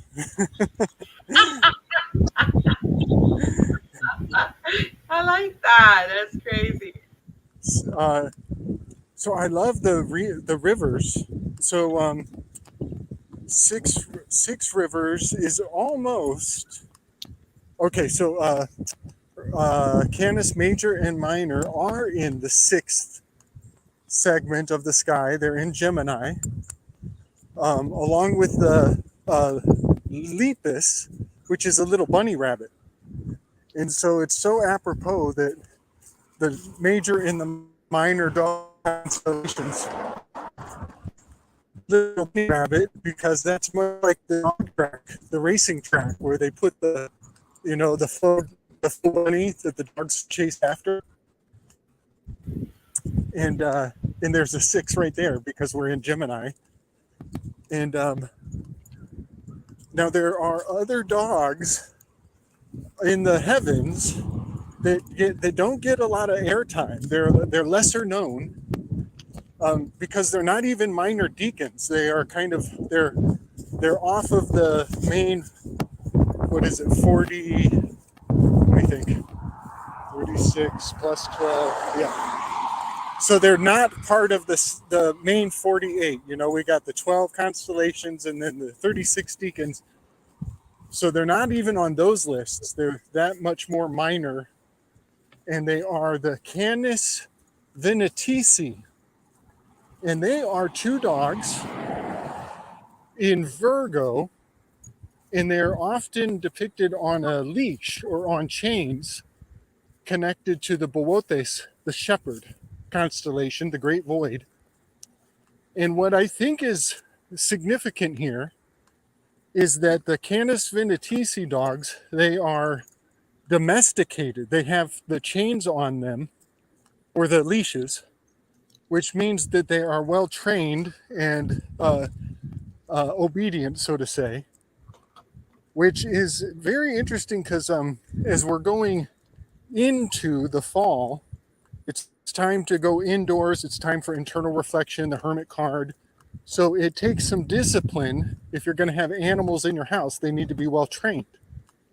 But meanwhile, 9 months away, 9 months away, you spin around from Virgo and you come up on Gemini, where there are 2 other dogs that are not on the leash. And this is the springtime when you don't have to be disciplined. Anything goes. The fertility is willy-nilly. So I just love that there are dogs at a 9-month section apart from each other. The ones in Virgo being disciplined or leashed, and the ones in the spring are unleashed and set free. And then to make things kind of fun, going back to Virgo and the Canis Venatici. By the way, Canis Venatici, I might be saying that a little wrong, but it's a loose anagram for Vatican science. Vatican science is Ooh,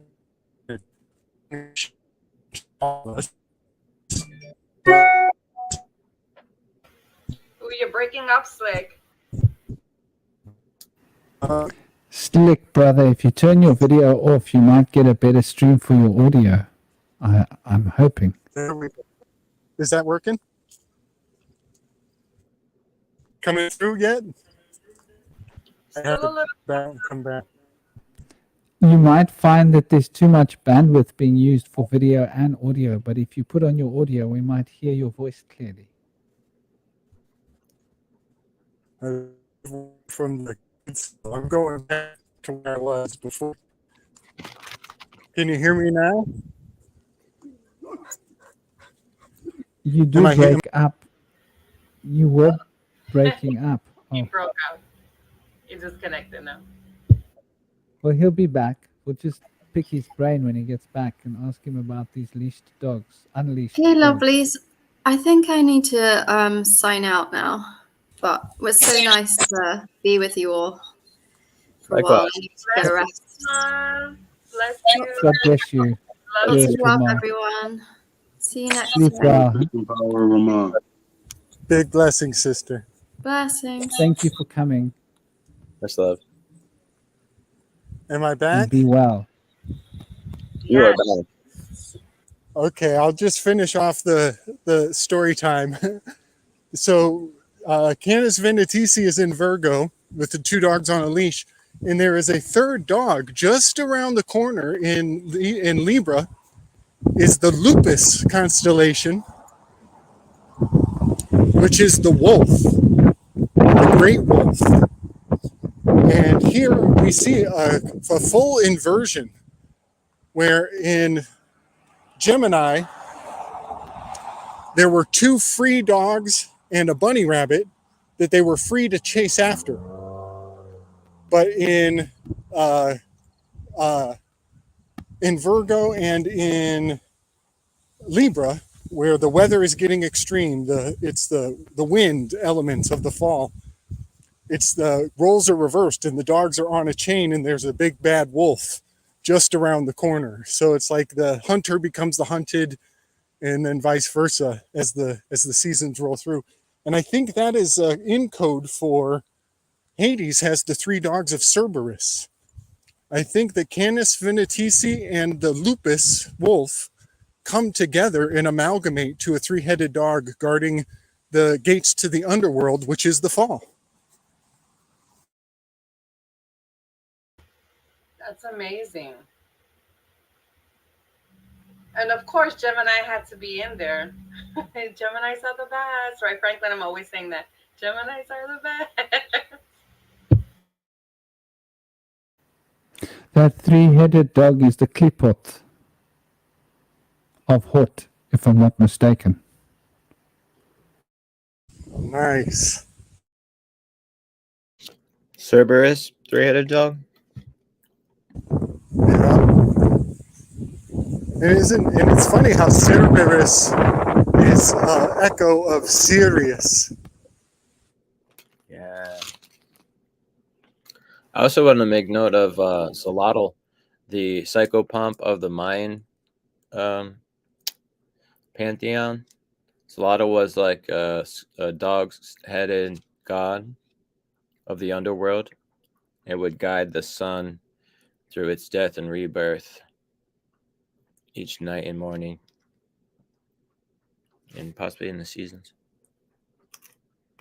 for the winter. He was the brother of Quetzalcoatl.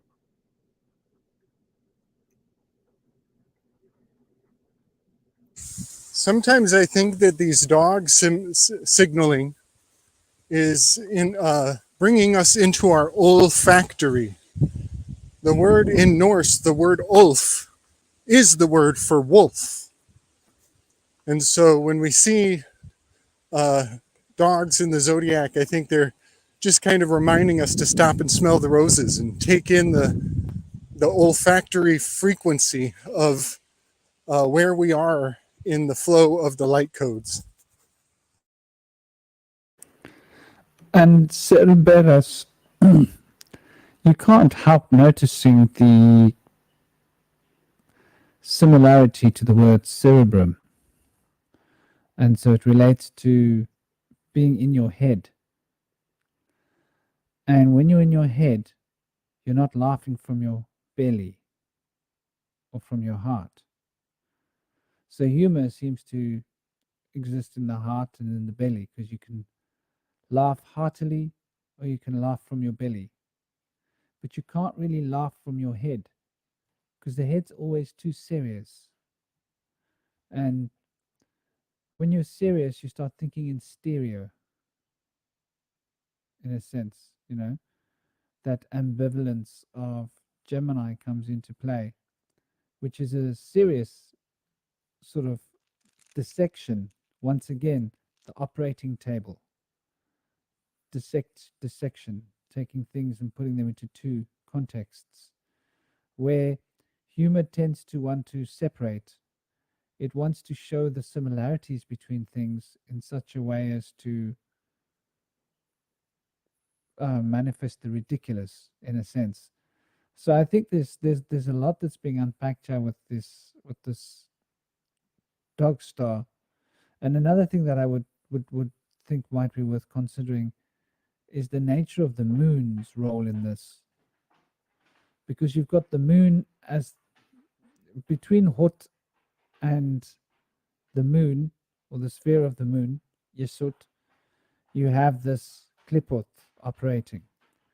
And now the moon represents your body of desires, in a sense, if that makes sense. And as the body of desires being represented, we're dealing with that which we've decided due to the polarizing of our brains that we want for ourselves. So there's the concept of forethought.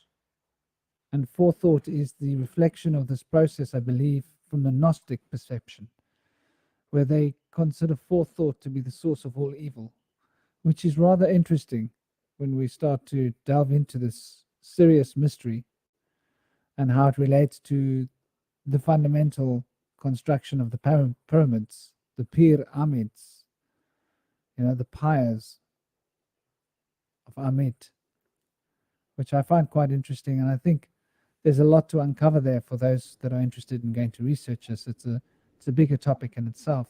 But how does it play into the principle of the dark night of the soul and the watcher upon the threshold, or the guardian upon the threshold? Those dogs are the guardians, in a sense. And so the guardian upon the threshold can be chained, or the guardian upon the threshold can be free to lead you. And I think that represents service or slavery, because you're either a slave or you're a servant. If you're a servant, you do so by choice. If you're a slave, you do so by coercion. And I think service is inevitable. It's the question of what we decide to do with this reality as to whether we'll be a servant or a slave. And servants are always free.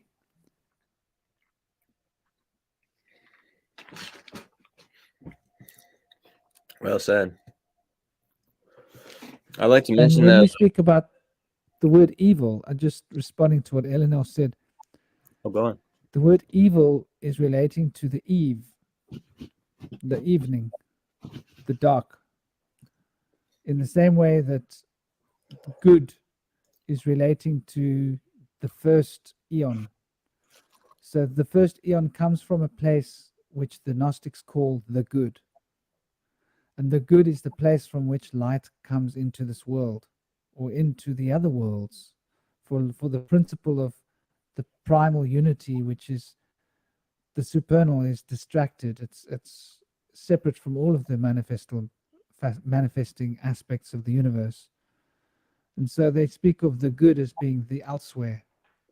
And the eve is sort of the place that we are finding ourselves manifesting into.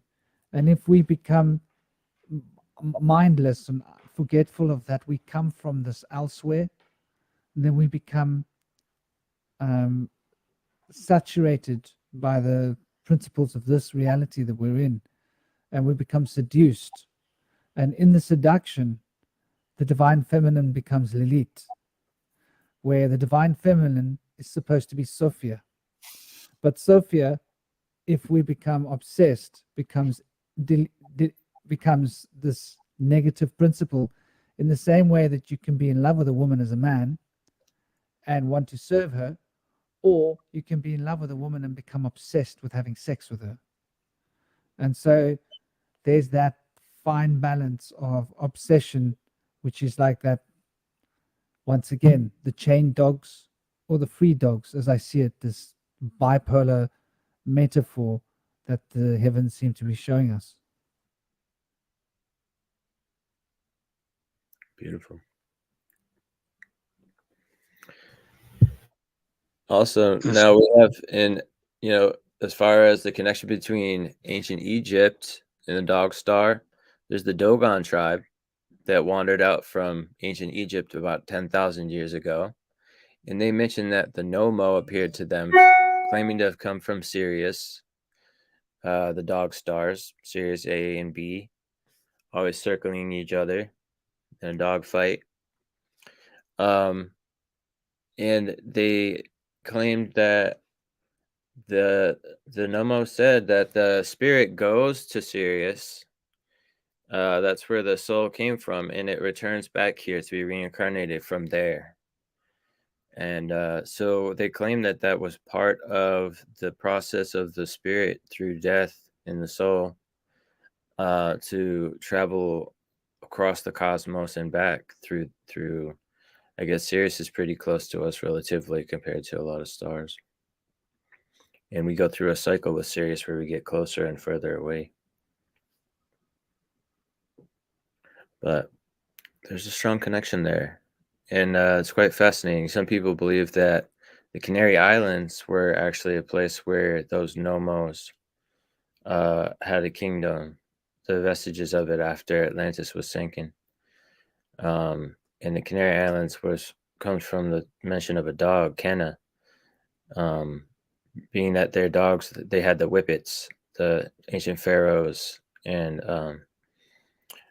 Mazar Guanche peoples had the whippets, those kind of smaller greyhound type dogs by their sides. They're known for their dogs. Anubis comes to mind. And this as well. Please do continue. Dolphins. They were said to have domesticated the dolphins and always had the dolphins by their boats and brought cannabis seeds with them in their travels. Wow, that's interesting. Well, you know, my mother's ancestors, just a few generations back, came over from the Canary Islands to Puerto Rico. I'm sorry, Carlo, you wanted to say something? I think I interrupted you. No, we got away from the point. It has slipped me. Thank you. Well, guys, listen, I am going to bow out. 5 hours. This is the longest I've been on the show. This is amazing. But you guys really go hard. I love it. Absolutely love it. I just want to thank everyone for tuning in the chat.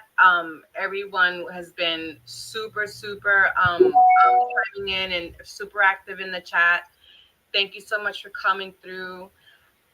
Franklin, as always, thank you for such a beautiful platform to be able to come here and just learn and give all of our insights. And we flow so well. Honestly, I love the energy of everyone here. Kalel, we'll talk soon. We're always talking on the side. Definitely bless you, Gabriel. Thank you for coming through. Indy, listen, Indy. Can we all just respectfully admire Indy today? He was multitasking like a boss, and I enjoyed watching. So thank you for that. But guys, peace, love, blessings to you all, and we'll definitely talk soon. Thank you, my dear, for joining us, and God bless you. Thank you. Much love, sister. Peace, brother. Bye. I think I'm going to follow Moonfeather's lead. I should Well, God probably bless stop. you, and thank you too. Oh, yeah. This was a power weave, y'all. We keep going deeper and deeper every time. I love this. It's a beautiful, beautiful collection of souls. Yeah. Thank you so much for being. Yeah. God bless you, and thank you for bringing your thoughts and your impressions and your wisdom here. Thank you all. It has been 5 hours. Doesn't feel like it, although my eyes are telling me it's been 5 hours because I wake up so early in the mornings. So All right. I Much feel the respect. impact. God bless you. Peace. Travel safe, brother. Enjoy your dog walk. Lovely little doggy. Oh, yes, that was the story about the dog. Okay, so the greyhounds and the whippet, what you're talking about. Yeah. The greyhounds, you weren't allowed to kill them in England. It was the death sentence to kill a greyhound. and they've got O-Reece negative blood types. So they've got the source blood type for all canine animals, all dogs. You can use them as a blood donor for any other kind of dog. And they look surprisingly much like Anubis. And you can see those dogs behind the pharaohs.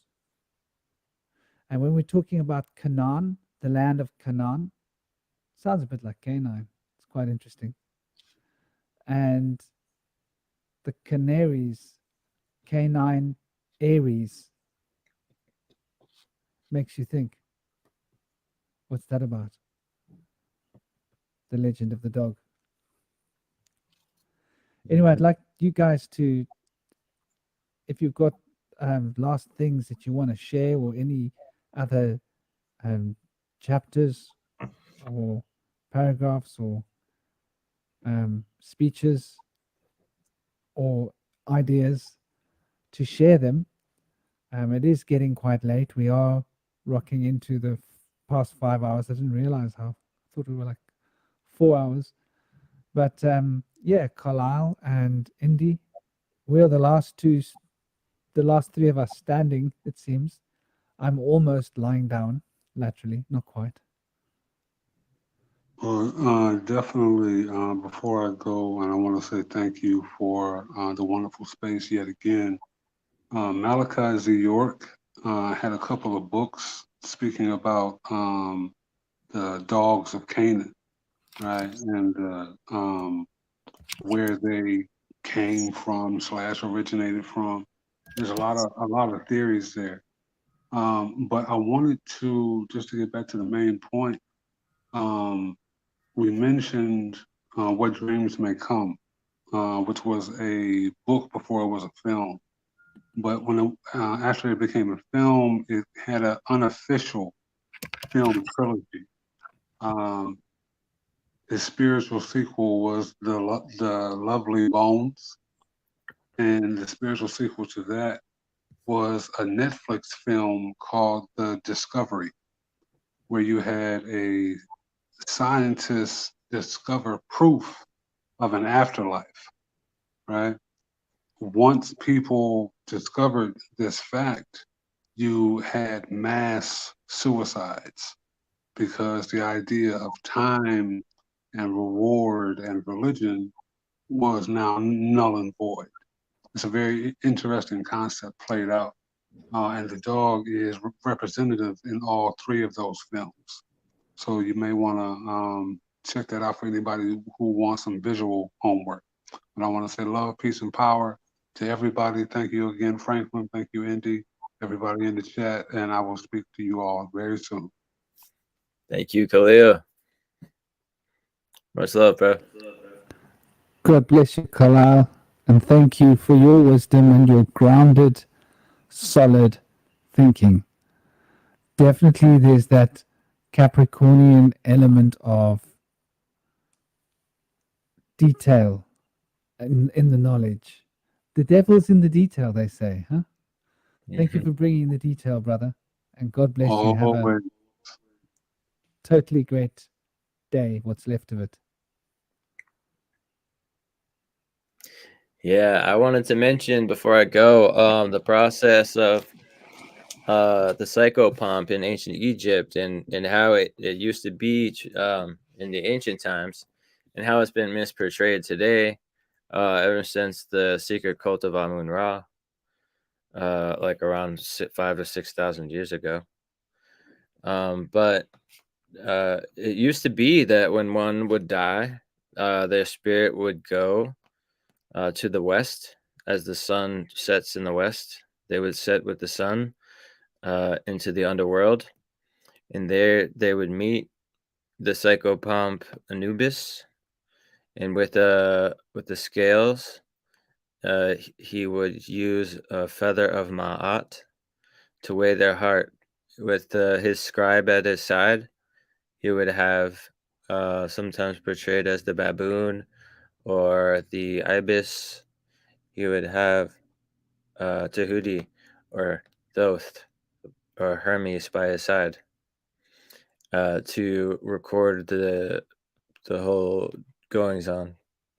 And as if their feather and heart weighed the same, they would be granted the passage to become a star, and they would shine their light down on to the world to shine people in the light of guidance. Because to have been able to do that, one must have not transgressed any of the 42 transgressions of Ma'at, and to have lived a life of goodness and rightness. And so those people were said to be able to transcend the reincarnation and be able to become risen and ascended to become a star. But if the person's heart weighs more than the feather, then it was said that their soul would be eaten by a crocodile-headed god, Sobek, I believe. But there's also another female crocodile-headed god, and I think her name was Amon. I'm not sure. But they would then be reborn and have a chance again to become a star and live without making any of the 42 transgressions. But it has been changed, and now it is said that when you die, if you don't transgress any of the 42, you get to be reincarnated. But otherwise, if you transgress any of those 42 sins, you will be stricken from the record of ever having existed, and your soul will be eaten and lost forever by the crocodile-headed god. And so they've changed our understanding of what can happen in the afterlife and what was known by the ancients. But it should be known that you can do some research and find that there's different story to how it used to go. That's very interesting that the story has changed. And the story has changed again. The story has changed twice. First story changing is when the first story was here when the giants were here. And the Anunnaki were still on the planet. And they were the original 200 Grigori that took form from the heavenly realms. And in the process of taking form, they sort of changed the nature of this world. Then they were put down into the etheric plane, and they were sealed off there by, in some accounts, the 4 archangels. In other accounts, Semyaza and his crew. And there were good giants that were fighting on behalf of humanity, and those who were fighting against. This is the war of the 2 Anunnaki brothers, as well as it's outlined in the Sumerian legends. There seem to be, in all the legends, these stories seem to be there. And after these beings were trapped, they were put into a sort of a space which was carved out for them. But that space will be left behind. And ever since then, those beings had learned to change the nature of this universe into a matrix. This is how the story goes. And because they had learned to change the nature of this universe into a matrix, they had unleashed the 7 demons, the 7 emotions, as we know them: greed, hatred, all the 7 spheres of hatred. And that through those emotions, they were able to entrain humans and siphon off their life force as a currency. Not just their life force, their soul force essence, in order to maintain their sphere, which is degrading. And that sphere is degrading in the way that a spaceship hull would be degrading through, solar radiation. And so they are using the essence, spiritual essence of the humans, that they are able to entrain into the 8th sphere, as it's called by the anthroposophists or the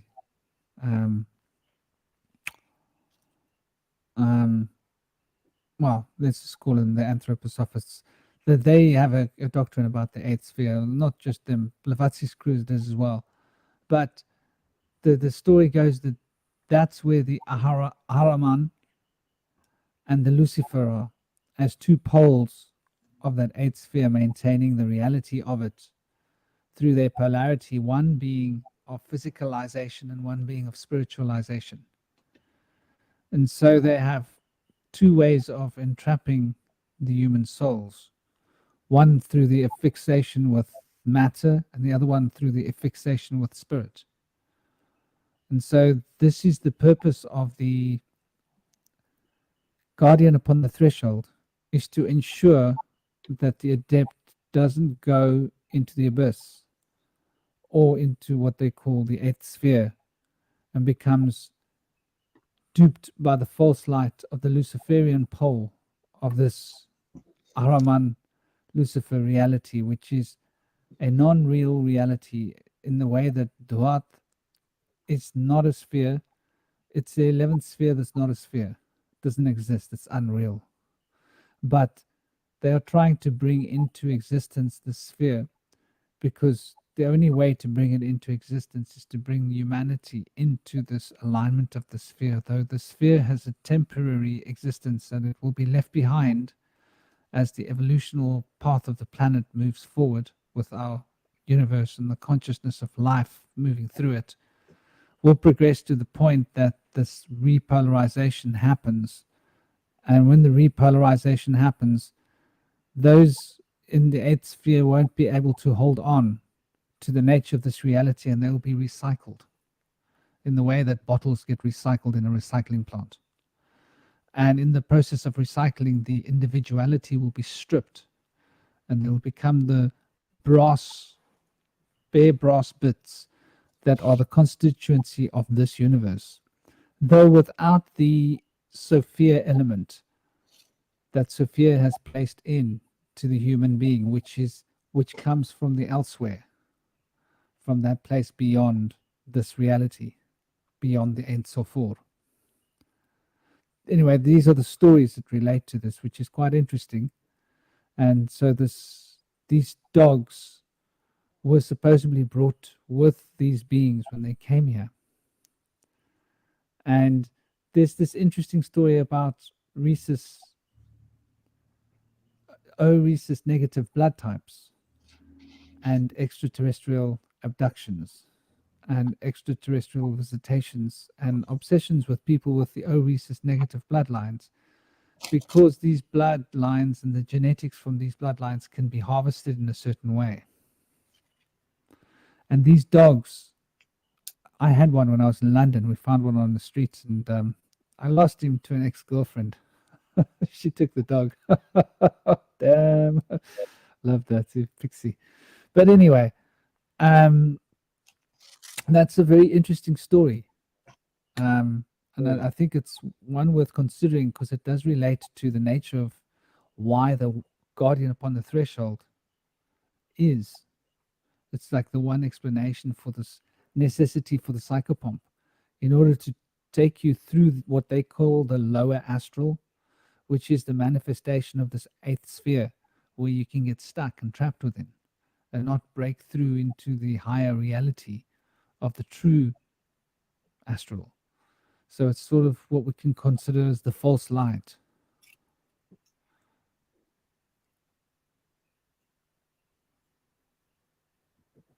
Anyway, there's a few bits of mythology to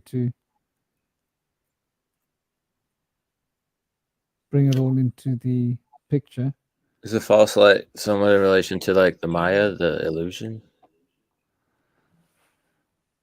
I think that the nature of this reality is the Maya and the illusion. Is that the and false? I think that maybe it was the reason why Maya was brought into being was in order to imprison these Anunnaki souls, because they were going to wreak havoc upon the world. Well, they were wreaking havoc upon the world. And there's a chain of life that makes this all possible. And that chain of life is the fractal nature of consciousness, being made out of smaller bits and bits and bits and bits of information, bits of consciousness, in the same way that our body is a prison of cells. A prism or a prison, I don't know. Is our body a prison of cells? Interesting way of thinking of the body, isn't it? But it's also a prism of cells. So a prismatic prison of cells.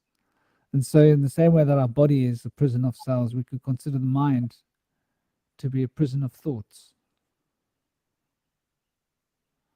And thoughts to be little living beings. Each thought is a little living being. Each cell is a little living being. And the mind is a constituency of these little living beings. And so these beings are in a chain, and the chain of life is what brings into being this being. And so this is what the Fika oath was the oath that all of these beings swore with the primal foundation of creation to maintain the law, maintain the order, and maintain the expression of what is the good here on the physical plane, to bring it into being.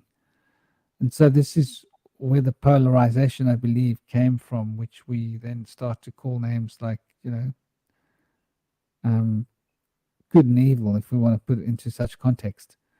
But it's a very, very old tale. For those of you that are interested, it is you can find them in Persian texts. You need to go and look up the stories of I'm getting very tired, so my brain's not working at maximum functionality. The stories of the I can't think of the name right now. I did actually do a talk on it when I was more fresh, and it is in my series 1 of discussions of the creation of evil, where this particular story is recounted, and the sources of these stories, I do mention them as being the name of those ruins is the name of the book. That runic language, that is the Germanic language, which comes from the Norse. Is, yeah, no, the other one. Oh. The older version. The Futark is one version. I think that's 26.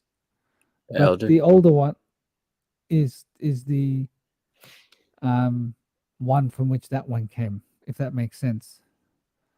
And I think it had 24. And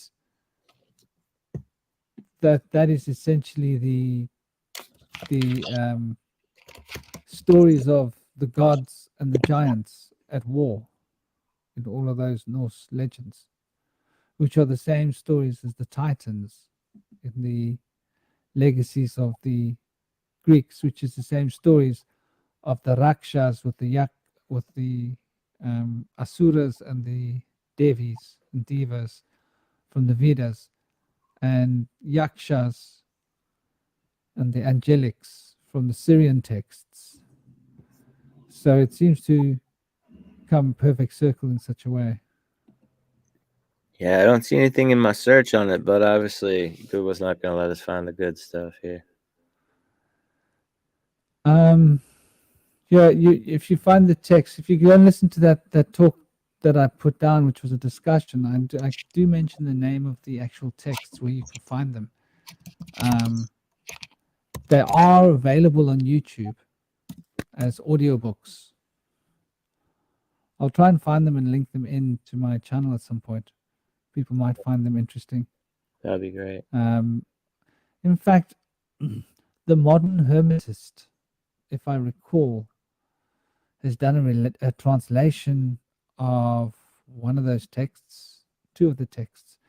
And the modern hermetist is somebody who's doing his PhD, and he works with a translator from one of the United States universities who's does have his PhD or doctorate, I forget. And together they're obviously occultists, and they're interested in the occult. So they've studied language to its extremity, and are actually translating a lot of the texts as well, which is interesting. So they are basically coming up with the same ideas, but maybe using better words to describe it.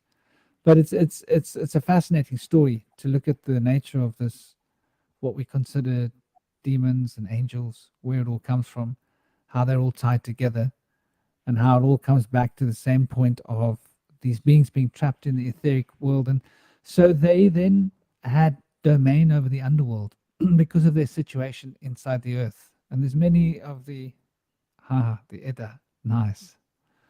There's many of these old stories that relate to these beings being trapped in the earth.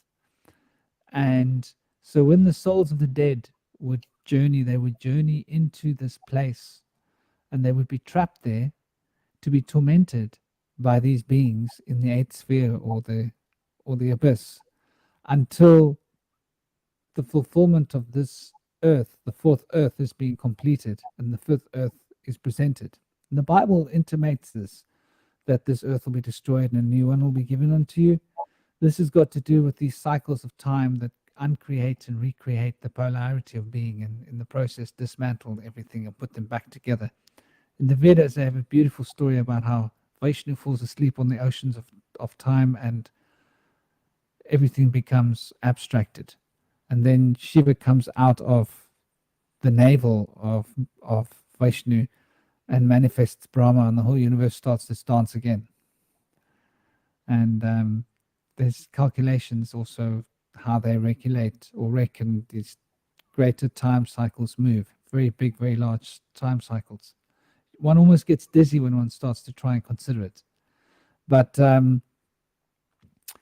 yeah, so this principle of the creation and destruction is the time when these beings that have disconnected from the chain of life, they are like those beings that are the chain that broke away and came here to enjoy what was here, even though it wasn't supposed to happen. And that's why it was an abomination, because they started mixing their genetics with animals and genetics of humans in order to find a way to be able to prolong their lives and to be able to reincarnate, which is something they can't do because they're moving in a different time stream.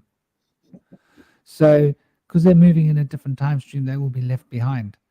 And so these beings are the beings that prey on humans. They're what's called the demons in terms of this ancient story. And the reality of this reality is that it's not at all what it seems to be. And the nature of this life isn't even what it seems to be. So it's like we've really had the wool pulled over our eyes in a very, very big way.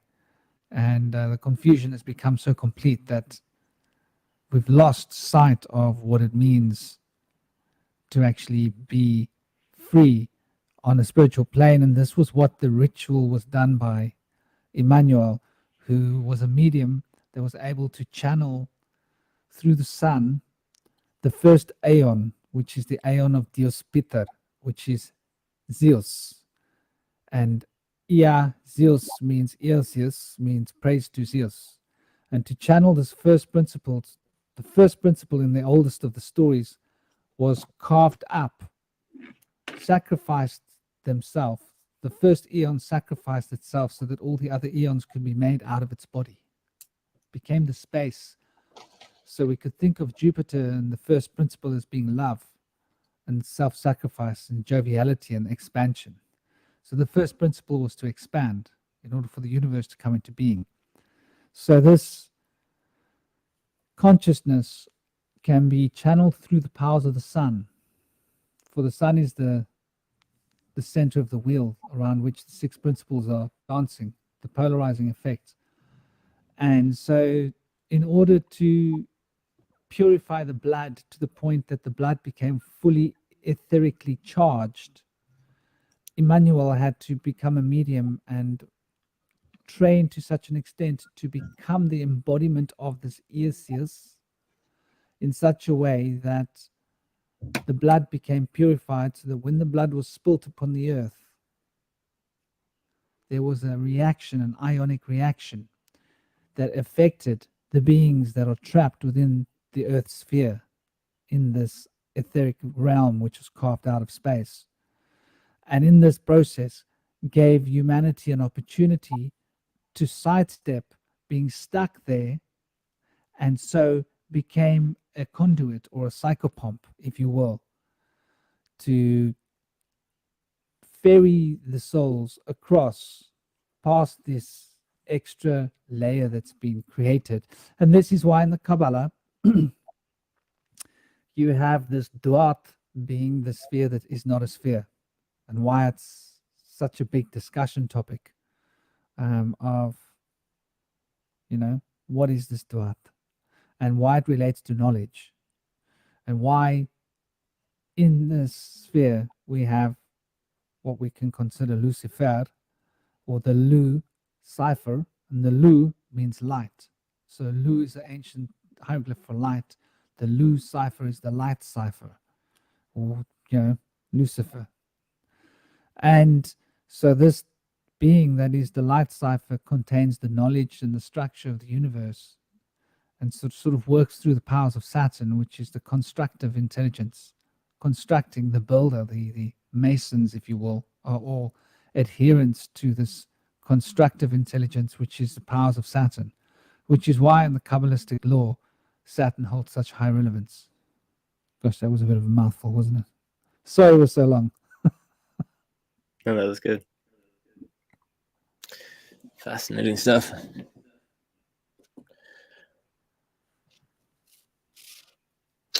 But these are mangled stories from different traditions that all seem to point in similar directions.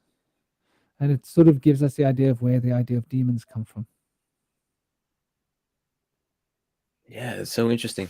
The idea of what's called harmony, or harmine, really fascinates me. In ancient times, it was thought that our astrological sign gives us certain weaknesses according to an alignment with different planets in different houses. We'll have different challenges in life, and so that's considered harmony or harmony. And so they kind of blamed it on the stars, so like those cursed stars made me this way, kind of thing.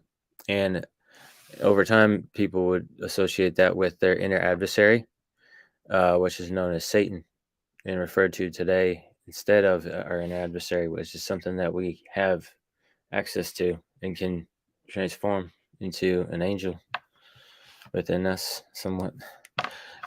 We have different understanding of that today somewhat, but we can always reach back to our ancient understanding and see that there was more insight there as far as what we can work on for our personal challenges according to our astrological signs. But they refer to harmony in certain phraseology in the Bible that's been misinterpreted now, particularly in the passage of the story that the passage in the Bible that people speak of at funerals. I forget what that passage is called. To the Valley of Death. Yes, Through the Valley of Death. Pulp Fiction. They put that on the map, didn't they? If you remember the film Pulp Fiction. Yeah. Every time the hitman was going to do a hit, he would read the Bible to the people he was about to kill. Yeah. And he would read this passage to them. But that's an interesting addition to it. I think there's a lot that's been hidden from us by the Catholics, and they've sort of twisted the stories that we've been given as to, who this Emmanuel was and why he was strapped to a cross, and the idea of someone becoming a medium in order to channel a consciousness so that they can be sacrificed is a different concept, isn't it? It is. Very much a human being. Just a very, very powerful human being, like powerful enough to channel the first eon. But you have to be totally pure and perfect to be able to channel the first eon, because the first eon is the first we speak about the Elohim of having created humanity, but who created the Elohim was the Yahweh Elohim, according to the stories. So the heavenly choir was created first, but the heavenly choir had to be created out of something, and that was the first being that was created, that was sacrificing itself to the extent that the person pulling the strings thought that they were the creator. Now we're going to the story of Yaldabaoth, who then became the jealous god of the Israelites. And why that idea is there of the jealous god? How could a god be jealous? Well, if you think you're the only god, but you're not, it's going to be a tricky one. You think you're the first thing to ever exist, but you came out of being from elsewhere, where there's, Sophia was the mother of Yaldabaoth, according to the writings of the Gnostics, and that Yaldabaoth, before being named, was a mistake and an aberration that couldn't exist in the heavens. So was discharged into a pocket of space where he grew and started to wield the powers and create, thinking that he had come into being in the beginning of the universe, because he didn't remember how he got there. And so that's the idea of God and good and evil being wrapped up in one skin, so to speak. And that this is the primary creator entity, if you will, but that is separate from the good, which is what the Gnostics termed this place and the consciousness from which sprang all that came here, because they wouldn't even dare to use the word God. They said the good. And I think it is from the words the good that God got intimated in English. Well, that's just speculation. I think so too, because other people have said it may have come from the word Guad, the river of life. Guadalupe, I guess, means river of the wolf, but she's considered to be River of the wolf. Yeah. Interesting. I know Rio is river, but I've heard that Guad can also be interpreted as river. So, but I haven't looked into that. Verify. But this does sort of bring us back to the idea of the psychopomp being the traverser between the worlds, and the watcher upon the threshold being that aspect of consciousness which is here to bind us and to, if we are worthy, carry us into the transcendent states, realms, which we can only equate to death, because death is the rebirth.